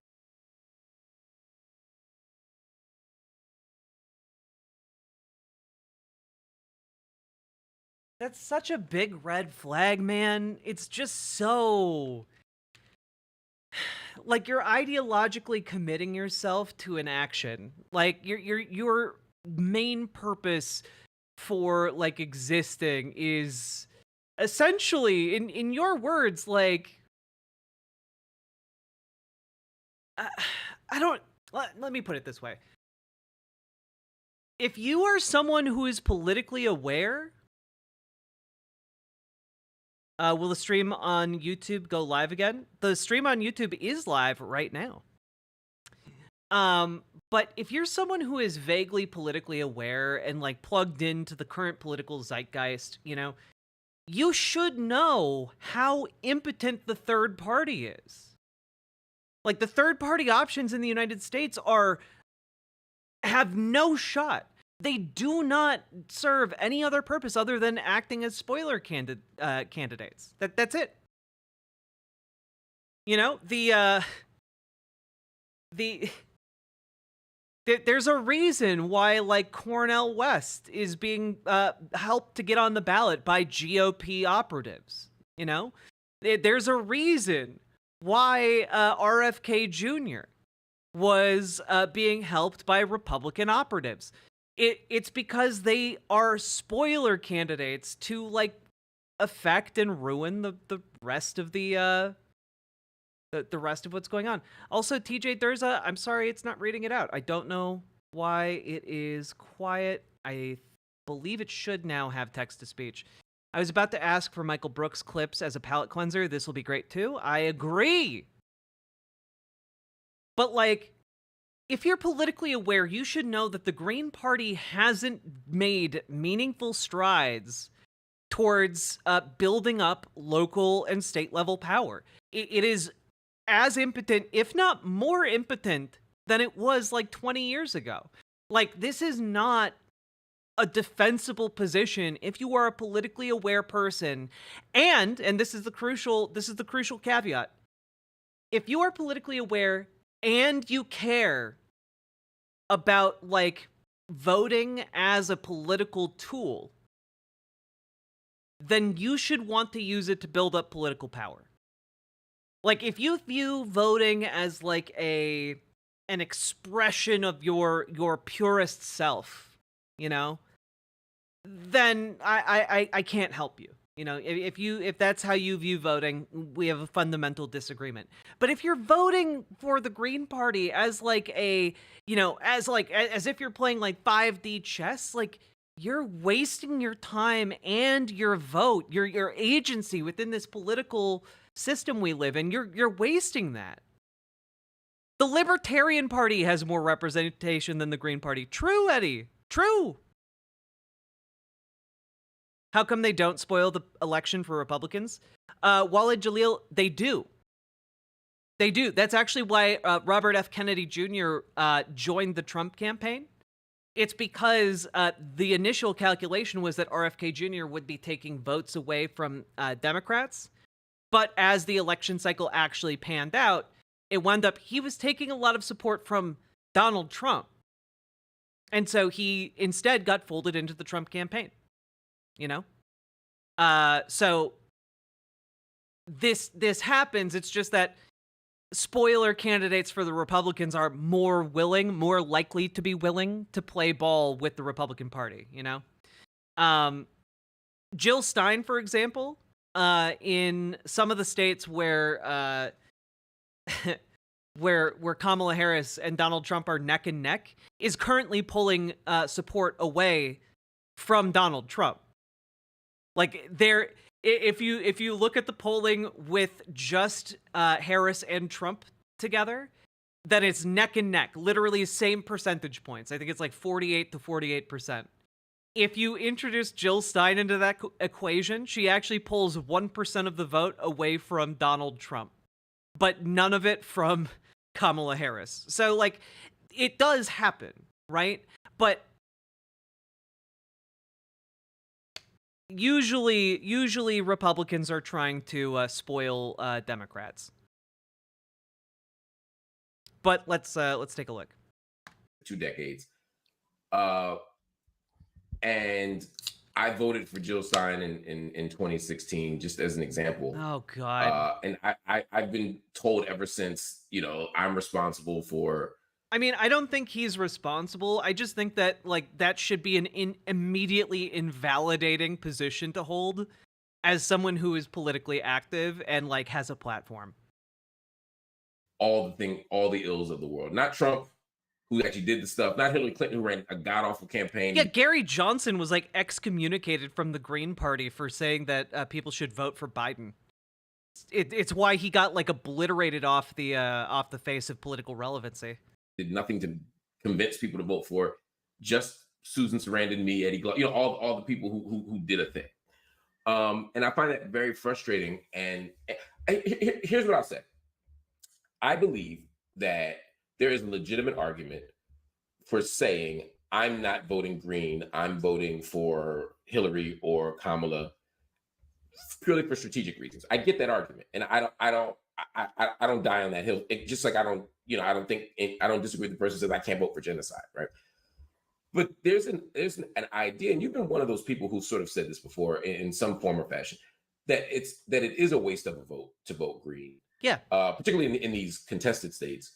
And that it is. And that it doesn't ultimately help the world. I'm equally unpersuaded by that argument. Well, I mean, in a swing state, I find it even it's worse than a wasted vote. I mean, look, and I say this, I voted Ralph Nader, and in 2000, which to Sam's credit, he owns that, but he owns it as a mistake, as he should. Now, the Green Party promise, or the promise of the Green Party at that time, was very different than I think it is today, frankly. But I also vote swapped to the extent that you could in a nascent internet at that time, where much of it was dial-up. But at that time, you actually had more local elected officials. I mean, significantly, like a third more than you have today. I think I was just reading Ted Glick, who was a longtime Green Party member, left in 2017. He had cited a statistic that back in 2004, it was 225 officials. Today it's 149. I asked a question of Jill Stein. Yeah, they literally lost a third of their support in the time period that Sam is talking about. You cannot make claims that they are politically relevant or building political power. It is only a weakening, dying movement. In 2016, in the run up to, and honestly, if it I would be much more charitable to the Green Party if the Green Party was doing the on the ground organizing work to actually get ranked choice voting in America. That would actually be a worthwhile use of their effort and organizing apparatus, but they don't do that. They just show up every 4 years or run for local city council positions. That's it. And they can barely win those. Election through a TYT town hall type of thing. What are you doing to build the party infrastructure? That's what Nader told us. Nader told us, and I was I'm yeah, let's do this. And there was no building of that infrastructure. It just he went away. He didn't follow through. That infrastructure was just not built. There was no strategy. It's not articulated. Politicians are liars sometimes. I asked Jill Stein the same question. There's no strategy. Because I asked her that same question. Obviously, I have some answers for that too. What answer did you get though when you asked about the infrastructure these years later? In 2016, what answer did I get? Yeah. I'm just juxtaposing that to Nader in 2000.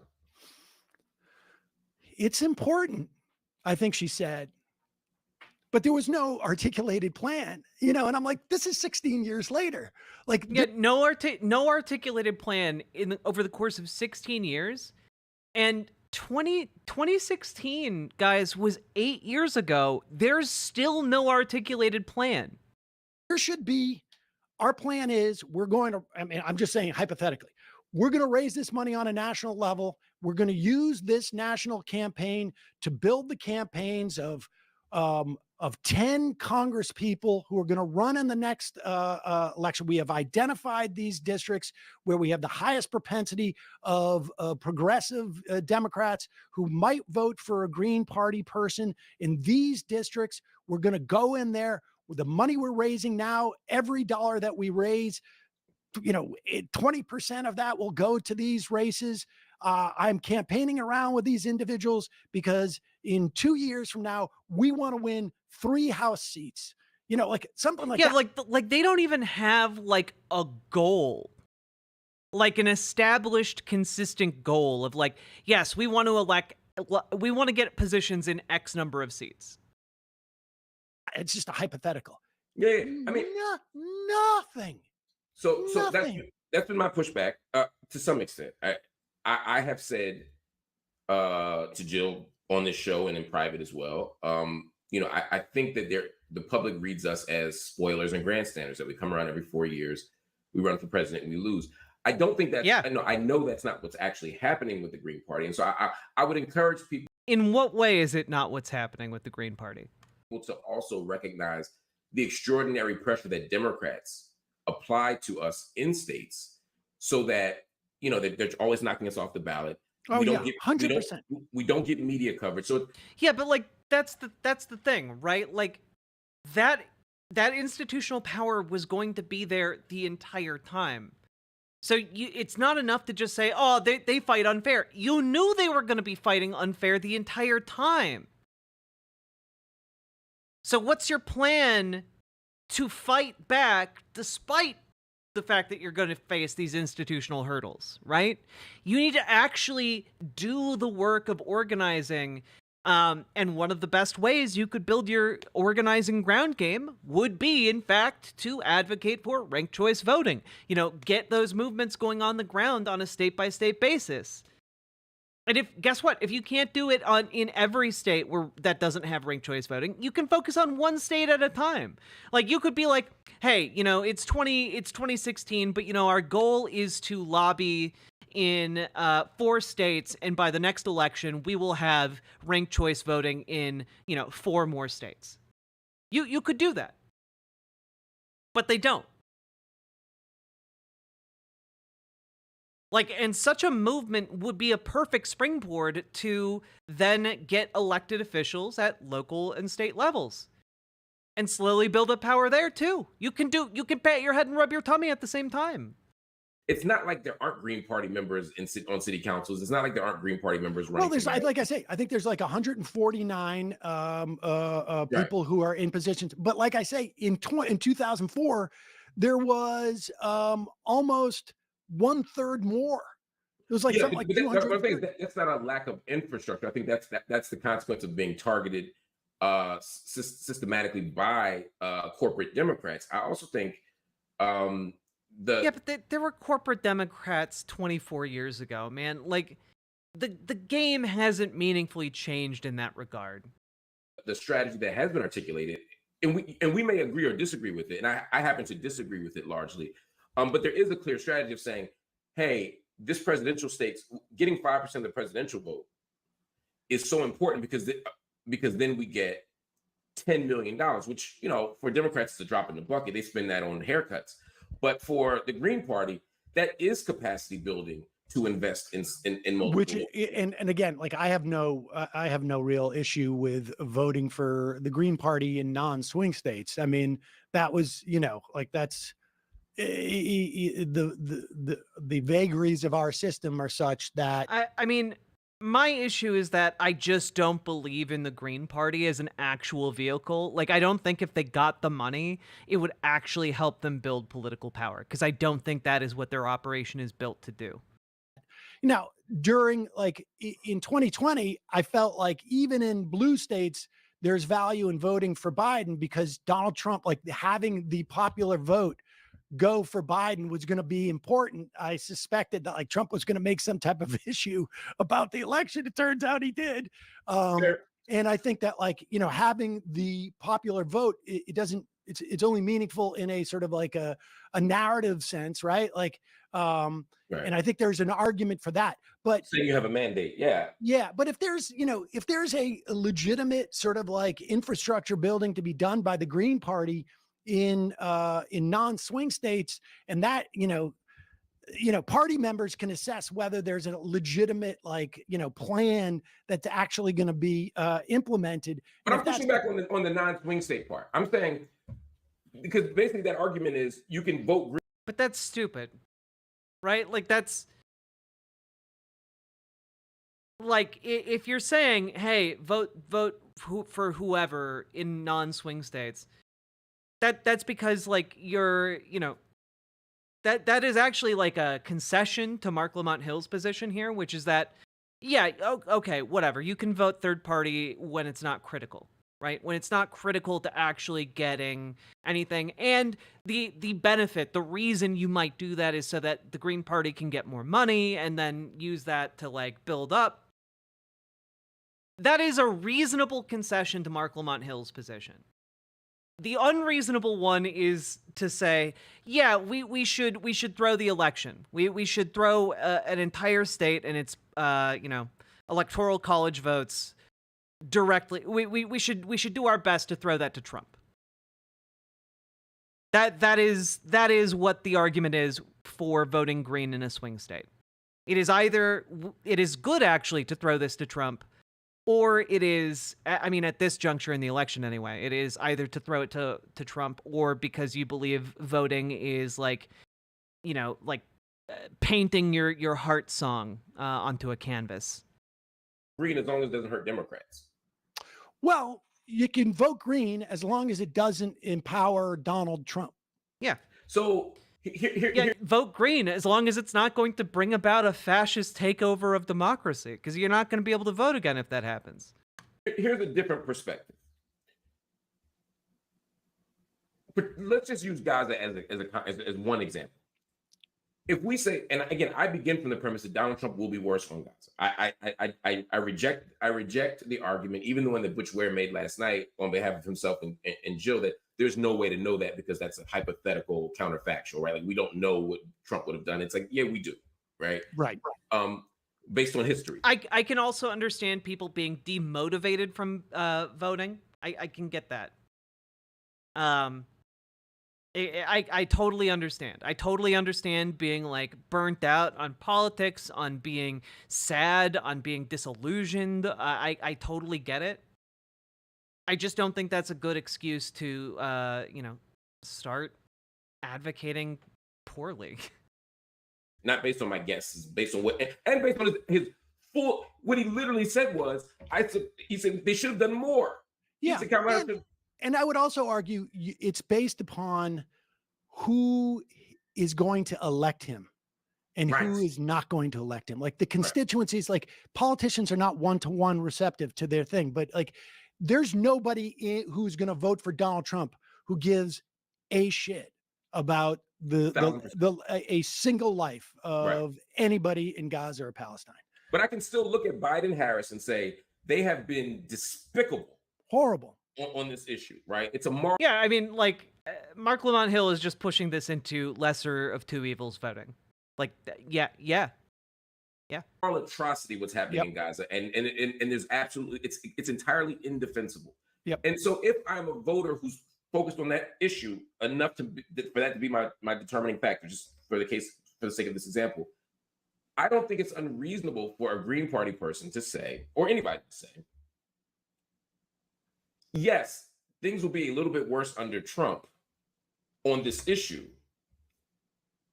but I want the genocide to stop. And if unfortunately, that's not really the hand we've been dealt. You know, if you're in the middle of a card game and you're like, man, every card I could play here, every hand I could play is bad, but man, I wish I had an ace.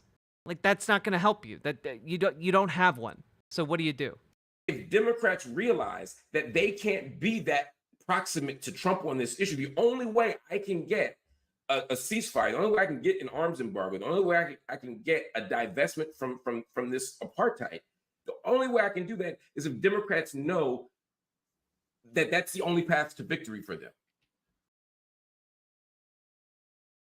But they aren't going to know that. Like, you see the issue here, right? Like, there is no real situation here where Democrats go into this, where mainstream liberal, brain-broken, capitalism-pilled Democrats and their political strategists go into this election and they're like, yes, but you see, we have a critical number of people in X or Y state. Therefore, Kamala Harris, you need to talk about a ceasefire as soon as you're president. Like, that's not gonna happen. She's the current sitting vice president. She's not going to countermand her boss. That she doesn't have real political power right now. She's not going to countermand her boss because that would piss off the entire liberal establishment in a way that she can't really afford to. And also might actually trigger Netanyahu to expand the war even more aggressively than what he's doing right now, which is basically dialed up to 10, but he can turn that dial up to a 12. Sure. Yeah, like at this point, like he could send like Israeli stealth jets to like bomb Tehran, and like he could do that at like a 10 minutes notice, you know. Like I don't know. I just think that this is counting on Democrats to do something that they are like just. I was gonna say constitutionally, but not in like a constitution, but like in how they're constituted. They are incapable of this. Yeah, I mean, I would argue that also keep in mind, if you're like, well, she could just wait until right before the election, right? And then like pivot right before election day. She could. But keep in mind, there's a long period of time between election day and getting sworn in as president. More than enough time for horrific consequences to ensue. And frankly, I am genuinely worried about Netanyahu getting even more unhinged if he believes that the end could be in sight for his conflict that's keeping him out of prison. There is no way for that voter you've talked about to get those things that they want. Oh no, Sam Cedar. Wow, what a fucking nightmare. Yeah, indeed. Wow, good point. Good point, Sam. Ever or just in this election cycle? Worship of Olympians, what the fuck? If you post something like that in my chat again, you're just going to be banned. Like, you understand that, right? If you post something along the lines of, like, Kamala Harris should be assassinated and you're attributing that to me, you are incorrect, and I will ban you if I see anything remotely like that again. Certainly in this election cycle. And agreed. And if the material outcome you want is less suffering of the Palestinian people, then you got to go and do what you can to make that happen. And in this instance, it is to diminish the suffering. It is lesser of two evils voting. Yeah, you if you're given two options and both of them are shit, you take the less shit one. Yeah.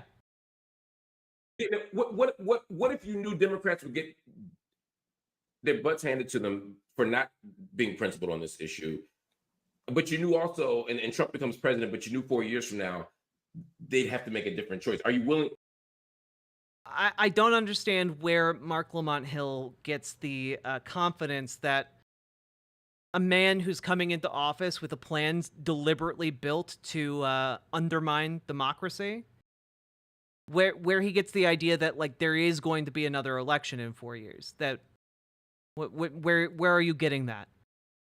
If you knew the outcome was better, would you make that choice? Because I frankly, having covered a lot of these Project 2025 videos now, these training videos, I am not at all convinced that is an option on the table for us. Let's back up and talk about 2016. The people I would have this argument with in 2016 were like, we need to teach the Democrats a lesson. Okay? Yeah, and he nods. Like I think he's aware of these people at the very least, if he's not one of these people. But like, the Democrats don't learn lessons from people who don't vote for them. And presumably that lesson is, you're not going to win without us voting for you, and you're not going to get these votes unless you do X, Y, Z. Now, the one thing is like, now look, I know like mathematically you could put Jill Stein's votes up in Wisconsin, Pennsylvania, and Michigan and say if they all voted for Hillary Clinton. That's not fair, of course. That's not fair, because we can't say how many of those people would have come out and vote anyways and whatnot. And there's about he had Trump as their second choice.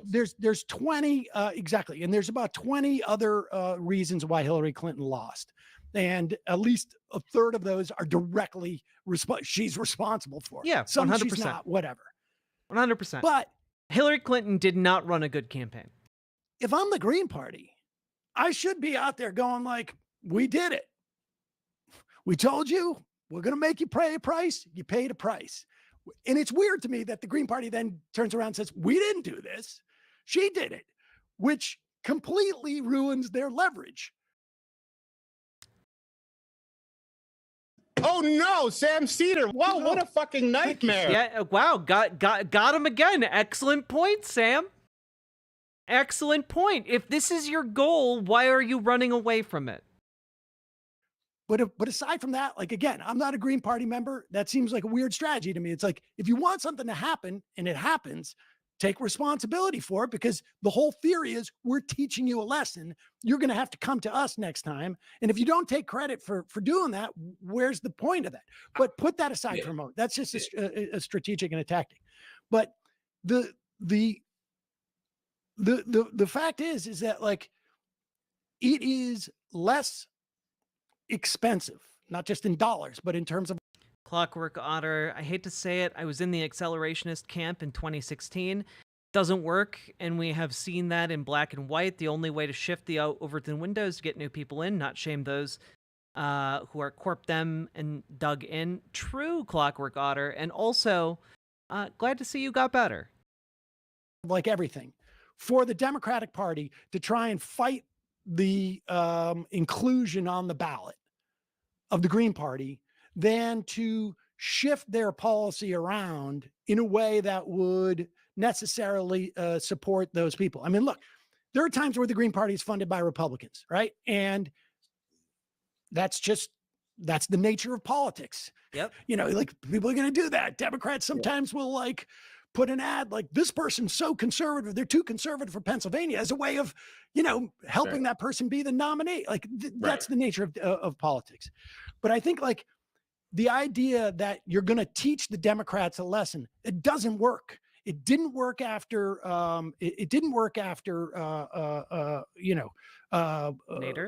Bush. It didn't work for it didn't work in 2000. It didn't work in 2016. Like, it was completely predictable that after 4 years of Donald Trump, we're going to get the most conservative Democrat in the field. Like, it was completely predictable. Now, he turned out to be better on a lot of stuff than I think probably you or I thought that Biden would be, but it was completely predictable. It was completely predictable that you're going to go with that narrative. I don't accept that framing. I mean, one, I'm really excited to hear why. I think the teaching of a lesson, and I don't necessarily think that that's how the Green Party thinks about it. I think it's much more effective to say, hey, we're building a movement, we're building a party. But you're not building anything. You've actively gotten smaller. The party has shrunk. The movement has shrunk. The elected officials have shrunk. There aren't, they used to be 5'8". Now they're 5'6". They're getting smaller. And we're fighting for these issues, right? And we no longer have to concede our votes to people who don't respect our view or don't respect our interests and aren't fighting for us, right? But I think when you get from 2016 to 2020, yeah, you get Joe Biden, but you also get Bernie. You also get Elizabeth Warren. I think that the field in general was more to the left, and I think it was the Democratic Party putting their thumb on the scale. But wait a second. But you got Bernie there. He ran in the primary. Like, I am fully on board with primarying every Democrat at every cycle from the left at any. Yeah, let's go. Like, the primary is the time to do this. That is, if you are like a Green Party, if you wanted another avenue of building like political power would be to run Green Party candidates inside the Democratic Party, like what DSA does, or at least part of what DSA does. Build up power by getting elected officials through the framework of the Democratic Party. Use its structure against itself. Like, that's another way you could do it, but they don't do that. They just show up during the general election. We're currently like, what? 5 weeks out? 6 weeks out right now? This is not the time where the Green Party always shows up in this time window and never accomplishes anything. Anytime.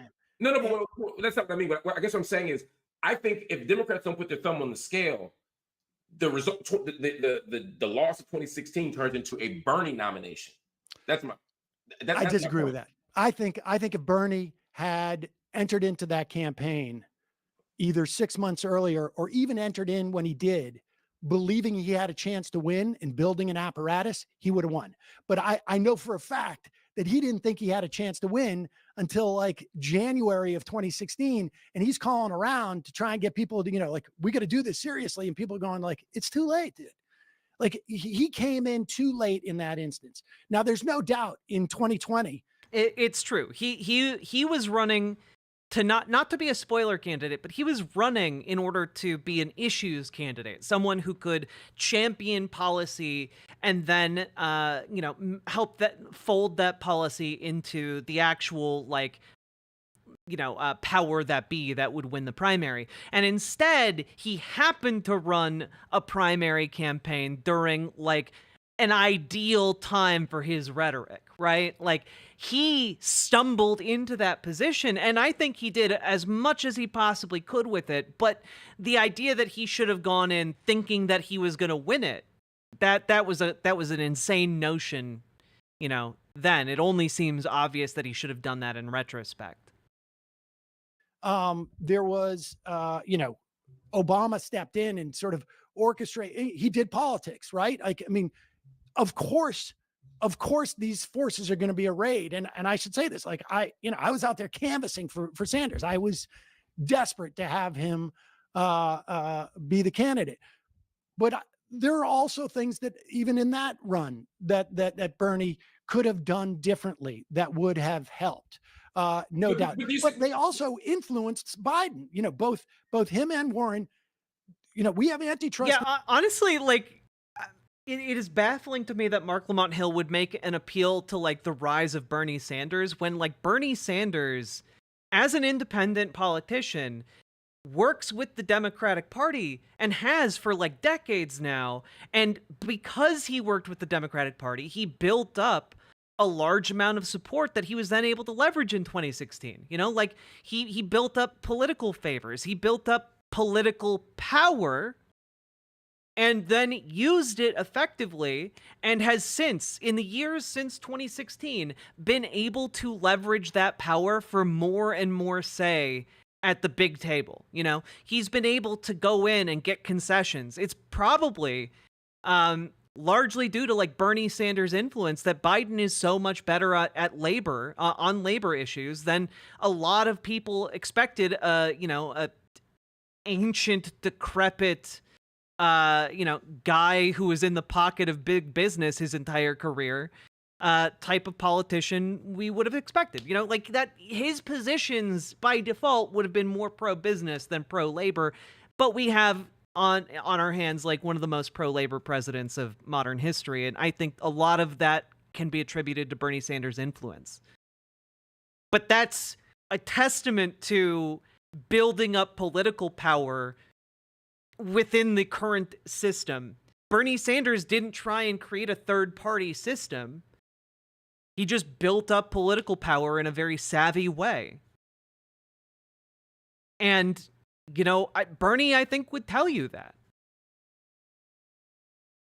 And not only that, like,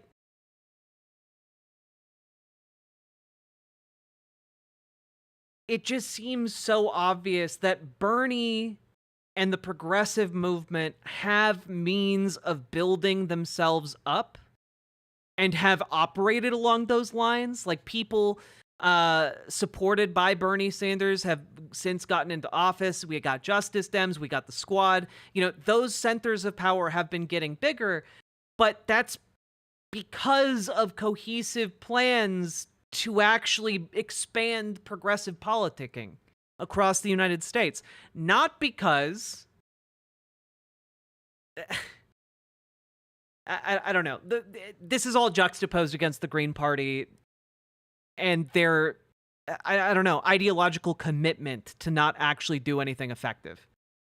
And labor policies in this administration as a function of their primary run. And the idea that... Yeah, same, Mr. Anderson. Like, I still remember my stomach falling out of, just the bottom falling out of my stomach when Bernie had to pull out. It was a heartbreaking moment. Biden knew he had to deliver that part of the constituency. Also, yeah, not Brooks. Exactly. Lena Khan would not be in the position she is right now if not for Bernie Sanders and, like, the progressive movement. But this is an argument for the Green Party doing what they did. Because the Green Party's not saying... Which, by the way, in case it isn't clear, I don't really consider the Green Party to be part of the progressive movement. I think its goals are completely different from that of the general progressive movement in this country that seeks to push things farther left. I think they co-opt the rhetoric of progressive movements in order to largely prevent us from moving forward and building more power. We're gonna like...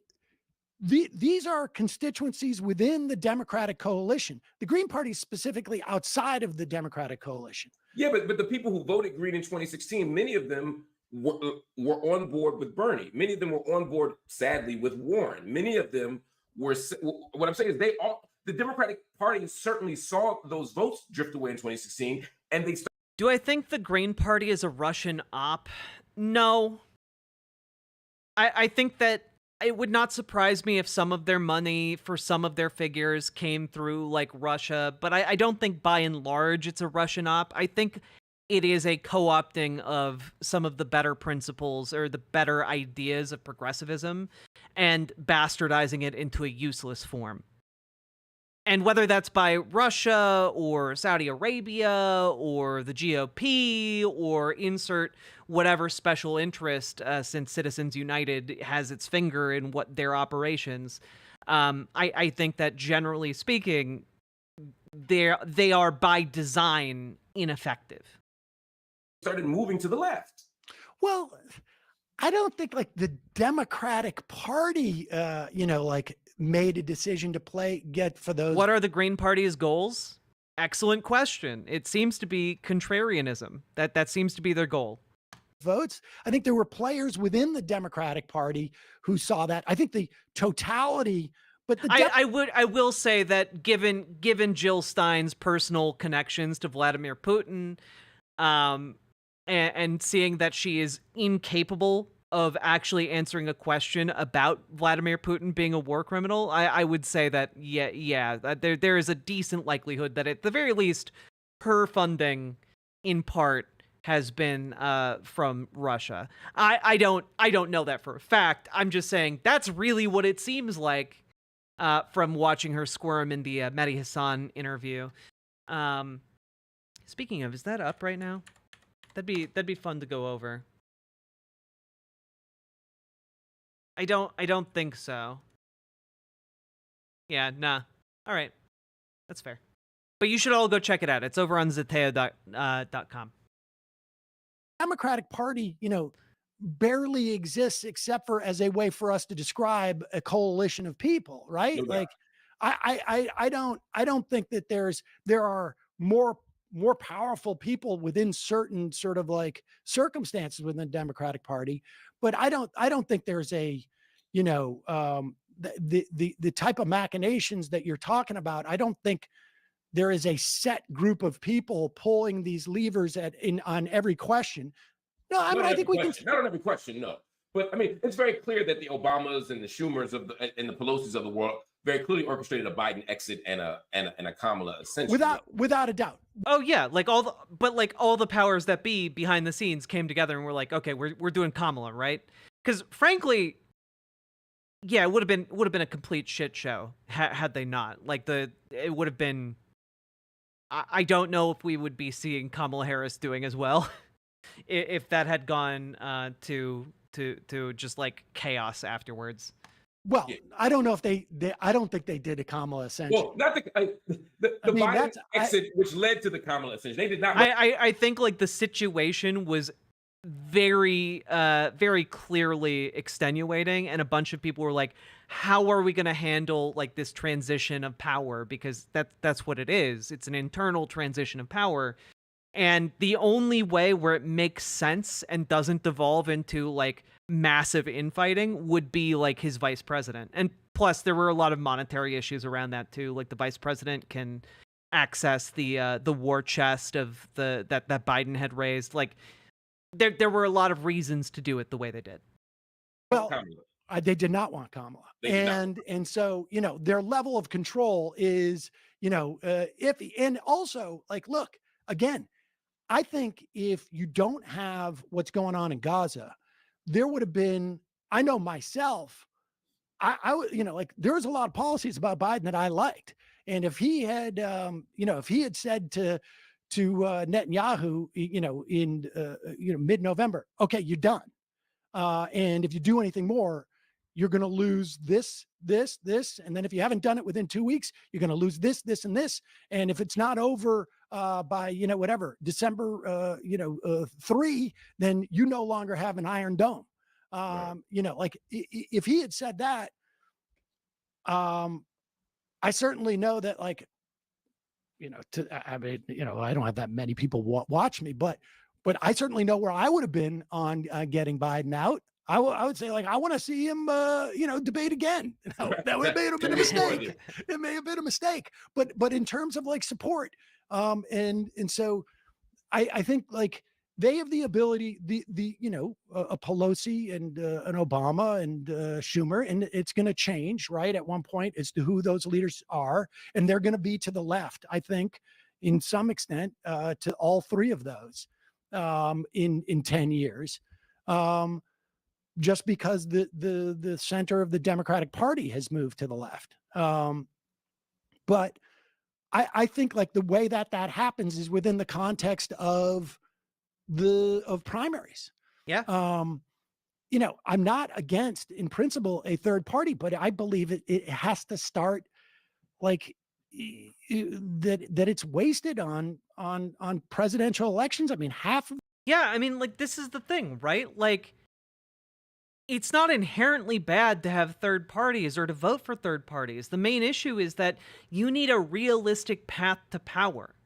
Like not just, it's just not enough to show up every 4 years and then leave like tuxedo mask. Okay. Like that's not enough. You need to actually get involved in the muck of local and state level politicking in order to build up your political movement. You need to choose, or at the very least, like tactically choose your battles. Okay, we're going to support, this state representative and this state representative. And, in like 4 years, we're going to have two places in Congress. And like, you need a plan.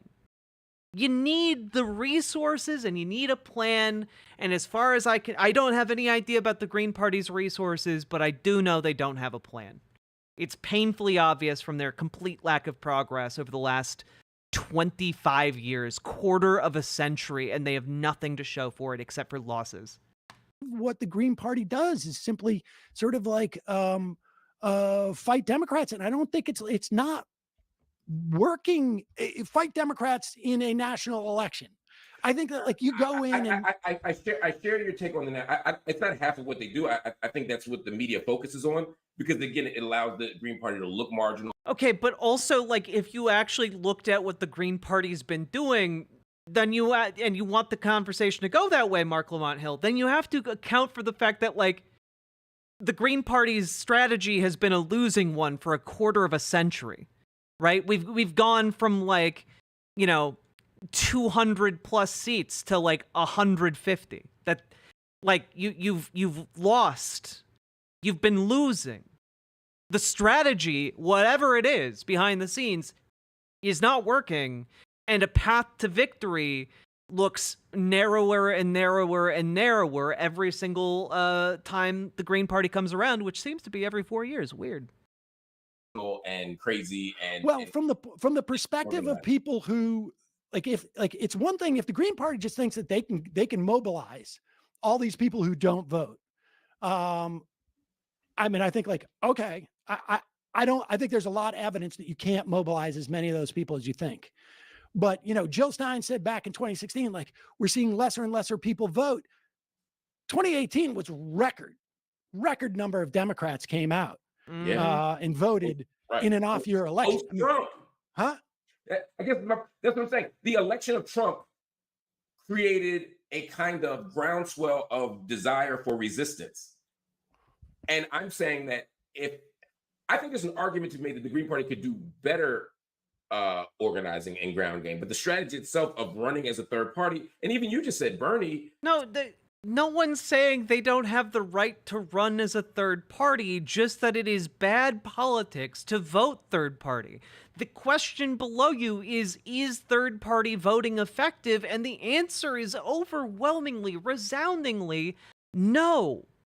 Right now, the third party options are weak as hell, have no chance in hell of winning, and there is no current plan to make a winning, to make a pathway to a winning scenario.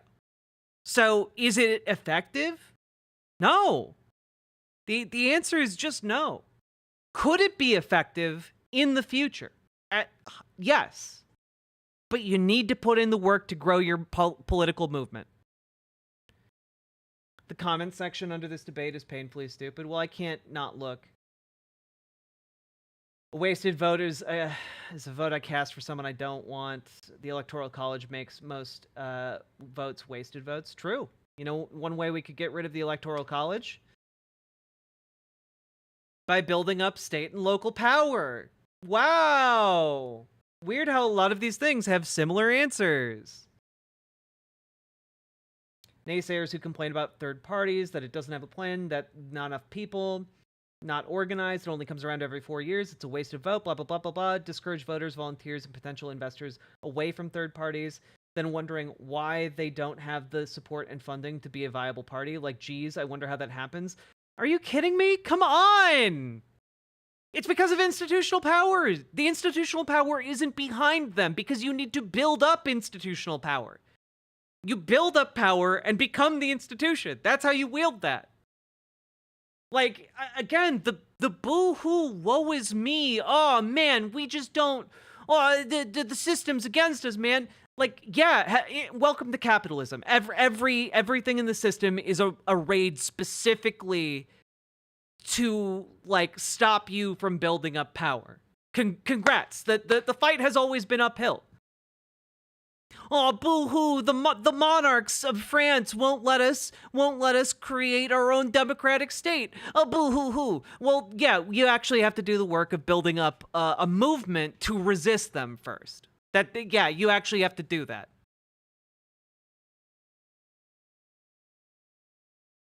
God. Sort of shot himself in the foot and could have won. So the Green Party set the stage for Bernie to win. He just dropped the ball. But if Bernie wins that race, Well, I don't think no. I think the opposite. I think Bernie had a real chance in 2016. I think he was hindered in 2020 on some level by the idea that people thinking like he can't beat Trump. You know, the reason Sam Seder is the GOAT, by the way, is just that I get upset talking about this topic. You know, Sam just keeps a cool, level head like the entire time. It's really quite nice. You know. See, I think in both cases, what the people wanted and what the party powerful wanted were very different. And I agree. Yeah. I think Bernie could win, but frankly, I also think in 2016, what's his face, Martin O'Malley could have won. That's interesting. I think anybody could have won. I think like Hillary Clinton was uniquely sort of like situated to lose to specifically Donald Trump. Like I think she could have beat Jeb Bush. But I don't think she could beat Donald Trump. But so I'll give you the last word here. So then, what does if the idea here is that Green Party members, or whatever party, but we're just talking Green, if we don't contest in swing states, if we accept that we can't win this race, then how do we avoid the tyranny of corporate Democrats forever? Well, the answer to this is pretty simple. You do the work to build a ground game. You build the work on a local and state level. You can't rely on a party coming in every 4 years to have a shot at $10 million and hope that will somehow fix all of your problems. You actually have to do the work of politically organizing. You have to get people to put on their shoes and knock on doors and do phone banking. You have to show up and be irritating at your school board meetings. You have to show up and be irritating at your city council meetings. You have to show up and be irritating over and over and over again, learn how the system works, and then you primary someone you actually have a chance of beating with the resources you have. Okay, that you do that, and then you keep doing it until you're elected to enough positions where you can exert enough political power in like a state area in order to get political plans passed, in order to get things like ranked choice voting, and then you repeat that, and you repeat it, and you repeat it, and you repeat it, and you repeat it, and you repeat it, you repeat it, you repeat it, you repeat it. Until suddenly you have a nationwide network of these organizations. You have a nationwide network of these state-level apparatuses. And you use that to then win on a national level. It is not a once every 4 years job. It is not a once every 2 years job. It is a job. A day in, day out, slog through the mines. Well, I think, listen, 3 or 4 Green Party congresspeople could really make a difference in the House, right? Like we're at razor thin margins. A Green Party senator, one who is like,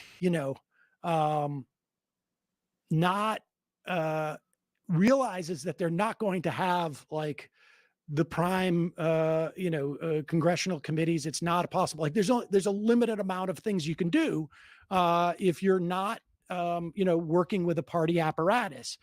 But you could, on key votes, swing things in such a way that I think could exercise outsized power based upon your, your constituencies.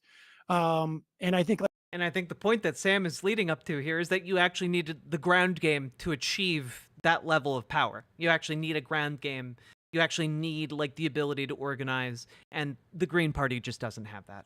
Like certainly in the context of the Supreme Court, and that's the way that you build. Also, the way that you build more voters.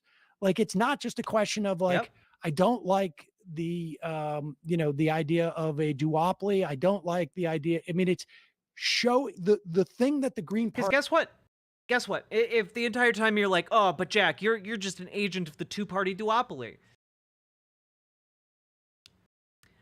I despise the two-party system. I want more people to get involved in state level initiatives to get ranked choice voting, because if enough of us get ranked choice voting, then we can effectively have third parties, and that's really, really cool. We should want that. But I'm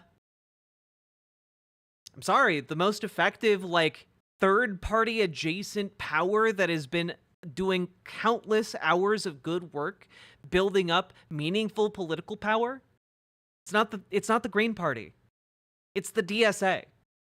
The DSA has done much more to organize and build power than like exponentially more than what the Green Party has done over a quarter of a century.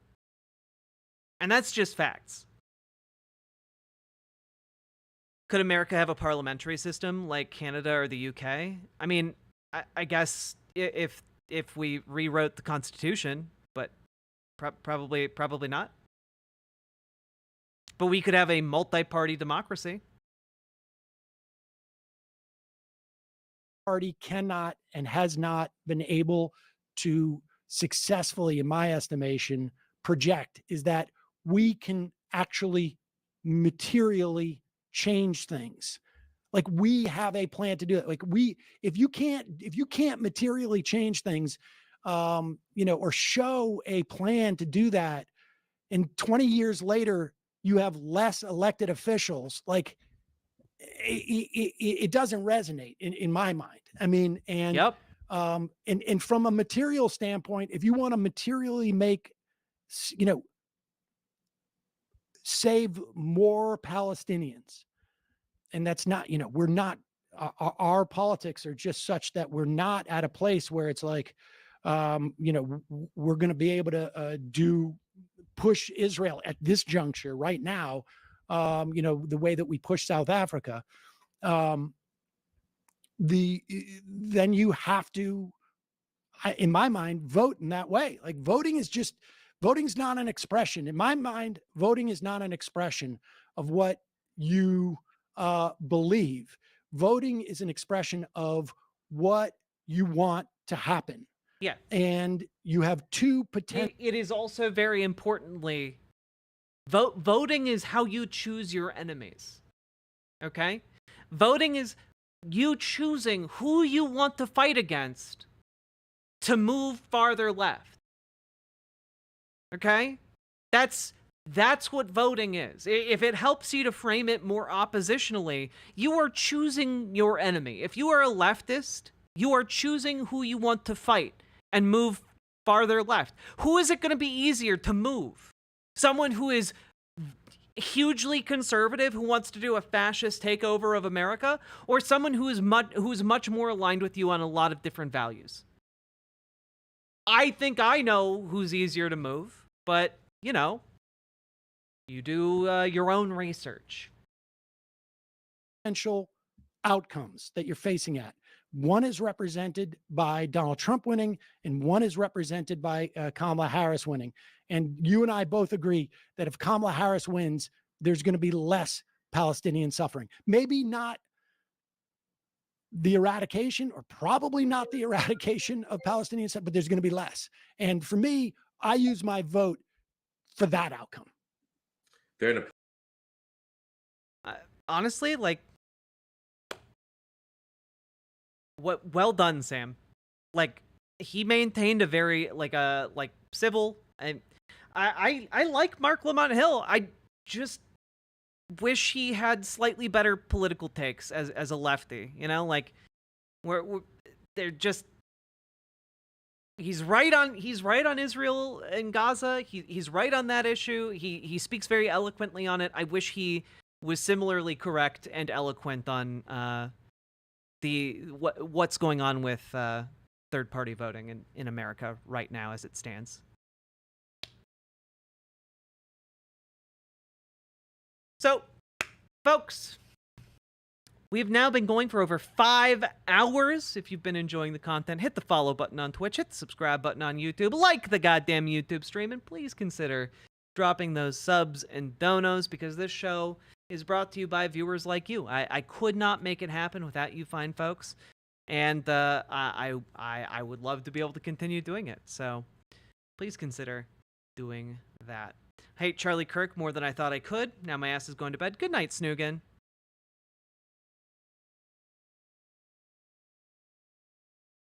Please consider dropping those subs and donos. We do stand Cedar. We do indeed.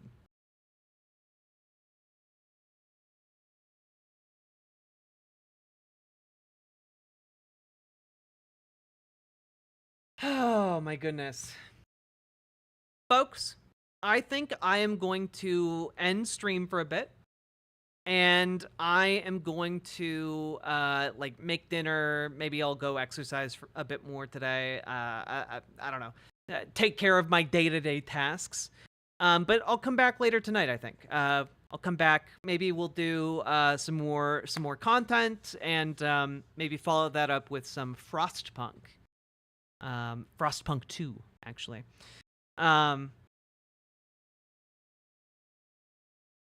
Bye. Let's see. Let's raid into Neko. Suris is still up. Let's start the raid. Let's do it, baby. Let's return some viewers to from whence they came. Beep boop.